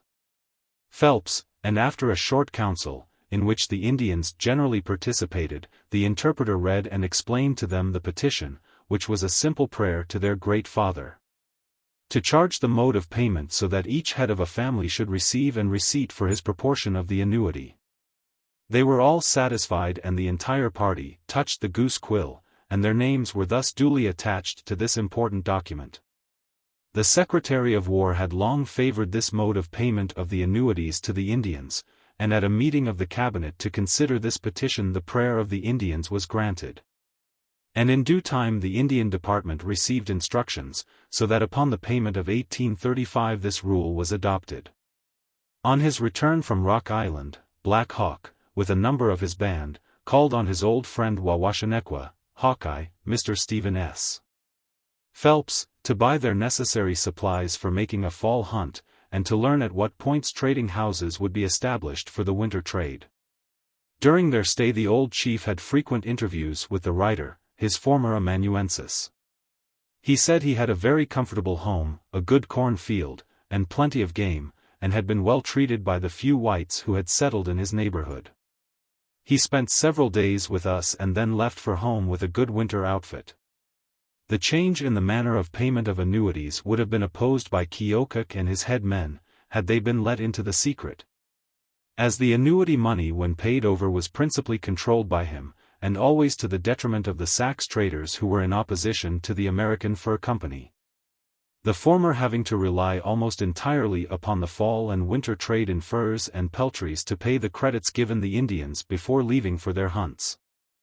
Black Hawk's last visit to Yellow Banks was in the fall of 1836, after the town of Awauka had been laid out, and when told that the town had taken the Indian name instead of its English interpretation, he was very much gratified. As he had known it as Awauka ever since his earliest recollection and had always made it a stopping place when going out to their winter camps. He said the Skunk River country was dotted over with cabins all the way down to the Des Moines River, and was filling up very fast by white people. A new village had been started at Shokokan, Flint Hills, by the whites, and some of its people have already built good houses, but the greater number are still living in log cabins. They should have retained its Indian name, Shokokan, as our people have spent many happy days in this village. Here too, we had our council house in which the braves of the Sac nation have many times assembled to listen to my words of counsel. It was situated in a secluded but romantic spot in the midst of the bluffs, not far from the river, and on frequent occasions, when it became necessary to send out parties to make war on the Sioux to redress our grievances, I have assembled my braves here to give them counsel before starting on the warpath. And here, too, we have often met when starting out in the fall for our fall and winter's hunt, to counsel in regard to our several locations for the winter. In those days the Fur Company had a trading house here and their only neighbors were the resident Indians of Thomastown, located a few miles above on the river. The Burlington Hawkeye, of a late date, in reference to this council house, says, "A little distance above the water works, and further around the turn of the bluff is a natural amphitheater, formed by the action of the little stream that for ages has dripped and gurgled down its deep and narrow channel to the river. It is a straight, clear-cut opening in the hillside, slightly rising till at a distance of 75 or 100 yards from the face of the bluff it terminates as suddenly and sharply as do the steeply sloping sides. Well back in this grassy retreat, upon a little projection of earth that elevates it above the surrounding surface, lies a huge granite boulder. In connection with the surroundings it gives to the place the appearance of a work of man, everything is so admirably arranged for a council chamber. Here, it is rumored by tradition, the dusky warriors of the Sacs gathered to listen in attentive silence to the words of their leader, Black Hawk, who from his rocky rostrum addressed the motionless groups that strewed the hillsides. Motionless under his addresses and by them aroused to deeds of darkness and crafty daring that made the name of their chief a synonym with all things terrible. Whatever of truth this story may contain we cannot say, and it may be no one knows. Certain it is, however, that Black Hawk's early history is intimately linked and interwoven with that of our city, and in justice to a brave man and a soldier, as well as a first settler and a citizen, his name and his last resting place should be rescued from the oblivion that will soon enshroud them. Another village has been commenced by the whites on the Mississippi River, at Fort Madison, which is being built up very rapidly. The country, too, is fast settling up by farmers, and as the Sacs have made a settlement on the frontier farther west, on our old hunting grounds. He said he would have to move farther back so as to be near his people. And on bidding us farewell, said it might be the last time, as he was growing old. And the distance would be too great from the point at which he intended to build a house and open a little farm to make a visit on horseback. And as the Des Moines River is always low in the fall of the year he could not come in his canoe. At the close of the summer of 1837 the President of the United States invited deputations from several tribes of Indians residing on the upper Mississippi to visit him at Washington. Among those who responded to his invitation were deputations from the Sacs and Foxes and Sioux, who had been at enmity, and between whom hostilities had been renewed, growing out of their inhuman treatment of many of the women and children of the Sacs, after they had made their escape from the Battle of Bad Axe, at the close of the war. Kiokuk, principal chief of the Sacs and Foxes, by the advice of his friend, Sage Nash, Colonel George Davenport, of Rock Island, invited Black Hawk to join his delegation, which invitation he readily accepted, and made one of the party. Whilst the Sioux were represented by several of their crafty chiefs. Several councils were held, the object of which was to establish peace between the Sacs and Foxes and Sioux, and in order to perpetuate it, make a purchase of a portion of the country of the Sioux, which territory should be declared neutral, and on which neither party should intrude for any purpose. But the Sioux, whose domain extends far and wide, would not consent to sell any of their land, hence nothing was accomplished. Before returning to their county, the Sac and Fox delegation visited the large cities in the east, in all of which Black Hawk attracted great attention. But more particularly in Boston, as he did not visit it during his former tour. The delegation embraced Kiokuk, his wife and little son, for chiefs of the nation, Black Hawk and Son, and several warriors. Here they were received and welcomed by the mayor of the city, and afterwards by Governor Everett as the representative of the state. On the part of the city, after a public reception, the doors of Faneuil Hall were opened to their visitors to hold a levee for the visits of the ladies. And in a very short time the Old Cradle of Liberty was jammed full. After dinner the delegation was escorted to the State House by a military company, and on their arrival were conspicuously seated in front of the Speaker's desk, the house being filled with ladies, members of the legislature, and dignitaries of the city council. Governor Everett then addressed the audience, giving a brief history of the Sac and Fox tribe, whose principal chiefs, including the Great War Chief, were then present. And then turning to them he said, "Chiefs and warriors of the United Sacs and Foxes, you are welcome to our Hall of Council. Brothers, you have come a long way from your home to visit your white brethren, we rejoice to take you by the hand. Brothers, we have heard the names of your chiefs and warriors. Our brethren who have traveled in the West have told us a great deal about the Sacs and Foxes. We rejoice to see you with our own eyes. Brothers, we are called the Massachusetts. This is the name of the red men who once lived here. Their wigwams were scattered on yonder fields, and their council fire was kindled on this spot. They were of the same great race as the Sacs and Foxes. Brothers, when our fathers came over the great water they were a small band. The red man stood upon the rock by the seaside and saw our fathers. He might have pushed them into the water and drowned them, but he stretched out his hand to them and said, 'Welcome, white man.' Our fathers were hungry, and the red man gave them corn and venison. They were cold, and the red man wrapped them in his blanket. We are now numerous and powerful, but we remember the kindness of the red men to our fathers. Brothers, you are welcome, we are glad to see you.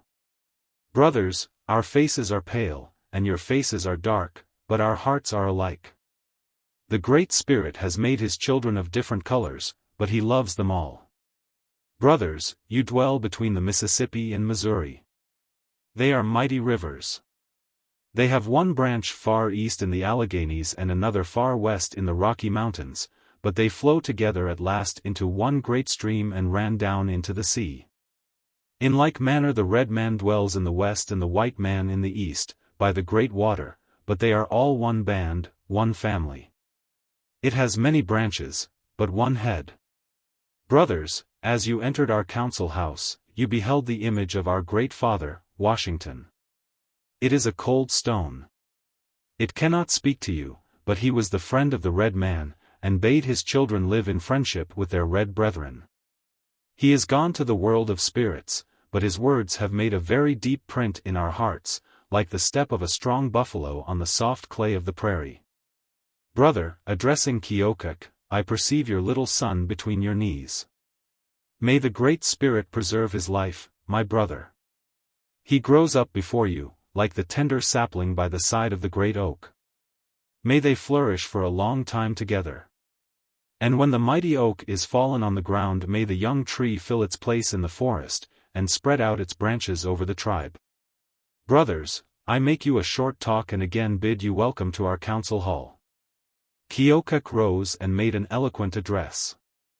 Several of the other chiefs spoke, and after them the old war chief, Black Hawk, on whom the large crowd were looking with intense interest, arose and delivered a short but dignified address. Presents were then distributed to them by the governor. Keokuk received a splendid sword and a brace of pistols, his son a nice little rifle, the other chiefs long swords, and Black Hawk a sword and brace of pistols. After the close of ceremonies in the capital, the Indians gave an exhibition of the war dance, in the common in front of the capital, in presence of 30,000 spectators. And then returned to their quarters. Black Hawk's removal to the Des Moines River. Soon after his return from Boston he removed his family and little band farther west, on the Des Moines River, near the storehouse of an Indian trader, where he had previously erected a good house for his future home. His family embraced his wife, 2 sons, Nashashuk and Gameset, and an only daughter and her husband. As he had given up the chase entirely, having sufficient means from the annuities, he now turned his attention to the improvement of his grounds, and soon had everything comfortably around him. Here he had frequent visits from the whites, who came out in large numbers to look at the country, many of whom called through curiosity to see the great war chief. But all were made welcome and treated with great hospitality. In 1838 Fort Madison had grown to be a little village, and its inhabitants were not only enterprising and industrious, but patriotic citizens.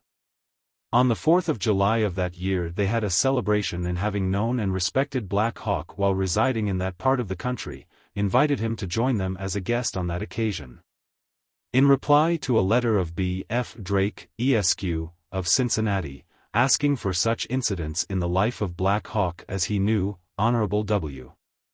Henry Starr, of Burlington, Iowa, whom we knew for many years as a highly honorable and intelligent gentleman, gave the following account of the celebration in his reply, dated March 21, 1839.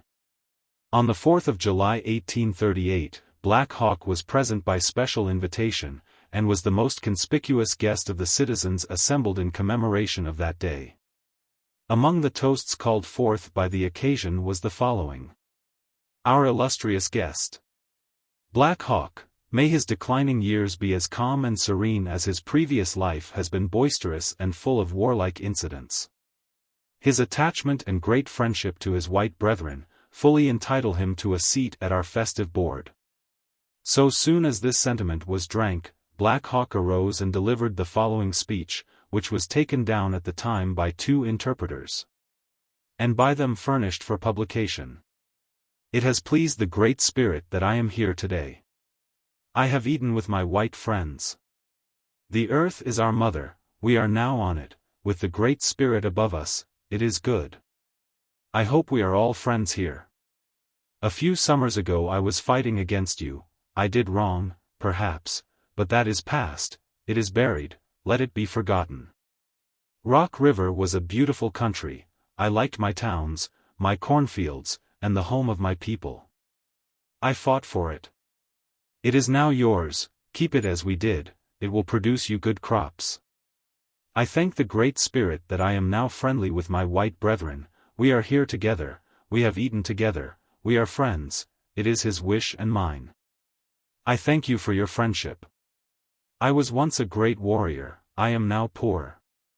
Keokuk has been the cause of my present situation, but do not attach blame to him. I am now old. I have looked upon the Mississippi since I have been a child. I love the great river. I have dwelt upon its banks from the time I was an infant. I look upon it now. I shake hands with you, and as it is my wish, I hope you are my friends. In the course of the day he was prevailed upon to drink several times, and became somewhat intoxicated, an uncommon circumstance, as he was generally temperate.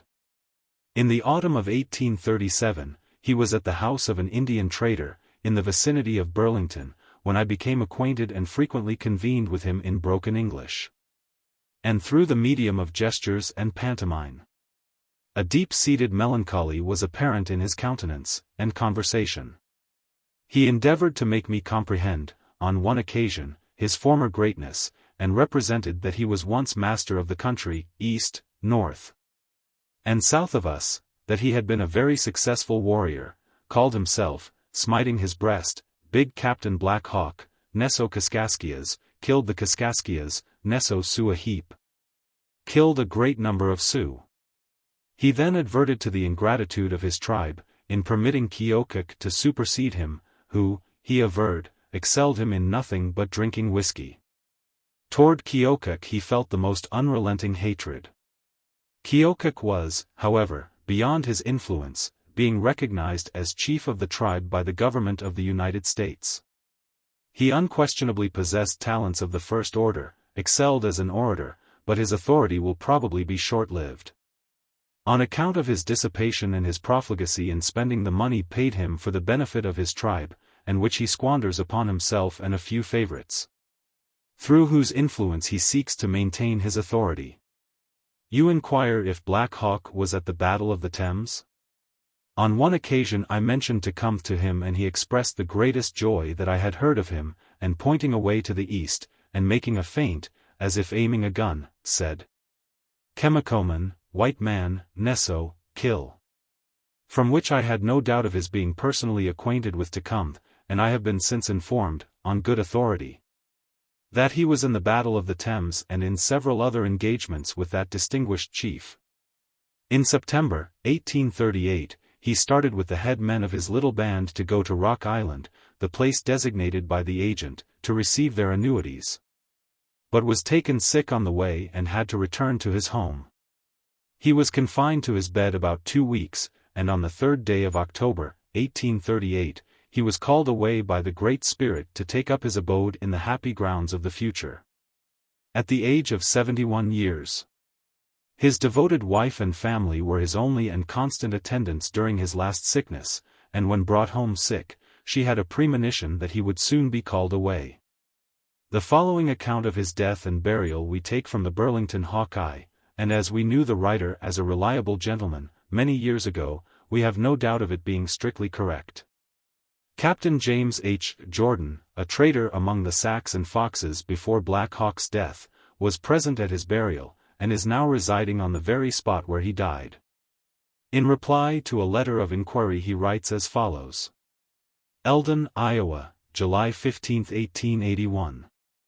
Black Hawk was buried on the northeast quarter of the southeast quarter of Section 2, Township 70, Range 12, Davis County, Iowa, near the northeast corner of the county. On the Des Moines River bottom, about 90 rods from where he lived when he died, and the north side of the river.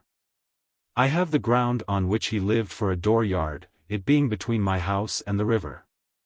The only mound over the grave was some puncheon split out and set over his grave and then sodded over with blue gross, making a ridge about 4 feet high. A flagstaff, some 20 feet high, was planted at the head, on which was a silk flag, which hung there until the wind wore it out. My house and his were only about 4 rods apart when he died. He was sick only about 14 days. He was buried right where he sat the year before, when in council with Iowa Indians, and was buried in a suit of military clothes, made to order and given to him when in Washington City by General Jackson, with hat, sword, gold epaulets, etc. etc. The Annals of Iowa of 1863 and 1864 state that the old chief was buried by laying his body on a board, his feet 15 inches below the surface of the ground, and his head raised 3 feet above the ground. He was dressed in a military uniform, said to have been presented to him by a member of General Jackson's cabinet, with a cap on his head ornamented with feathers. On his left side was a sword presented him by General Jackson, on his right side a cane presented to him by Henry Clay, and one given to him by a British officer, and other trophies. 3 medals hung about his neck from President Jackson, ex-President John Quincy Adams and the city of Boston, respectively. The body was covered with boards on each side, the length of the body, which formed a ridge, with an open space below, the gables being closed by boards, and the whole was covered with sod. At the head was a flagstaff 35 feet high which bore an American flag worn out by exposure. And nearby was the usual hewn post inscribed with Indian characters representing his warlike exploits, etc. Enclosing all was a strong circular picket fence 12 feet high. His body remained here until July, 1839, when it was carried off by a certain Dr. Turner, then living at Lexington, Van Buren County, Iowa. Captain Horn says the bones were carried to Alton, Ills, to be mounted with wire. Mr. Barrows says they were taken to Warsaw, Ills. Black Hawk's sons, when they heard of this desecration of their father's grave, were very indignant, and complained of it to Governor Lucas of Iowa Territory. And His Excellency caused the bones to be brought back to Burlington in the fall of 1839, or the spring of 1840. When the sons came to take possession of them, finding them safely stored, in a good dry place, they left them there. The bones were subsequently placed in the collection of the Burlington Geological and Historical Society. And it is certain that they perished in the fire which destroyed the building and all the Society's collections in 1855. Though the editor of the Annals, April, 1865, p. 478, says there is good reason to believe that the bones were not destroyed by the fire. And he is creditably informed that they are now at the residence of a former officer of said society and thus escaped that catastrophe. Another account, however, and probably a more reliable one, states that the last remains of Black Hawk were consumed as stated in the burning building containing the collections and properties of the Burlington Geological and Historical Society. In closing this narrative of the life of this noble old chief, it may be but just to speak briefly of his personal traits. He was an Indian, and from that standpoint we must judge him. The makeup of his character comprised those elements in a marked degree which constitutes a noble nature. In all the social relations of life he was kind and affable. In his house he was the affectionate husband and father. He was free from the many vices that others of his race had contracted from their associations with the white people, never using intoxicating beverages to excess. As a warrior he knew no fear, and on the field of battle his feats of personal prowess stamped him as the bravest of the brave. But it was rather as a speaker and counselor that he was distinguished. His patriotism, his love of his country, his home, his lands, and the rights of his people to their wide domain, moved his great soul to take up arms to protect the rights of his people. Revenge and conquest formed no part of his purpose. Right was all that he demanded, and for that he waged the unequal contests with the whites. With his tribe he had great personal influence, and his young men received his counsel and advice, and yielded ready acquiescence in his admonitions. With other tribes he was held in high esteem, as well as by English and American soldiers, who had witnessed his prowess on the field of battle. The Black Hawk Tower. This favorite resort of Black Hawk, situated on the highest bank of Rock River, had been selected by his father as a lookout, at the first building up of their village. From this point they had an unobstructed view up and down Rock River for many miles, and across the prairies as far as the vision could penetrate. And since that country has been settled by the whites, for more than half a century, has been the admiration of many thousands of people. The village of Black Hawk, including this grand lookout, was purchased from the government by Colonel George Davenport, at Black Hawk's particular request, for the reason, as he afterwards told us, that he could leave it with an abiding assurance that the graves of their people would be protected from vandal hands. This property, including hundreds of acres lying between Rock River and the Mississippi, is now owned by Honorable B. Davenport, and as it has long been a pleasure resort for picnic and other parties, he has erected an elegant pavilion on its site, with a good residence for a family, who have charge of it, which will now make it the finest pleasure resort in that part of the country. And in order to make it more easy of access, he has constructed a branch from the Rock Island and Milan Railroad, leading directly to the tower. Now its many visitors in the future can sit on the veranda, and while enjoying the elegant scenery, can take ease and comfort in the cool shade. And for this high privilege the name of Davenport will receive many hearty greetings. 50 years ago, 1832, we made our first visit to Black Hawk's Tower with Colonel George Davenport, and listened with intense interest to his recital of scenes that had been enacted there many years before. And 1 year later had them all repeated, with many more, from the lips of Black Hawk himself. How changed the scene! Then it was in its rustic state, now this fine pavilion, being a long, low structure, built somewhat after the Swiss cottage plan, with broad sloping roofs, and wide, long porches on the north and south sides, the one facing the road and the other fronting the river and giving a view of a beautiful stretch of country up and down Rock River. Greatly enhances its beauty and adds much to the comfort of visitors. The following beautiful word paintings by a recent visitor to the tower, we take from the Rock Island Union. Black Hawk's Watchtower. By Jenny M. Fowler. Beautiful tower. Famous in history. Rich in legend, in old-time mystery. Graced with tales of Indian lore. Crowned with beauty from summit to shore. Below, winds the river, silent and still. Nestling so calmly mid island and hill. Above, like warriors, proudly and grand, tower the forest trees, monarchs of land. A landmark for all to admire and wonder. With thy history ancient, for nations to ponder. Boldly thou liftest they head to the breeze. Crowned with they plumes, the nodding trees. Years are now gone, forevermore fled. Since the Indians crept, with cat-like tread. With moccasined foot, with eagle eye. The red men our foes in ambush lie. The owl, still his nightly vigil keeps. While the river, below him, peacefully sleeps. The whippoorwill utters his plaintive cry. The trees still whisper, and gently sigh. The pale moon still creeps from her daily rest, throwing her rays o'er the river's dark breast. The katydid and cricket, I trow, in days gone by, chirruped, even as now. Indian, thy campfires no longer are smoldering. They bones 'neath the forest moss long have been moldering. The Great Spirit claims thee. He leadeth thy tribe to new hunting grounds and not one with a bribe. On thy watchtower the pale face his home now makes. His dwelling, the site of the forest tree takes.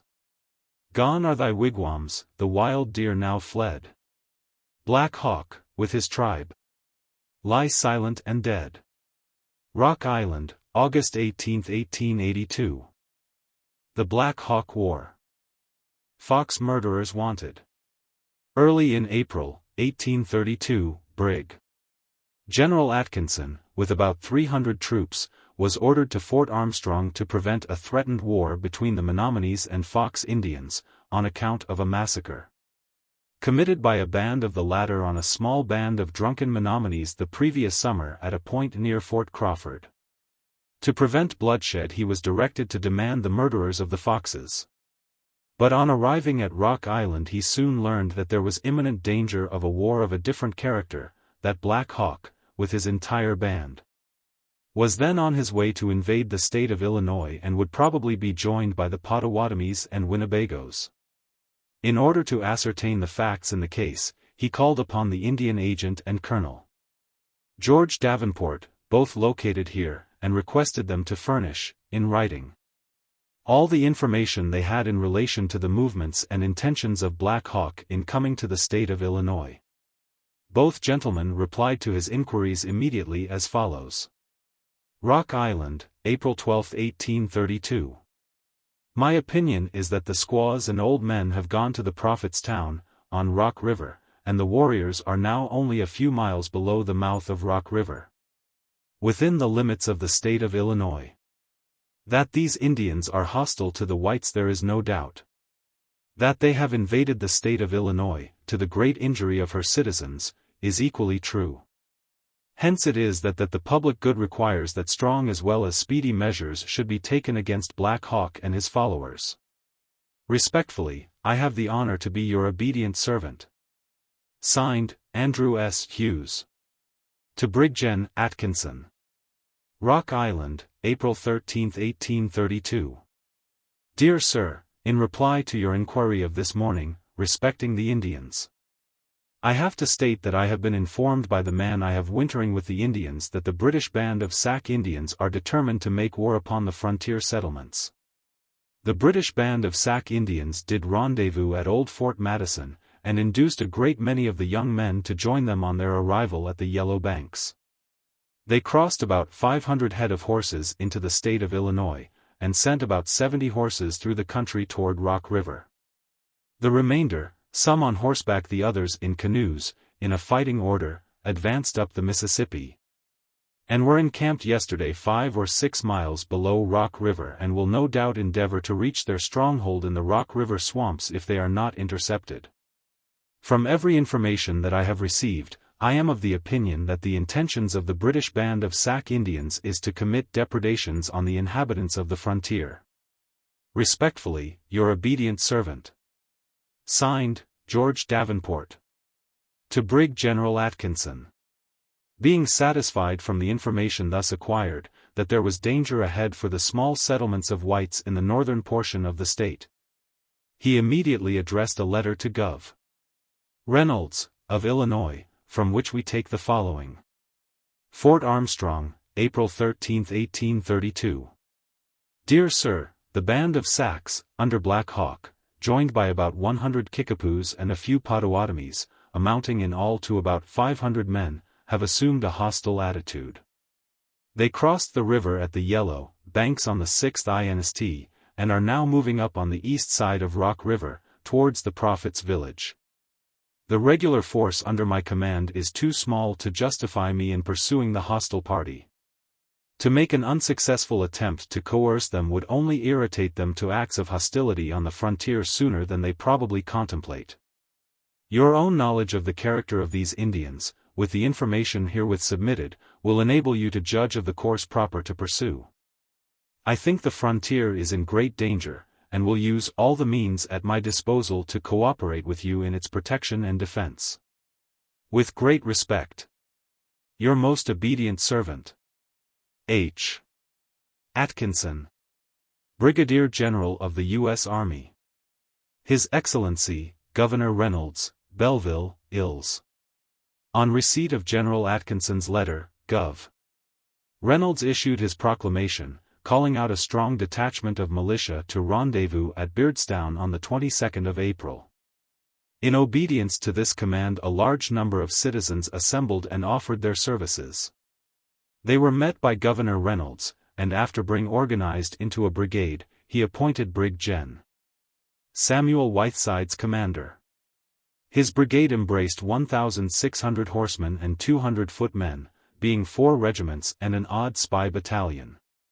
1st Regiment, Colonel DeWitt; 2nd, Colonel Fry; 3rd, Colonel Thomas. 4th, Colonel Thompson. Colonel James D. Henry commanded the spy battalion. The troops took up their line of march at once, under command of General Whitesides, accompanied by the Commander-in-Chief, Gov. Reynolds. For the purpose of laying in provisions for the campaign, they went to Yellow Banks, on the Mississippi River, where Major S. Phelps, who had been appointed quartermaster, supplied them. They arrived on the 3rd of May, and left for Rock River on the 7th. The Black Hawk War. About the 1st of April, Black Hawk's band assembled at Fort Patterson for the purpose of making arrangements to ascend the Mississippi, and soon after the entire party started. The old men, women and children, with their provisions and camp equipage, in canoes, and the men all armed, came on horseback. On the 6th day of April, the braves, on horseback, made a call at Yellow Banks, one day after the canoes had passed the same point, and told Josiah Smart, Mr. Phelps' interpreter, where they were going, and the object of their visit. They said they had observed a great war chief, with a number of troops going up on a steamboat, and thought it likely that the mission of this war chief was to prevent them going up Rock River. But they were bound to go. Messrs. Phelps and Smart tried to persuade them to recross the river and return to their country, assuring them that the government would not permit them to come into Illinois in violation of the treaty they had made last year, in which they had agreed to remain on the west side of the river. But they would not listen to their advice. On the next day they took up the line of march for Rock River, and on the 10th of April 1832, Black Hawk, with a portion of his band of Sacs, reached the mouth of Rock River a few miles below Rock Island. The old men, women and children with their provisions and camp equipage, who came up in canoes, arrived on the 9th, and the men all armed, came up on horseback, reaching the camp on the 10th. While in camp there they were joined by the prophet, who had previously invited them to come up to the country of the Winnebagos and raise a crop. He called on his way at Fort Armstrong and had talks with the agent and Colonel Davenport, the trader, both of whom advised him to persuade Black Hawk and party to return to their own country, or they would be driven back by the soldiers then at Fort Armstrong, under the command of Gen. Atkinson, who had just arrived.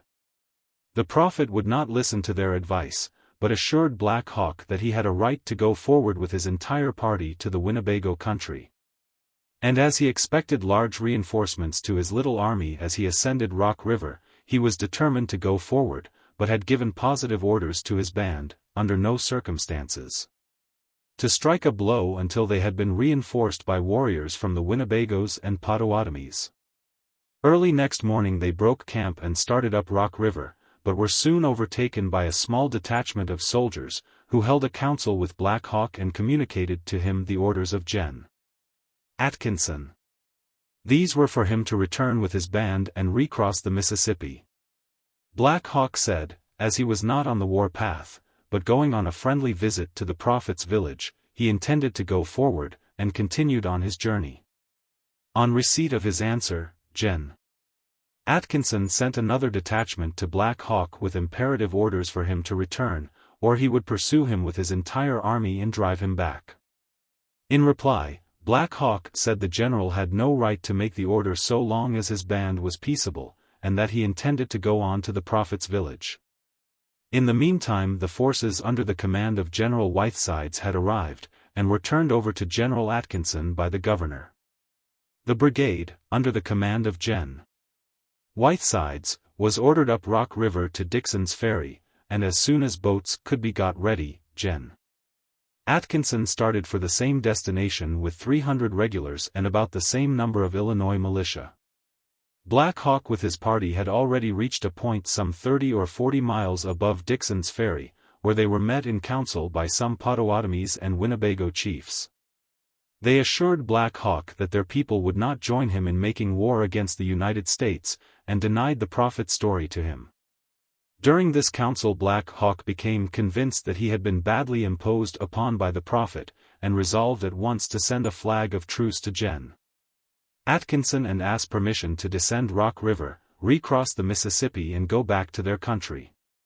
Stillman's defeat. About this time, Gen. Whitesides had concentrated a large force of militia at Dixon's Ferry, and at the solicitation of Major Stillman, permitted him to take out a scouting party of nearly 300 mounted men. They went up Rock River, about 30 miles to Sycamore Creek, and encamped within a few miles of Black Hawk's camp, but were not aware of its position at the time. Indian scouts having intercepted their coming reported at once to Black Hawk that a large army of mounted militia were coming towards his camp. And before the volunteers had entirely completed their arrangements for encampment, outside guards espied 3 Indians coming in with a white flag.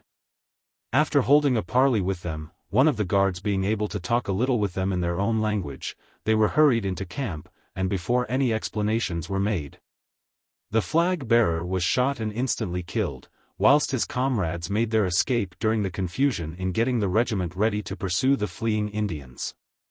These had secreted themselves in ambush as the army rushed by, helter-skelter, after another small party of Indians who had followed the flag-bearers, and who, when hearing the uproar in camp, made a hasty retreat.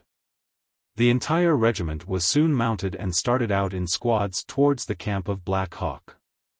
The latter, having learned by a scout that the army was coming, started at once with less than 50 mounted warriors, his entire force then in camp, to meet the enemy.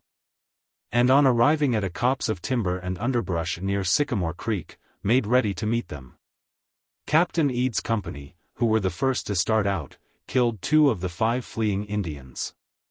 Soon after crossing Sycamore Creek they were surprised by a terrific war whoop from the Indians, who were concealed in the bushes nearby.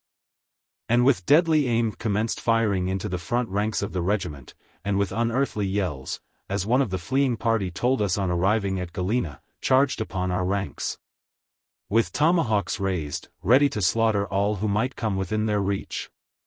Judging from the yelling of the Indians, their number was variously estimated at from 1,000 to 2,000. The entire party was thrown into such confusion that Major Stillman had no control of any of them, and, with one exception, the entire army continued their flight to Dixon's Ferry, 30 miles distant, whilst some went back to their homes. The retreating army passed through their camping ground near Sycamore Creek, where they should have halted, and under cover of the timber, could have shot down their pursuers while yet in open prairie.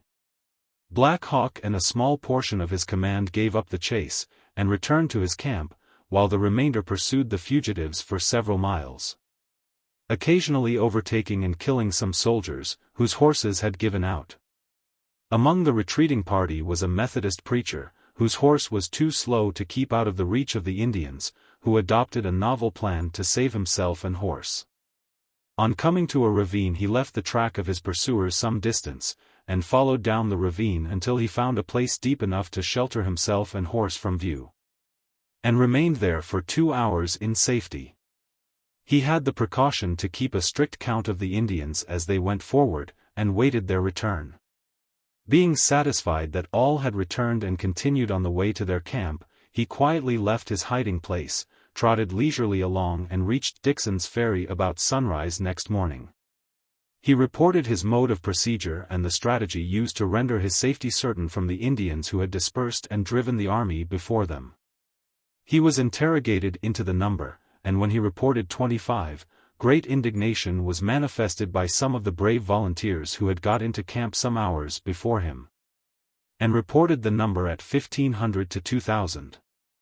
But as he was well known to many of the volunteers and highly respected as a meek and lowly Christian gentleman, they stood by him and prevented any personal violence. When the report of this fiasco came into Galena the next morning about 8 o'clock, on the 15th of May, our regiment was immediately called to arms, as great danger was apprehended by the citizens. The general supposition was that the Potawatomis and Winnebagos had joined Black Hawk, it being well known that his entire band, including women and children, that had gone up Rock River, did not exceed 1,000 persons. Dwellings were vacated and most of the inhabitants repaired to the stockades for safety. The news of Stillman's defeat by 2,000 bloodthirsty Indian warriors spread fast, far and wide, and the governor of Illinois called for more volunteers. And when the news reached Washington, the Secretary of War ordered General Scott, then at New York, to take 1,000 soldiers and proceed to the seat of war and take command of the army. This violation of a flag of truce, the wanton murder of its bearers, and the attack upon a mere remnant of Black Hawk's band when suing for peace, precipitated a war that should have been avoided.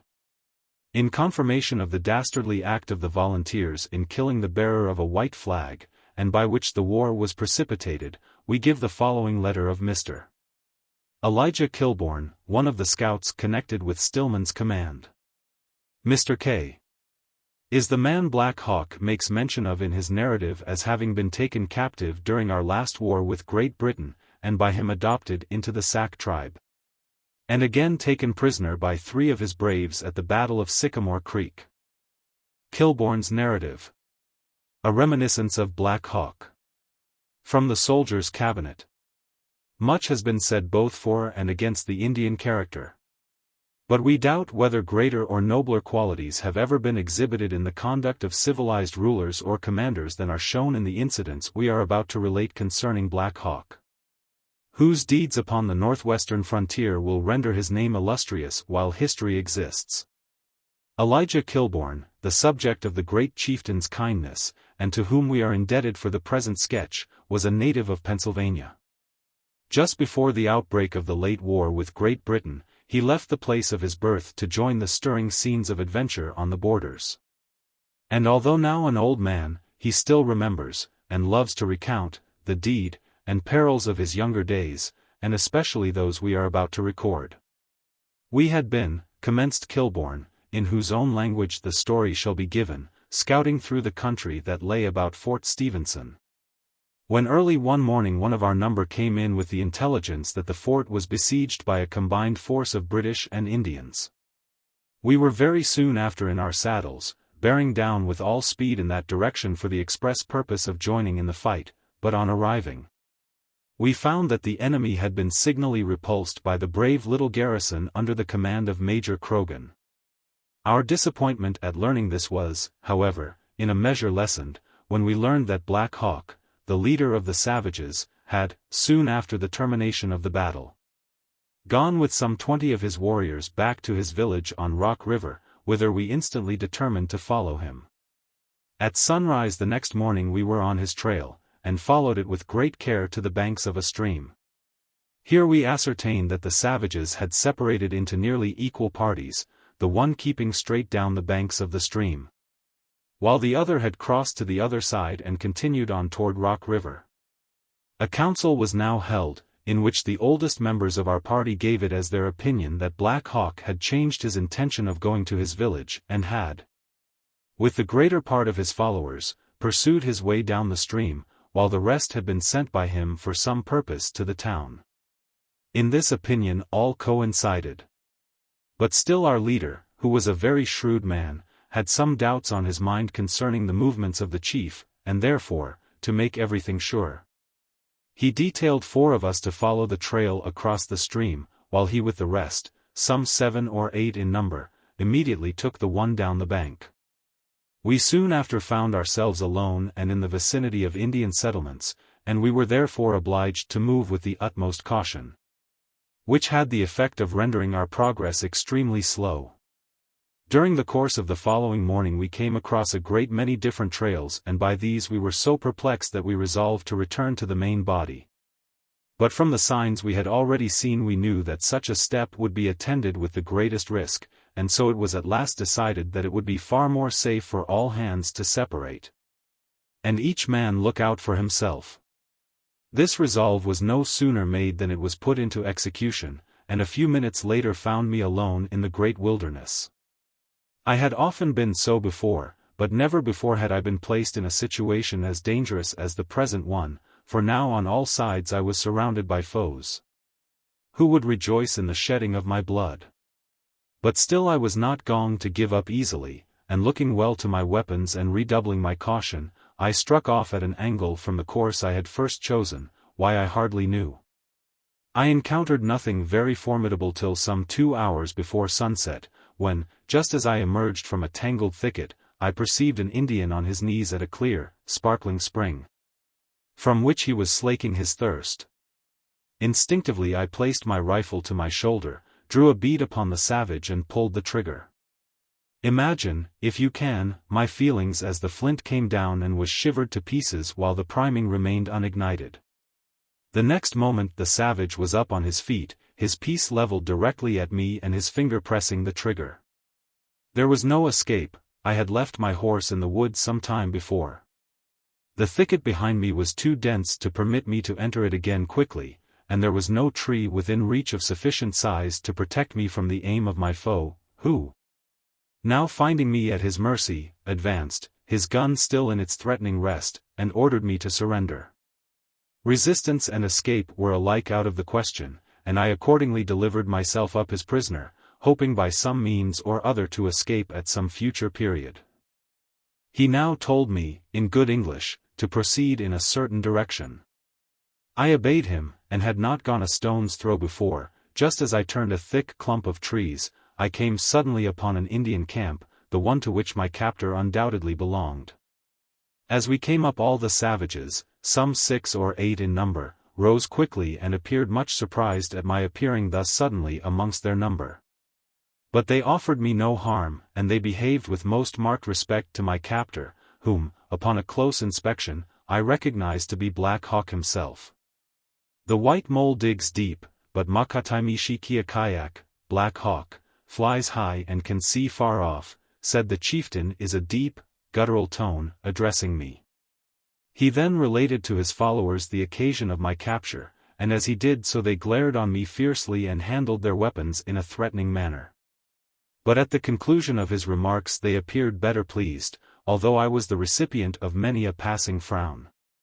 He now informed me that he had told his young men that they were to consider me a brother, as he was going to adopt me into the tribe. This was to me but little better than death itself, but there was no alternative and so I was obliged to submit, with the hope of making my escape at some future time. The enunciation of Black Hawk, moreover, caused me great astonishment. And after pondering the matter I was finally forced to set down as its cause one of those unaccountable whims to which the savage temperament is often subject. The next morning my captors forced me to go with them to their village on Rock River, where, after going through a tedious ceremony, I was dressed and painted. And thus turned from a white man into an Indian. For nearly 3 years ensuing it was my constant study to give my adopted brothers the slip. But during the whole of that time I was so carefully watched and guarded that I never found an opportunity to escape. However, it is a long lane that has no turning, and so it proves in my case. Pretending to be well satisfied with my new mode of life, I at last gained upon the confidence of the savages, and one day when their vigilance was considerably relaxed, I made my escape and returned in safety to my friends, who had mourned for me as dead. Many years after this I was a participant in the battle at Sycamore Creek, which, as you know, is a tributary of Rock River. I was employed by the government as a scout, in which capacity it was acknowledged that I had no superior. But I felt no pride in hearing myself praised, for I knew I was working against Black Hawk, who, although he was an Indian, had once spared my life, and I was one never to forget a kindness. And besides this I had taken a great liking to him, for there was something noble and generous in his nature. However, my first duty was to my country, and I did my duty at all hazards. Now you must know that Black Hawk, after moving west of the Mississippi, had recrossed, contrary to his agreement, not, however, from any hostile motive, but to raise a crop of corn and beans with the Potawatomis and Winnebagos, of which his own people stood in the utmost need. With this intention he had gone some distance up Rock River, when an express from General Atkinson ordered him peremptorily to return. This order the old chief refused to obey, saying that the general had no right to issue it. A second express from Atkinson threatened Black Hawk that if he did not return peaceably, force would be resorted to. The aged warrior became incensed at this and utterly refused to obey the mandate, but at the same time sent word to the general that he would not be the first one to commence hostilities. The movement of the renowned warrior was immediately trumpeted abroad as an invasion of the state, and with more rashness than wisdom. Governor Reynolds ordered the Illinois militia to take the field, and these were joined by the regulars, under General Atkinson, at Rock Island. Major Stillman, having under his command 275 mounted men, the chief part of whom were volunteers, while a few like myself were regular scouts, obtained leave of General Whitesides, then lying at Dixon's Ferry, to go on a scouting expedition. I knew well what would follow, but still, as I was under orders, I was obliged to obey, and together with the rest proceeded some 30 miles up Rock River to where Sycamore Creek empties into it. This brought us to within 6 or 8 miles of the camp of Black Hawk, who, on that day, May 14th, was engaged in preparing a dog feast for the purpose of fitly celebrating a contemplated visit of some Potawatomi chiefs. Soon after preparing to camp we saw 3 Indians approach us bearing a white flag, and these, upon coming up, were made prisoners. A second deputation of 5 were pursued by some 20 of our mounted militia, and 2 of them killed, while the other 3 escaped. One of the party that bore the white flag was, out of the most cowardly vindictiveness, shot down while standing a prisoner in camp. The whole detachment, after these atrocities, now bore down upon the camp of Black Hawk, whose braves, with the exception of some 40 or 50, were away at a distance. As we rode up, a galling and destructive fire was poured in upon us by the savages, who, after discharging their guns, sprung from their coverts on either side, with their usual horrible yells, and continued the attack with their tomahawks and knives. My comrades fell around me like leaves, and happening to cast my eyes behind me, I beheld the whole detachment of militia flying from the field. Some 4 or 5 of us were left unsupported in the very midst of the foe, who, renewing their yells, rushed down upon us in a body. Gideon Munson and myself were taken prisoners, while others were instantly tomahawked and scalped. Munson, during the afternoon, seeing, as he supposed, a good opportunity to escape, recklessly attempted to do so, but was immediately shot down by his captor. And I now began to wish that they would serve me in the same manner, for I knew that if recognized by the savages, I should be put to death by the most horrible tortures. Nothing occurred, however, to give me any real uneasiness upon this point till the following morning, when Black Hawk, passing by me, turned and eyed me keenly for a moment or so. Then, stepping close to me, he said in a low tone, "Does the mole think that Black Hawk forgets?" Stepping away with a dignified air, he now left me, as you may well suppose, bordering in despair. For I knew too well the Indian character to imagine for a single instant that my life would be spared under the circumstances. I had been adopted into the tribe by Black Hawk, had lived nearly 3 years among them, and by escaping had incurred their displeasure, which could only be appeased with my blood. Added to this, I was now taken prisoner at the very time that the passions of the savages were most highly wrought upon by the mean and cowardly conduct of the whites. I therefore gave up all hope, and doggedly determined to meet stoically my fate. Although the Indians passed and repassed me many times during the day, often bestowing on me a buffet or a kick, yet not one of them seemed to remember me as having formerly been one of the tribe. At times this infused me with a faint hope, which was always immediately after extinguished, as I recalled to mind my recognition by Black Hawk himself. Some 2 hours before sunset Black Hawk again came to where I was bound, and having loosened the cords with which I was fastened to a tree, my arms still remaining confined, bade me follow him. I immediately obeyed him, not knowing what was to be my doom, though I expected none other than death by torture.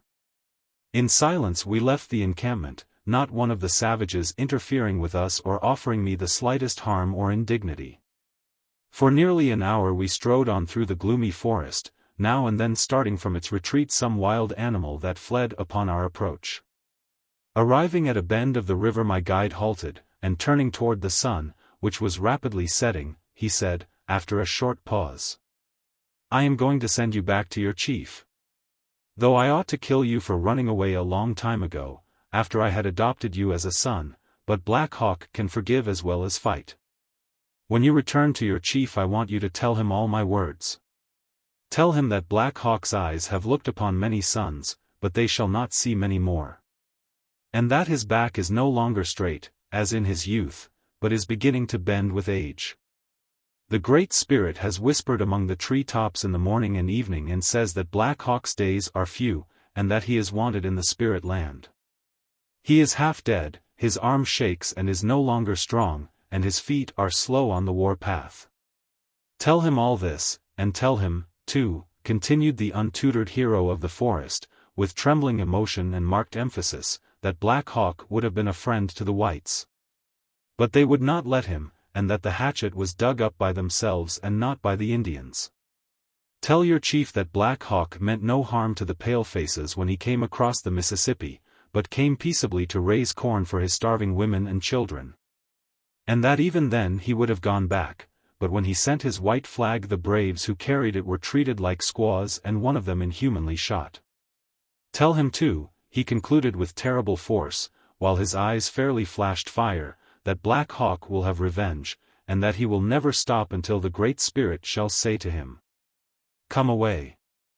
Thus saying he loosened the cord that bound my arms, and after giving me particular directions as to the best course to pursue to my own camp, bade me farewell and struck off into the trackless forest, to commence that final struggle which was decided against the Indians. After the war was over, and the renowned Black Hawk had been taken prisoner, he was sent to Washington and the largest cities of the seaboard, that he might be convinced how utterly useless it was for him to contend against fate. It was enough, and the terrible warrior returned to the seclusion of his wilderness home, while the scepter of his chieftainship was given to the celebrated Keokuk. On the occasion of the ceremony by which Black Hawk was shorn of his power, and which took place on Rock Island, in the Mississippi, I shook the hand of the great chief, who appeared highly pleased to meet me once more.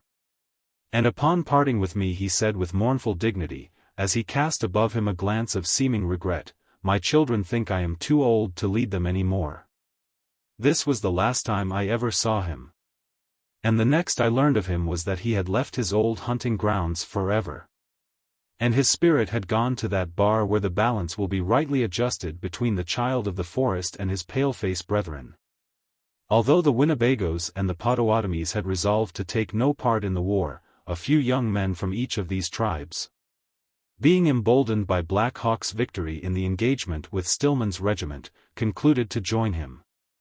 As the party moved up the river, war parties were sent out, in one of which the Winnebagoes joined, whilst the Potawatomis, some 25 or 30, went alone on the war path into a settlement that had been made on Indian Creek, not far from its entrance into Fox River, and killed 15 men, women and children, and took 2 young ladies prisoners, the Misses Hall, whom 2 young Sacs, who had just rode up, took upon their horses and carried them to a Winnebago camp, with a request that they be delivered to the whites. They were returned soon after, and to the writer said they had been well treated by the Winnebagoes. On the 19th of June a message came into Galena from Kellogg's Grove, with a report that a party of Indians had been seen in that neighborhood and that they had stolen some horses. Captain James Stevenson, with 12 picked men from his company, started immediately in pursuit of the Indians. On seeing him approach they took to the brush, when the captain and his men dismounted. Leaving one to hold the horses, the balance entered the thicket, and 2 of them were killed at the first fire of the Indians, while 3 of the enemy were laid prostrate. For the purpose of reloading, Captain Stevenson ordered a retreat, which was a bad move, as it gave the Indians time to reload and seek trees for safety. Captain Stevenson won and party again advanced, both parties firing simultaneously, each losing a man, when an Indian who had been secreted behind a tree rushed forward with his knife, but was suddenly checked by one of the soldiers running his bayonet through him. While in this position he seized the bayonet with both hands and had almost succeeded in pushing it out, when another soldier rushed forward, and with one stroke of his knife almost severed the head from his body. In this engagement Captain S. lost 3 of the best men of his company and the Indians 5, just 1/2 of their number. On the return of Captain Stevenson and party the news of his loss of 3 men, who were well known and highly respected, soon spread over town and caused much sorrow among their many friends. After learning the mode of attack, military men generally criticized it severely. Battle of Pecatonica. On the 14th of June, a mall scouting party of Sacs killed 5 men at the Spafford farm, and on reception of the news next day, General Atkinson ordered Colonel Henry Dodge to take command of Posey's brigade, then stationed near Fort Hamilton, and while on his way from Fort Union, where his regiment was in camp, to visit the brigade. He heard the sharp crack of a rifle, and instantly looking in the direction of the sound, saw a man fall from his horse, who had been shot by Indians nearby. Instead of going forward as he set out to do, he hastily returned to his command, mustered a portion of his cavalry and went in pursuit of the Indians, and soon got on the trail of 25 warriors, who had commenced their retreat soon after shooting, and espying him, hastened back to the front. The Indians crossed and recrossed the Pecatonica River several times, being closely pushed by Colonel Dodge and his men, and finding escape hopeless, made a stand. The colonel immediately dismounted his men and picked his way cautiously, with the intention of firing and then charging upon them. But the Indians, being on the lookout, watched their opportunity and got the first fire, by which a brave soldier named Apple was killed, and another by the name of Jenkins was wounded. The fight continued vigorously until the last Indian was killed, several of them having been shot while trying to escape by swimming. At the commencement of the fight, the forces on each side were nearly equal, but the Indians, in swimming the river, had got their powder wet. And although they made desperate efforts to close in on our men with knives, they were shot down in their endeavors. Colonel Dodge, in speaking of this engagement, at Galena, after the close of the war, said he was amazed at the desperation displayed by a big, burly brave, who came towards him with gun at his shoulder and halted quickly when only a few paces from him, drew the trigger, and was sorely disappointed in his gun not going off. Quick as thought the colonel brought his rifle in position, pulled the trigger, but, owing to the dampness of the powder, it failed to go off. In the meantime the brave was coming towards him, knife in hand and desperation in his eye, and when only a few feet from him the colonel shot him down with his revolver. At the same time one of his brave boys, by the name of Beach, was engaged in a desperate encounter with the last remaining savage, in which both used knives. The Indian was killed and Beach very badly wounded. Thus ended one of the most sanguinary engagements of the war. Fight at Apple River Fort. Captain A. W. Snyder's company, of Colonel Henry's regiment, was detailed to guard the country between Galena and Fox and Rock Rivers, and was surprised on the night of the 17th of June, while encamped in the vicinity of Burr Oak Grove. His sentinels, while on duty, were fired upon by Indians, who did not deem it prudent to continue the attack, but immediately fled. As soon as it was light enough next morning to follow their trail, Captain Snyder started with his company, but on reaching their camp, found that they had fled on his approach. He redoubled his speed and continued on their trail until he overtook them. Finding that there was no escape, the Indians got into a deep gully for protection, but were soon surrounded, when Captain Snyder ordered his men to charge upon them. The Indians fired as they approached and mortally wounded one of his men, Mr. William B. Meakumson, a brave volunteer from St. Clair County, whose father's family afterward settled in this, Henderson County, all of whom, except one brother, Andrew, a highly respected Christian gentleman, have, long since, gone to meet their kinsmen in another world. Mr. M. being unable to ride, a rude litter was made and men detailed to carry him back to camp, at Kellogg's Grove. The company had not proceeded far before they were attacked by about 75 Indians, and 2 men, Scott and McDaniel, killed, and a Mr. Cornelius wounded. The company was soon formed into line by the aid of Gen. Whiteside, who was then acting merely as a private, and using the precaution of Indians. Each man got behind a tree, and the battle waxed furiously for some time without any serious results, until the Indian commander was seen to fall, from the well-directed aim of Gen. Whiteside's rifle. Having now no leader, the Indians ingloriously fled, but for some reason were not pursued. Our reporter, however, said that most of the company refused, for the reason that the second term of their enlistment had expired, and they were anxious to be mustered out of service, although the officers were eager to pursue. The company then commenced their march to camp, and on approaching the litter on which Meakumson lay, found that the Indians had cut off his head and rolled it down the hill. Soon after, Major Riley, with a small force of regulars, came up, and after consultation with Captain Snyder, it was deemed best not to follow the retreating Indians, as their route probably led to the main army of Black Hawk. Apple River Fort. On the 23rd of June, scouts came into Galena, and reported at headquarters that a large body of Indians had been seen about 30 miles distant, but not being on the march, they were not able to conjecture to what point they were going. Colonel Strode immediately made all necessary preparations to receive them, should Galena be the point of attack, and dispatched an express early next morning for Dixon's Ferry. On their arrival at Apple River Fort they halted for a short time, and then proceeded on their journey, and while yet in sight, at the crack of a gun the foremost man was seen to fall from his horse, and 2 or 3 Indians rushed upon him with hatchets raised ready to strike, while his comrades galloped up, and with guns pointed towards the Indians kept them at bay until the wounded man reached the fort. But had the Indians known these guns were not loaded, as afterwards reported, they could have dispatched all 3 of them with their tomahawks. In a very short time after hearing the crack of the gun a large body of Indians surrounded the fort, yelling and shooting, when the inmates, under command of Captain Stone, prepared for defense, every port-hole being manned by sharpshooters. One man, Mr. George Herclurode, was shot through a porthole and instantly killed, and Mr. James Nutting wounded in the same way, but not seriously, which was the only loss sustained during the engagement of more than 1 hour's duration. A number of Indians were wounded and carried off the field. Captain Stone had only 25 men, with a large number of women and children in the fort, but had providentially received a quantity of lead and provisions from Galena only an hour before the attack. And as he was short of bullets, the ladies of the fort busied themselves in melting lead and running balls as long as the battle lasted.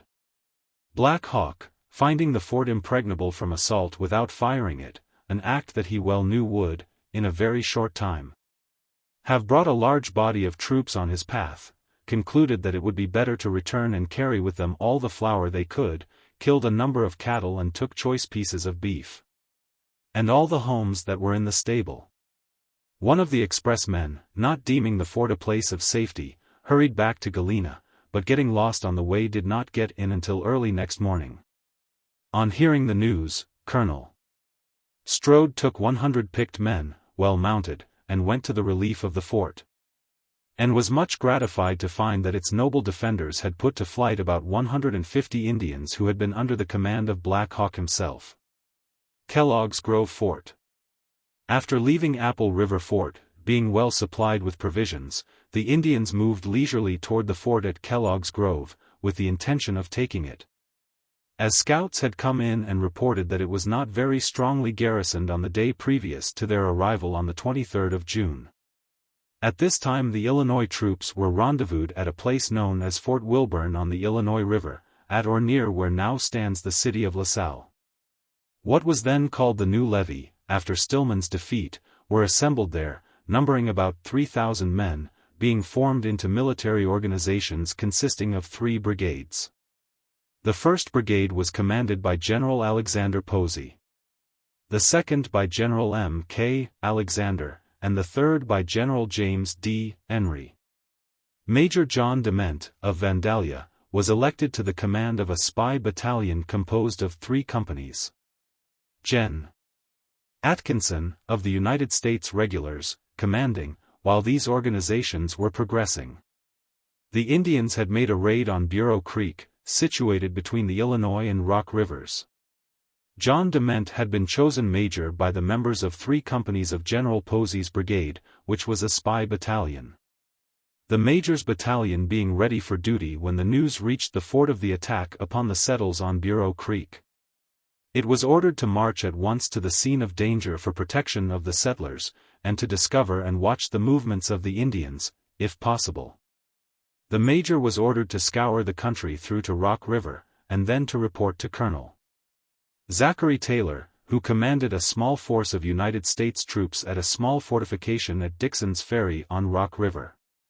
On the 22nd of June 1832, Major Dement reached Colonel Taylor's command, having performed the duties to which he was assigned by General Atkinson. On his arrival Colonel Taylor informed the major that he had arrived at an opportune time, as he wished him to take his command, swim their horses across the river, and promptly occupy the country between his position and the lead mines at Galena, a distance of about 60 miles, with headquarters at Kellogg's Grove, 37 miles in the direction of Galena and Apple River Fort. There had been stationed at the Grove 2 companies of regulars, commanded by Major Riley, and 3 companies of volunteers that had abandoned this position the day before the arrival of Major Dement, and left the country without protection and entirely unguarded. These troops had been engaged in 2 or 3 skirmishes with the Indians, and according to the reports of the soldiers, had been worsted in each. Major Dement's command numbered 140 men, all told, not one of whom had ever seen any military experience, but they were men to be relied upon. They were citizen soldiers, brave and intelligent, equal to any emergency, and had no superiors in the service. This being an odd battalion, Major Dement was entitled to the staff of a colonel. His staff was composed of Zoddick Casey, Paymaster, Anderson, Colonel Hicks, and others. The captains of the companies, and the staff officers, were leading citizens, who had, at short warning, left there several avocations to engage in defending the country against the attacks of the Indians. Major Dement's battle with the Indians. On the evening of the second day, after crossing Rock River, the Major's command marched to the stockade at Kellogg's Grove and encamped. In the morning, learning that Indian traces had been seen 4 or 5 miles from the grove, 25 volunteers were called for to go out and reconnoiter. This number was quickly filled, nearly everyone volunteering being an officer, and, as it afterward turned out, they were unfortunately accepted. These volunteers had not yet gotten out of sight of their camp, before 3 Indians were seen on their ponies between the fort and a small grove on the prairie, riding backward and forward. The reconnoitering party started after them in 1, 2, and 3 order, according to the speed of their horses, while the Indians made straight for the small grove. Major Dement, who was watching the movements of the volunteers from his camp, and seeing the movements of the Indians, at once suspected a trap, mounted with a portion of his men, and went to their aid. His men that had first started were a mile out upon the prairie in pursuit of those few Indians. Being well mounted, the Major and his relief party soon overtook the hindermost of the little band. But several were too far in advance in their mad pursuit of the fleeing Indians for him to reach them in time. The fleeing Indians were making for a grove some 3 miles away, hotly pursued by the Major's men. In this grove, as the commander feared, a large number of the Indians were concealed. When within 400 or 500 yards of this grove he halted and dismounted his men and formed them in line. Some 6 or 7 of his men were still in advance following the Indians toward this grove. On nearing the grove, his men who were in advance, were received with a galling fire, which killed 2 and wounded a third. With hideous yells the Indians emerged from the grove and rapidly approached. They were all mounted, stripped to their waists and painted for battle. As they reached the bodies of the dead soldiers, a large number surrounded them, clubbing and stabbing their lifeless remains. A volley from the rifles of the whites killed 2 or 3 at this point, but by the time the last of the little band had reached the ridge upon which their comrades were drawn up in line, the Indians were close upon them and on both flanks. At this point 3 men who had been out of their camp hunting for their homes, came in sight and were massacred in sight of their friends. The main portion of the battalion had been ordered to hold themselves in readiness for any emergency, but hearing the yelling, instead of obeying the order, mounted in hot haste and started to the rescue of their companions. On discovering the force of the Indians, they retreated to the grove, and almost neck and neck with the Indians, sprang over their horses and occupied the blockhouse.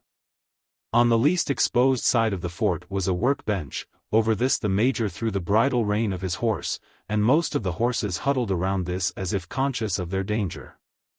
The Indians swarmed around the blockhouse under cover. An ominous stillness pervaded the air, which was soon broken by the crack of the rifles of the white men.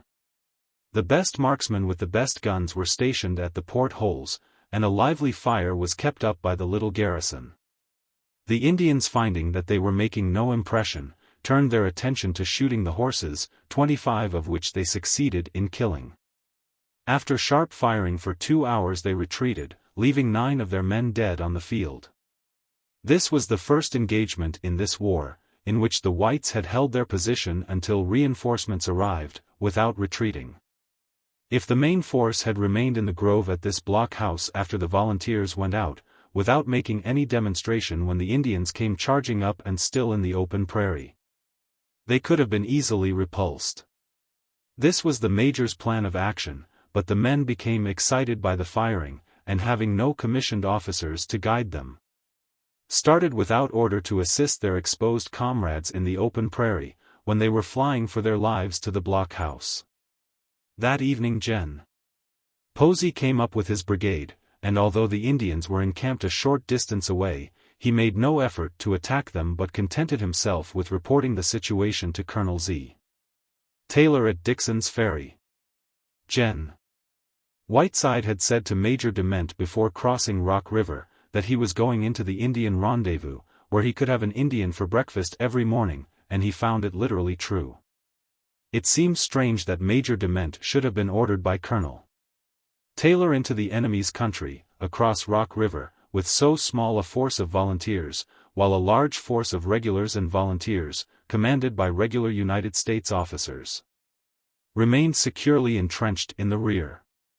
It was Major Dement's opinion that there were more fighting men of Black Hawk's band of warriors in the engagement at Kellogg's Grove than ever afterwards made a stand during the war. It was easy for Gen. Posey to have moved up and attacked the Indians on his arrival at the Grove, and then have dealt them a fatal blow by forcing them to battle then, but he refused to do so. And the war was not terminated until the fight at Bad Axe some 2 months later, in which the Illinois troops did not engage. During this engagement at the blockhouse, 4 whites and 11 Indians were killed. The whites lost a large part of their horses, the Indians shooting them from the timber, while the poor animals were huddled about the blockhouse. Although in command, Black Hawk remained in the grove doing the engagement, looking on to see that his principal aide, whose voice was like a trumpet call, carried out his orders. While reciting the incidents of this battle to the author, when writing his autobiography, Black Hawk spoke in high praise of Major Dement as a commander, who had shown not only good military skill in coming to the rescue of his party, but in withdrawing his little party to the fort. After Dement's engagement, General Posey's brigade started for Fort Hamilton and remained there a short time. News of Dement's engagement and march of Posey's brigade having been received at Dixon's Ferry, where the 2 other brigades were stationed, Gen.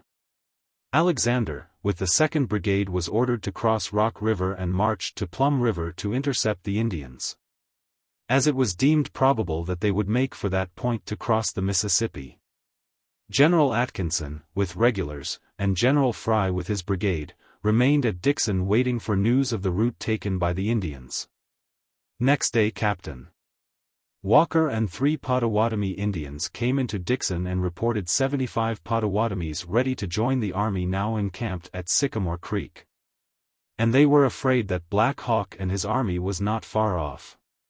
For their protection, and to await the coming of the balance of the 2nd Brigade, Colonel Fry, of Henry's brigade, was sent forward immediately.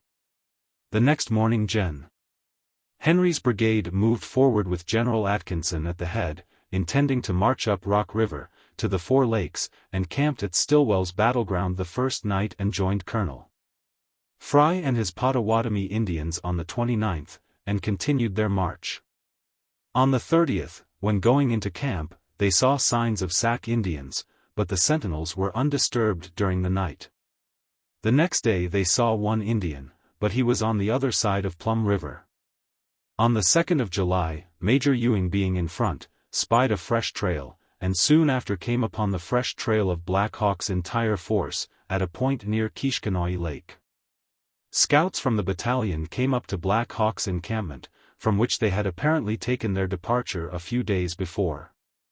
Here they found 5 white men's scalps which had been left hung up to dry.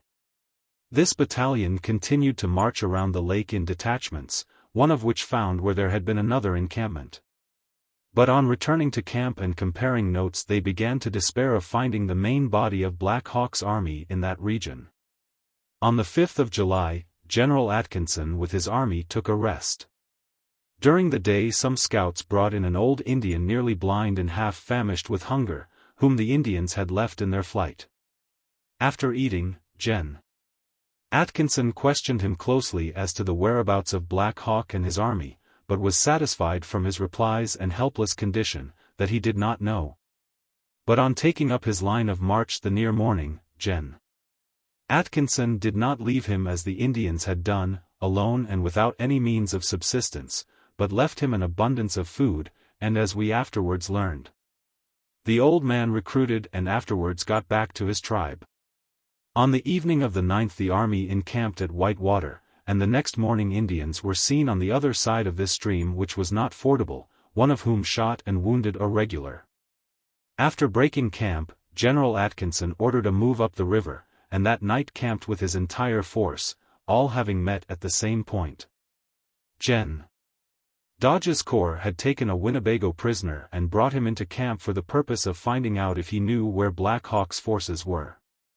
He said they were encamped on an island near Burnt Village. Colonel William S. Hamilton, a brave and honored son of Alexander Hamilton, in command of a company of Menominees, who had joined the main army the day before, with Captain Early in his command. After scouring the island thoroughly, reported there were no Indians on the island. Governor Reynolds, who had been on the march up Rock River with his volunteers and the main army, together with Colonel Smith, Major Sidney Breeze and Colonel A.P. Field, left the army and came into Galena on the 12th, from whom we obtained our information of the movements of the army. They were firmly of the opinion that the Indians had taken to the swamps, and gotten entirely out of reach of the army, and that no farther danger need be apprehended.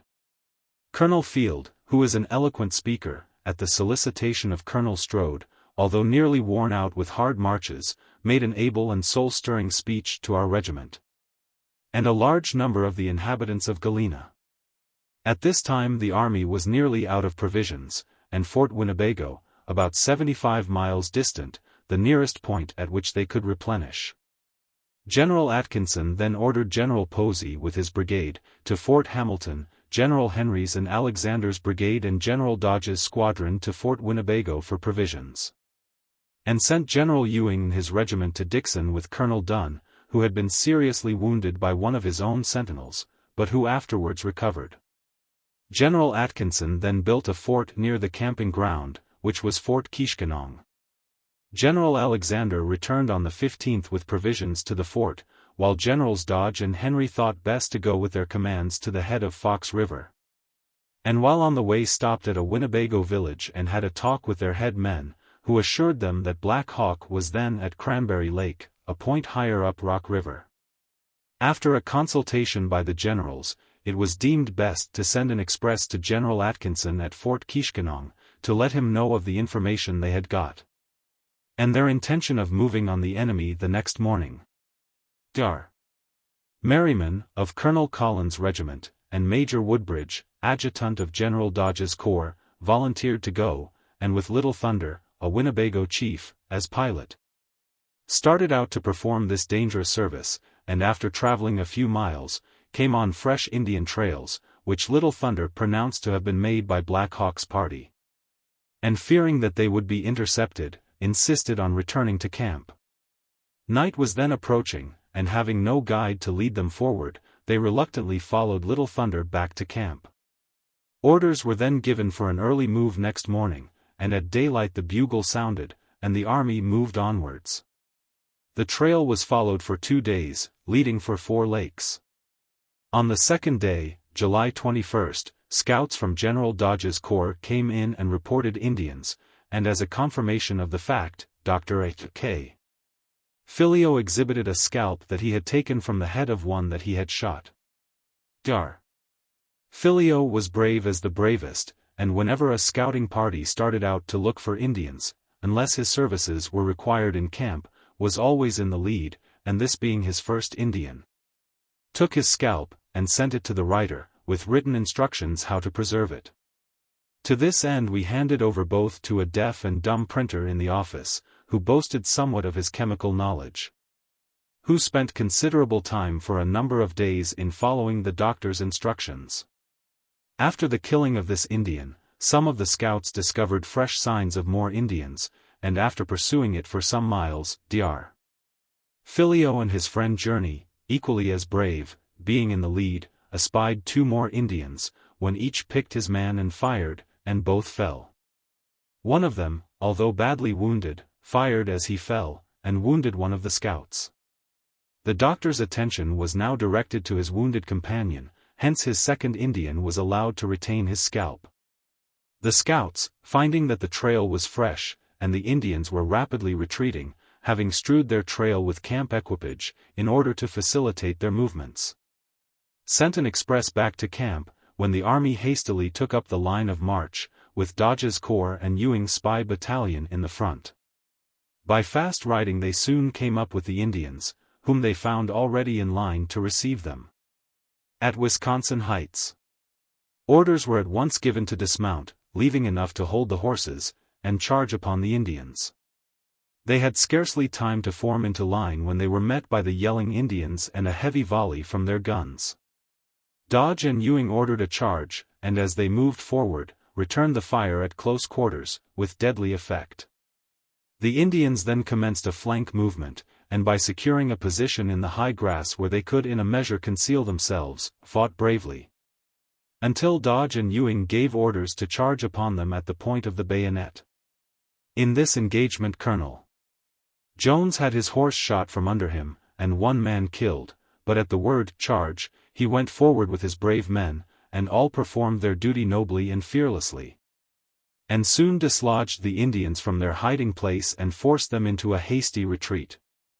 It being then too late to pursue them, orders were given to camp on the battleground. In this engagement Nepope had command, who was not only brave and fearless, but well skilled in strategy. Having become well acquainted with him after the war, he told the writer that he knew Gen. Dodge personally, and had met him on the field of battle, and considered him one of the bravest men he had ever met, although in this engagement all the officers showed great skill and bravery, and thus encouraged their men to acts of noble daring to a degree that he had never before witnessed in common, not regular, soldiers. He said in this engagement, the command had been entrusted to him of this small force, about 200, Indians, in order to give Black Hawk and the remainder of his party time to cross the river. He reported his loss at 28 killed. The next morning a portion of the army was ordered forward to pursue the fleeing enemy, but on reaching the river, found that they had taken to the swamps, when it was deemed prudent to return to camp without attempting to follow them. Here the army rested for one day, and made comfortable provisions to carry the wounded, after having consigned the remains of John Short, who had been killed the day before, to Mother Earth, with the honors of war. In the meantime, General Atkinson arrived with his regulars and the brigades of Generals Posey and Alexander, and on the 28th of July, took up the line of march with General Atkinson at the head. Their route led through a mountainous country for several days, as the Indiana seemed to have selected the most difficult route they could find in order to gain time, and reach the river in advance, and then secure the best possible positions to defend themselves. Having learned from an old Indian that had been left behind, that the enemy was only a short distance ahead, Gen. Atkinson, on breaking camp at an early hour in the morning, gave orders for the march towards the river, with General Dodge's squadron in front, infantry next, 2nd Brigade, under command of Gen. Alexander, next, General Posey's brigade next, and General Henry's in the rear. After marching a few miles Gen. Dodge's scouts discovered the rear guard of the enemy, when an express was sent immediately to General Atkinson, who ordered troops to proceed at double quick. In the meantime Gen. Dodge's command pushed forward and opened a heavy fire, from which many Indians were shot down while retreating toward the Mississippi, where their main body was stationed. Dodge's squadron being in the lead, were first to open upon the main army of the Indians, whilst General Henry's brigade, that had been placed in the rear in the morning, came first to his aid. The battle waged furiously for more than 2 hours, and until the last visible Indian warrior was killed. The Indians had commenced crossing before the battle opened, and a number took to their canoes and made good their escape as the battle progressed. The number killed was estimated at something over 100, but the Indians afterward reported their loss at 78 killed and 42 wounded. Our loss was 17 killed and about the same number wounded. During the engagement several squaws were killed accidentally and a number wounded, including children, who were taken prisoners. Among the latter, Dr. Filio reported a boy with one arm badly broken, who exhibited a greater degree of stoicism during the operation of amputation, than he had ever before witnessed.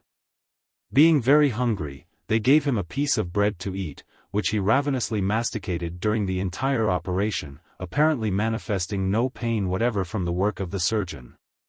Many of the Indians who got across the river in safety were afterwards killed by the Menominees. Steamboat warriors fight. On the 2nd of August 1832, the steamboat, Warrior, was lying at Prairie du Chien, and word having been received at the fort that Black Hawk's main army was then at, or near the river above, at a point designated for all to meet for the purpose of crossing the river, Lieutenant Kingsbury took her in charge, and started up with one company, in order to intercept the Indians and prevent their crossing before the main army arrived, as he knew it was in close pursuit of them. The boat soon came in view of Indians on both sides of the river, Black Hawk and several lodges having already crossed over, when they were hailed by Lieutenant Kingsbury. A white flag was hoisted by the Indians, and Black Hawk directed the Winnebago interpreter on board the Warrior to say to his chief that he wanted him to send out his small boat so as he could go on board, as he desired to give himself up. The Winnebago, however, reported to the commander that they refused to bring their flag aboard.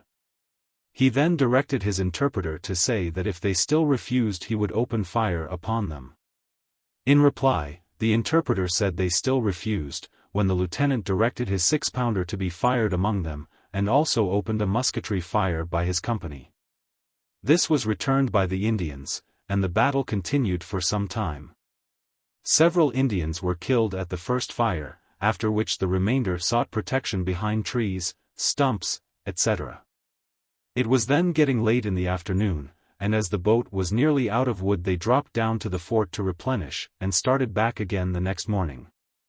On reaching an island some miles above their battleground of the day before, they commenced to rake it with their 6-pounder, supposing the Indians had taken shelter there. And the army considering it a salute, Gen. Atkinson returned it. Soon after the boat landed and took on board General Atkinson and the regulars and then returned to Prairie du Chien. The Illinois volunteers were ordered to Dixon, at which place they were discharged, while the troops of the lead mines were mustered out at Galena. After the boat started down the evening before, Black Hawk and a few of his people left for the lodge of a Winnebago friend, and gave himself up. Thus ended a bloody war which had been forced upon Black Hawk by Stillman's troops violating a flag of truce, which was contrary to the rules of war of all civilized nations, and one that had always been respected by the Indians. And thus, by the treachery or ignorance of the Winnebago interpreter on board of the Warrior, it was brought to a close in the same ignoble way it commenced, disregarding a flag of truce, and by which Black Hawk lost more than half of his army. But in justice to Lieutenant Kingsbury, who commanded the troops on the Warrior, and to his credit it must be said, that Black Hawk's flag would have been respected if the Winnebago, who acted as his interpreter on the boat, had reported him correctly. General Atkinson's report. Headquarters 1st Artillery Corps, Northwestern Army, Prairie du Chiens, August 25, 1832. Sir, I have the honor to report to you that I crossed the Wisconsin on the 27th and 28th ultimo, with a select body of troops, consisting of the regulars under Colonel Taylor, 400 in number, part of Henry's, Posey's and Alexander's brigades, amounting in all to 1,300 men, and immediately fell upon the trail of the enemy, and pursued it by a forced march through a mountainous and difficult country, till the morning of the 2nd inst. When we came up with his main body on the left bank of the Mississippi, nearly opposite the mouth of the Iowa, which we attacked, defeated and dispensed. With a loss on his part of about 150 men killed, 30 men, women and children taken prisoners, the precise number could not be ascertained, as the greater portion was slain after being forced into the river. Our loss in killed and wounded, which is stated below, is very small in comparison with the enemy, which may be attributed to the enemy's being forced from his position by a rapid charge the commencement, and throughout the engagement the remnant of the enemy, cut up and disheartened, crossed to the opposite side of the river, and had fled into the interior, with a view, it is supposed, of joining Keokuk and Wapello's bands of Sacs and Foxes. The horses of the volunteer troops being exhausted by long marches, and the regular troops without shoes, it was not thought advisable to continue the pursuit. Indeed, a stop to the further effusion of blood seemed to be called for, till it might be ascertained if the enemy would surrender. It is ascertained from our prisoners that the enemy lost in the Battle of the Wisconsin 68 killed and a very large number wounded. His whole loss does not fall short of 300. After the battle on the Wisconsin, those of the enemy's women and children, and some who were dismounted, attempted to make their escape by descending that river. But judicious measures being taken by Captain Loomis and Lieutenant Street, Indian agent, 32 women and children and 4 men have been captured. And some 15 men killed by the detachment under Lieutenant Rittner. The day after the battle on the river, I fell down with the regular troops to this place by water, and the wounded men will join us today. It is now my purpose to direct Keokuk to demand a surrender of the remaining principal men of the hostile party, which, from the large number of women and children we hold prisoners, I have every reason to believe will be complied with. Should it not, they should be pursued and subdued, a step Major General Scott will take upon his arrival. I cannot speak too highly of the brave conduct of the regular and volunteer forces engaged in the last battle, and the fatiguing march that preceded it. And as soon as the reports of officers of the brigades and corps are handed in, they shall be submitted with further remarks. 5 killed, 6 wounded, 6th Inft. 2 wounded, 5th Inft. 1 captain, 5 privates, Dodge's Bat, mounted. 1 lieutenant, 6 privates, Henry's Bat. 1 private wounded, Alexander's. 1 private wounded, Posey's. I have the great honor to be, with great respect, your obedient servant, H. Atkinson, Brevet Brig General USA. Major General McComb, Com-in-Chief, Washington. Appendix. At Yellow Banks. Among the many hundreds of troops that came to Yellow Bank, Owauka, on their way to the Sea of War, Major S.S. Phelps always spoke in high terms of their good discipline and gentlemanly conduct, except in one instance, that of a few persons in a company from McDonough County, who came over at a time when old Chief Tama and his wife, who was noted for being the white man's friend, came over to get provisions for his little band. On seeing an Indian, some of these soldiers, who had been using their canteens rather frequently, were eager to slay him, and not only threatened him but Major P. also, for harboring him. The officers seemed to have no control of these men, and just at a time when their threats were loudest of what they intended to do, at the close of 3 minutes, Major P. and one of his clerks, Mr. Joseph Smart, were standing with their rifles cocked ready to make the first shot. A cry came from outside of the building, by one of the more peaceable soldiers, "Here comes another company, Captain Peter Butler's, from Monmouth," when these would-be braves instantly retreated. We are assured by one of Captain B.'s company, Mr. James Ryerson, that the foregoing is literally true, and that Major P. and Mr. Smart, afterwards, amid the threats of these same soldiers, escorted Tama and wife to the river bank to take their canoe to cross the river, and stood there with their guns ready to protect the Indians until they got out of reach of gunshot, Smart threatening all the time to put a ball through the first man that attempted to shoot. In order to appease the wrath of these soldiers and prevent some of them being killed, Captain B. advised Major P. not to give Tama any provisions, but on the way down, Mr. Ryerson says, Smart, who talked their language equal to a native born, told them to meet them at a certain point after night and they would be supplied, and that for the purpose of assisting Mr. Smart in taking supplies to Tama, he got leave of absence from the captain until next morning. Messrs. James Ryerson and Gabriel Schott, both honorable and highly respected Christian gentlemen, are the only survivors of that company now residing in this county. Tama's village, located on South Henderson, half a mile below the farm of Mr. John T. Cook, at Gladstone, was always noted as being the abode of friendly Indians. In the fall of 1829, some white men came in and made improvements on the land in the vicinity, and at the advice of Mr. Phelps, Tama crossed the river and made a new town at the mouth of Flint River on the Mississippi, and at the time of Black Hawk's raid into Illinois, it was the rendezvous of many young men who had been persuaded by Tama not to join Black Hawk. But when the news reached them of the indignities offered to their good old chief, they secretly determined to go upon the war path. And soon after 4 young foxes started to cross the river and avenge the insult. On going up Henderson Creek they espied Mr. William Martin while in the act of mowing, at a point near Little York, whom they shot and killed, and for fear of detection, immediately took to the brush. It being late when they got through the woods, they made a fire and camped just at the edge of the prairie. Some time after the shooting, friends of Mr. Martin discovered his lifeless body and after removing it to the home, started on the trail of his murderers, and followed it some distance through the underbrush, but wisely concluded, as it was growing late, to return and give the alarm. An express was sent to Captain Butler during the night, who started out with his company early in the morning, and on emerging into the prairie discovered the camp fire of the Indians, and followed their trail to a slough in the Mississippi 2 miles below Keithsburg. Here the Indians embarked in their canoes and were probably on the other side of the river by this time. A demand was immediately made upon Keokuk for the murderers, as they belonged to his band of foxes, who surrendered 2 men to the commanding officer at Rock Island. These Indians soon afterwards made their escape, and before the time fixed for their trial, Keokuk delivered 4 young men to Maj. Phelps, then sheriff of Warren County, to be tried for the offense. Major P. and his deputy, Mr.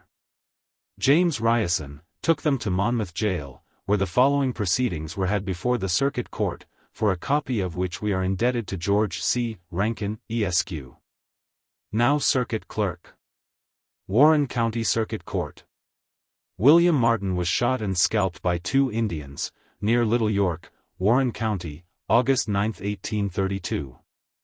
In their report at the October term of the Warren Circuit Court, the grand jurors say, 6 or 7 Indians of Keokuk's band of Sac and Fox Indians who were not included in the war path under Black Hawk and other chiefs of the Sac and Fox Nation, came over from the western bank of the Mississippi River to the inhabited parts of Warren County, in said state, and unlawfully and feloniously murdered the said William Martin in the most barbarous manner.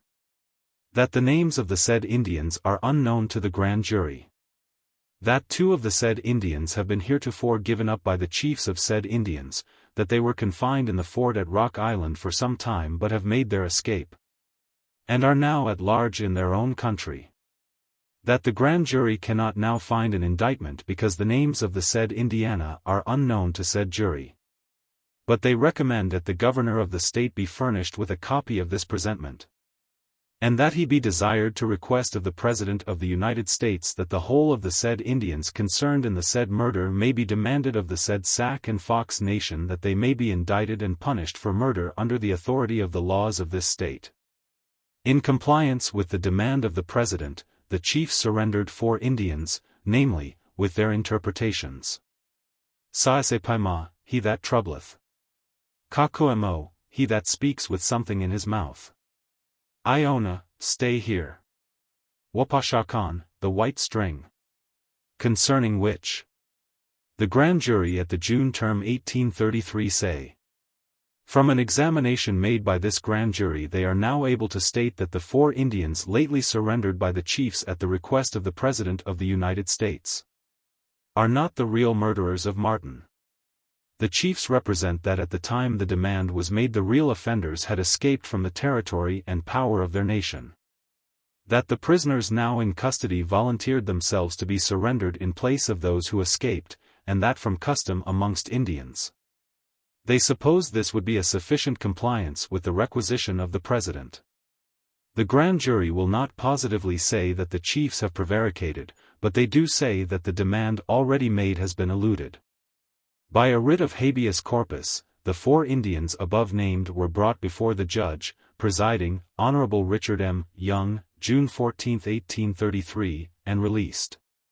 Indictment was returned against the real murderers, Shashquawashi, Mukkechekwa, Mukwapalasha, and Wazawaoquote, who, not having the fear of God before their eyes, but being moved and seduced by the instigations of the devil, killed W.M. Martin. The indictment was drawn by Thomas Ford, state's attorney, and recites that William Martin was shot a little below the shoulder blade. Among the witnesses named were Keokuk and Stabbing Chief. The guilty parties were never arrested, and a null proska was entered at the October term at court, 1835. General Scott arrives at Chicago. Gen. Scott, with a full regiment of regulars, came up the lake and landed at Chicago about the 10th of July, the cholera in the meantime having broken out among his troops, from which several had died. While encamped at that point, it continued its virulence to such an extent, and in a number of cases fatally, that he deemed it best to march out on the high land. And soon after continued his journey, by slow marches, to Rock Island. On reaching Rock River, where Milan is now situated, the cholera had disappeared, and he went into camp with his entire regiment. The clear water of this beautiful stream was a godsend to the many tired men, for the ablution of their bodies and the cleansing of their apparel, tents, etc. And seemed to have a general invigorating effect upon the entire regiment. Gen. Scott then went over to Rock Island with 2 companies to garrison Fort Armstrong, and there learned the situation of affairs in the army. And the great reduction made in the ranks of Black Hawk's band of Indians, so that a final close of the war was daily expected. A few days after their arrival at Fort Armstrong, symptoms of cholera again appeared among the troops of the company, and the physician in charge tried every known remedy to check it, but failed in every instance, and after running its course, which was usually about 24 hours, the patient died. During the first 3 or 4 days of its ravages, about 1/2 of that company had been consigned to their last resting place in the soldiers' cemetery. Being on a visit to Rock Island at the time the cholera was raging, the writer, at the request of Colonel William Barry, who had also come down from Galena to pay his respects to Gen. Scott, accompanied him to the fort and introduced him to the general. It was a very warm, but beautiful Sabbath, when we were admitted to the general's quarters, about 10 o'clock in the morning. And after the introduction of our friend and the usual salutations of the day, the general, after expressing his doubts of the propriety of admitting us into the fort, forcibly and touchingly detailed the ravages that the cholera was making in his ranks. Medicine, in the hands of a skillful physician, seemed to have no effect to stay its progress, and he was just on the eve of trying a different remedy as we came in. And if we would join him in a glass of brandy and water, he would proceed at once to put it into execution. He said he was satisfied that brandy was a good antidote to cholera, and by its use many of his soldiers were still well. The general's remedy. The general pulled off his coat, rolled up his sleeves, and directed an orderly to tear off strips of red flannel, fill a bucket with brandy and carry them to the hospital. On arriving at the bedside of a patient he directed him to be stripped, and then with flannel soaked in brandy he rubbed his chest thoroughly, in order to bring on a reaction. In the meantime administering a little brandy with a spoon. In the course of half an hour he returned and reported progress. He said he left his patient free from pain, and directed a small portion of the brandy to be given occasionally. The well soldiers, seeing that their general was not afraid of cholera, nor too proud to act as nurse to a sick soldier, took courage and insisted on his retiring, so that they could fill his place. Seeing that new life had been infused among the well soldiers, and a gleam of hope seeming to inspire the sick, he gave directions for them to continue, as he had commenced, and then retired. On returning to his quarters he washed his hands, rolled down his sleeves, put on his uniform, and then invited us to take a little brandy. After listening to his mode of treatment, we casually remarked that it looked feasible, but at the same time reprehensible in the general of the army exposing himself in the performance of a duty that could be done as well by a common soldier. He gave us a look, and kept his eyes upon us as his giant form raised up, and, with a sweep of his sword arm, said in majestic tones, "Sir, it is the duty of a general to take care of his army. Should he fall another can take his place, but, without an army his occupation is gone." The general's treatment was continued right along, and the result was that many of those attacked got well. Soon after the close of the war, which terminated with the Battle of Bad Axe, on the 2nd day of August, 1832, he came to Galena, and, in conference with Governor John Reynolds, ordered the chiefs, head men and warriors of the Winnebago Nation to meet them at Fort Armstrong, Rock Island, on the 15th day of September, 1832, for the purpose of holding a treaty. At the time fixed by the commissioners they were met by the chiefs, head men and warriors of the Winnebago Nation, with whom a treaty was made and concluded. by which the Winnebagos ceded to the United States all the lands claimed by them lying to the south and east of Wisconsin River and the Fox River of Green Bay. The consideration of this cession on the part of the United States to be a grant to the Winnebago Nation of a tract on the west side of the Mississippi River known as the Neutral Ground and annual annuities for 27 years of $10,000 in specie and a further sum, not to exceed $3,000 annually, for the purposes of maintaining a farm and a school for the education of Winnebago children during the same period of 27 years. Treaty with Sacs and Foxes.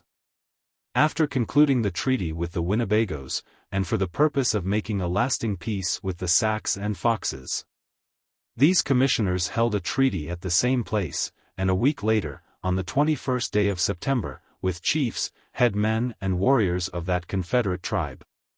The commissioners demanded, partly as indemnity for expenses incurred in the late war with Black Hawk's band and to secure future tranquility, a cession of a large portion of their country bordering on the frontiers. In consideration thereof the United States agreed to pay to said Confederate tribes annually, for 30 years, $20,000 in specie, also, to pay Messrs. Farnham and Davenport, Indian traders at Rock Island, the sum of $40,000, to be receipted for in full of all demands against said Indians. And, further, at the special request of said Confederate tribes, the United States agree to grant, by letters patent, to their particular friend, Antoine LeClair, interpreter, one section of land opposite Rock Island and one section at the head of the rapids of the Mississippi River. The city of Davenport, Iowa. This beautiful city now covers that section of land opposite Rock Island, that was donated by treaty to Antoine LeClair by the Sacs and Foxes. And also 3 or 4 more sections. At that time it was wholly uninhabited, the Foxes having removed their village from that point some 3 years before. As a town site it was regarded by strangers and travelers on steamboats as the most beautiful west of the Mississippi between St. Louis and St. Paul, and now, with its 23,000 inhabitants, elegant residences, magnificent public buildings, fine churches, schoolhouses, extensive manufactories, and large business blocks. It stands unrivaled as a beautiful city. It has 10 miles of street railroads, affording easy access to all parts of the city. It has 2 daily papers, the Gazette and Democrat, morning and evening, both ably conducted. And also a German daily and 2 weeklies. The river is spanned by an elegant bridge that was built at the cost of nearly $1 million, which is used by the various railroads from east to west, and has a roadway for teams and pedestrians. The city of Rock Island is located on the bank of the river in Illinois, immediately opposite to Davenport, and is a large and flourishing city, with a population of about 12,000 inhabitants. It has fine public buildings, elegant churches and residences, substantial business blocks, extensive manufactories and elegant water works. The city is lighted by electric lights, from high towers, that cast their refulgent rays over the entire city, which makes it the finest lighted city in the West. There are 2 daily papers, morning and evening, the Union and the Argus, both enjoying the privilege of press dispatches, and both issue weeklies. The Rock Islander is also published weekly, and all have the appearance of great prosperity.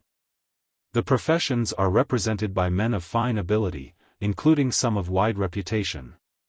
The banking business is done principally by 2 national banks, that have a deservedly high reputation, and are doing a large business. There are 2 first-class hotels, the Harper House and Rock Island House, and several of less pretensions. The city has large coal fields, in close proximity, with railroads running daily to and from the banks, by which the 3 cities are supplied. The city of Moline is located 2 miles up the river from Rock Island, but connected with it by street railways. It has a population of over 8,000 inhabitants, and is extensively known from its many manufacturing establishments, which are supplied with water power from a dam across the river from the island. 50 years ago, when the writer first visited this most beautiful island in the Mississippi River, then and now known as Rock Island, the ground on which the triplet cities of Davenport, Rock Island, and Moline now stands, was covered with prairie grass, and apparently a sterile waste as regards to the two former, whilst the latter was principally covered with timber. Now how changed! Then the site of Davenport was claimed to be the most beautiful on the west bank of the Mississippi, between St. Paul and St. Louis by Black Hawk and his confreres, who had traveled up and down the river in canoes, whilst his judgment was confirmed by thousands of passengers who viewed it from steamboats in after years. The Triple Cities are widely known as the leading manufacturing cities of the Great West, with railroads stretching out from ocean to ocean, and although the Mississippi makes a dividing line, they are united by a magnificent bridge, which makes their intercourse easier than over paved streets. Rock Island, at that time, was excluded from settlement by the orders of government, as it had been reserved, on the recommendation of Hon. Lewis Cass, whilst he was in the Senate and Cabinet, as a site for a United States arsenal and armory. Fort Armstrong was situated on the lower end of the island, and was then in command of Colonel William Davenport. The Sac and Fox Agency, Major Davenport, agent, stood on the bank of the river about half a mile above the fort. Next came the residence and office of Antoine LeClair, United States interpreter for the Sam and Foxes, and a little higher up, the residence, storehouse and outbuildings of Colonel George Davenport, who had by an act of Congress, preempted a claim of 200 acres of land running across the island from bank to bank of the river. The island is about 2 miles long, and being at the foot of the rapids has the best water power on the river, capable of running a much greater amount of machinery than is at present in operation. The entire island is now owned and occupied by the government, the heirs of Colonel Davenport having sold and deeded their interest, and is now used as an armory and arsenal, which are destined to be in the near future the most extensive works of the kind probably in the world. Indeed, army officers who have traveled extensively in the Old World, say they have never seen anything to compare with it, in elegant grounds, water power and buildings, and with such facilities for moving anything to and from the arsenal. These works were commenced under the supervision of General Rodman, the inventor of the Rodman gun, and since the death of the General, D.W. Flagler, Lieutenant, Colonel of Ordnance, has been in command, and a more efficient and better qualified officer for the place could not have been found in the army. There are already completed 10 massive stone buildings, which are used for workshops, storage, etc., officers' quarters, both durable and comfortable, and many other buildings.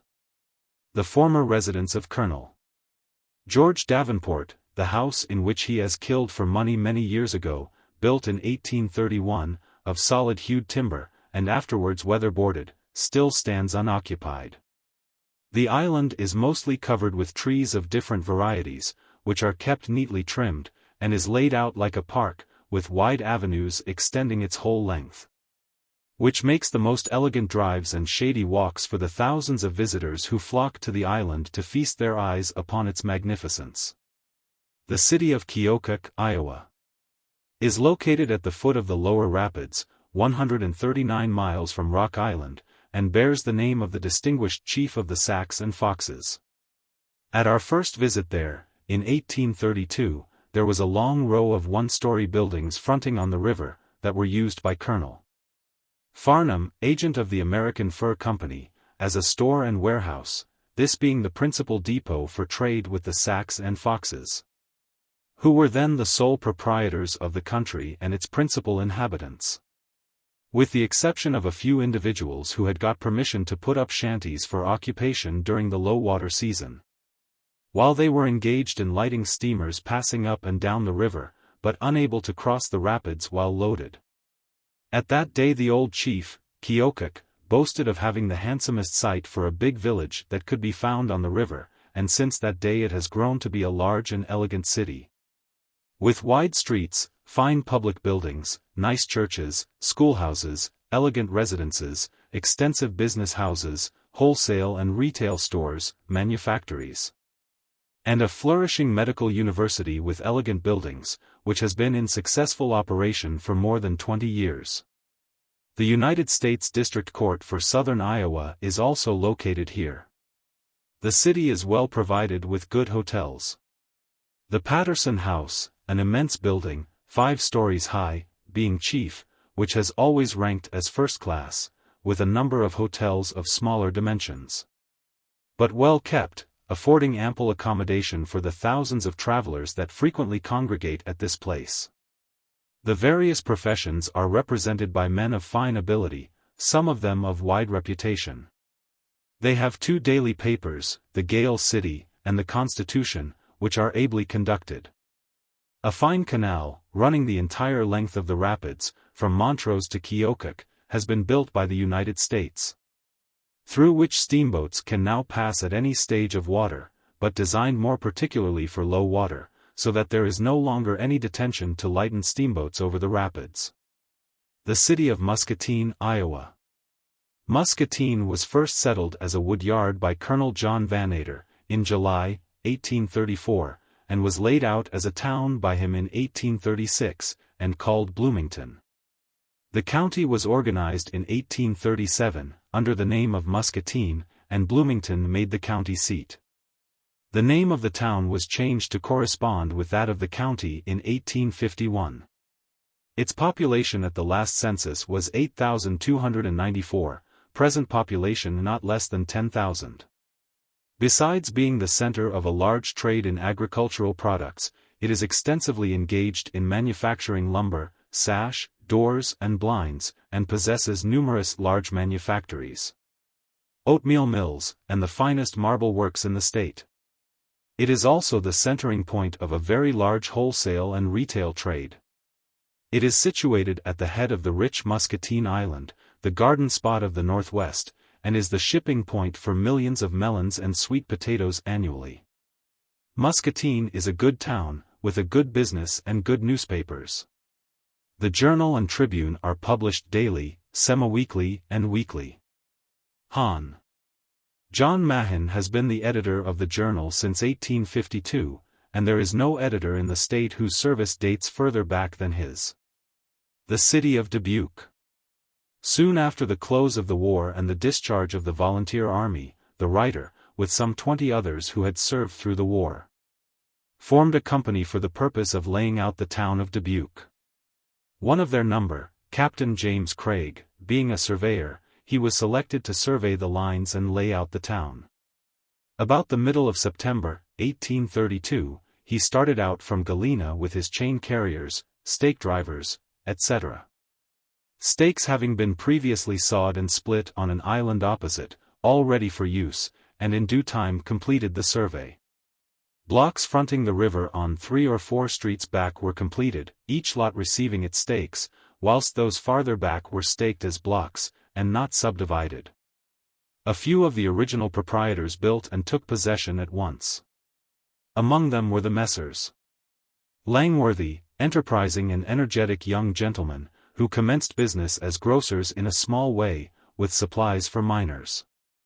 Their faith was strong that adventurers would come in, and that the time was not far distant when the town would take a start, and in a few years become a populous city. Miners and prospectors soon took possession of claims in the immediate vicinity, and in one instance a claim was made and/or struck within the limits of our survey. It was well known that the Indians had been in the habit, for many years, of visiting this portion of their country, for the purpose of getting their supplies of lead. Hence the supposition of miners, who had long been engaged in prospecting for lead mining, that lead would be found on this side of the river and in the vicinity of Dubuque. This caused a great rush to the new fields, of hundreds, who expected to strike it rich with less labor and expense. All were aware, however, that under the treaty just made with the Sacs and Foxes by General Scott and Gov. Reynolds, they had no right to enter upon these lands, and stood in daily fear of being ordered off by United States troops. But their numbers steadily increased. At length the long-expected order came. Major Davenport, Indian agent at Rock Island, was ordered to go forward, and, with 1 company of infantry in 2 Mackinaw boats, commanded by Lt. Beach. They landed near the mouth of Fever River, Galena, about the 1st of October. The Major came up to Galena with a letter from Colonel George Davenport to the writer, to assist him in the discharge of his delicate duty. Word was sent to Lieutenant Beach not to proceed up the river until the afternoon of the next day, as the sight of troops by the miners might make them hard to manage. Otherwise, I assured the Major, he would have no trouble. We proceeded at once to a point opposite Dubuque, where we found a comfortable stopping place with the ferryman, and he being a man of considerable influence, I suggested to him the propriety of going over to Dubuque to send men to all the mining camps, requesting a meeting the next morning, at 9 o'clock, of all the miners, with the agent, to hear what he had to say, and to assure them at the same time that his mission was a peaceable one, and that there should be no objection manifested to disobey the orders of the government. After the departure of our messenger we took a private room to talk over the program for the meeting, when we suggested that, on assembling, the Major should make a little speech explanatory of his visit, in which he should express sorrow for the hardships it would be to leave their claims, with the hope that the time was not distant when all might lawfully return, etc. The Major said he was not a speechmaker or a very good talker, but would read the orders sent to him to dispossess them, and see that they crossed the river. After some discussion, the writer, at his request, wrote out a short address for the Major, and on going over the next morning, we met some 400 or 500 miners at the grocery store, who had assembled to listen to the orders sent for their removal.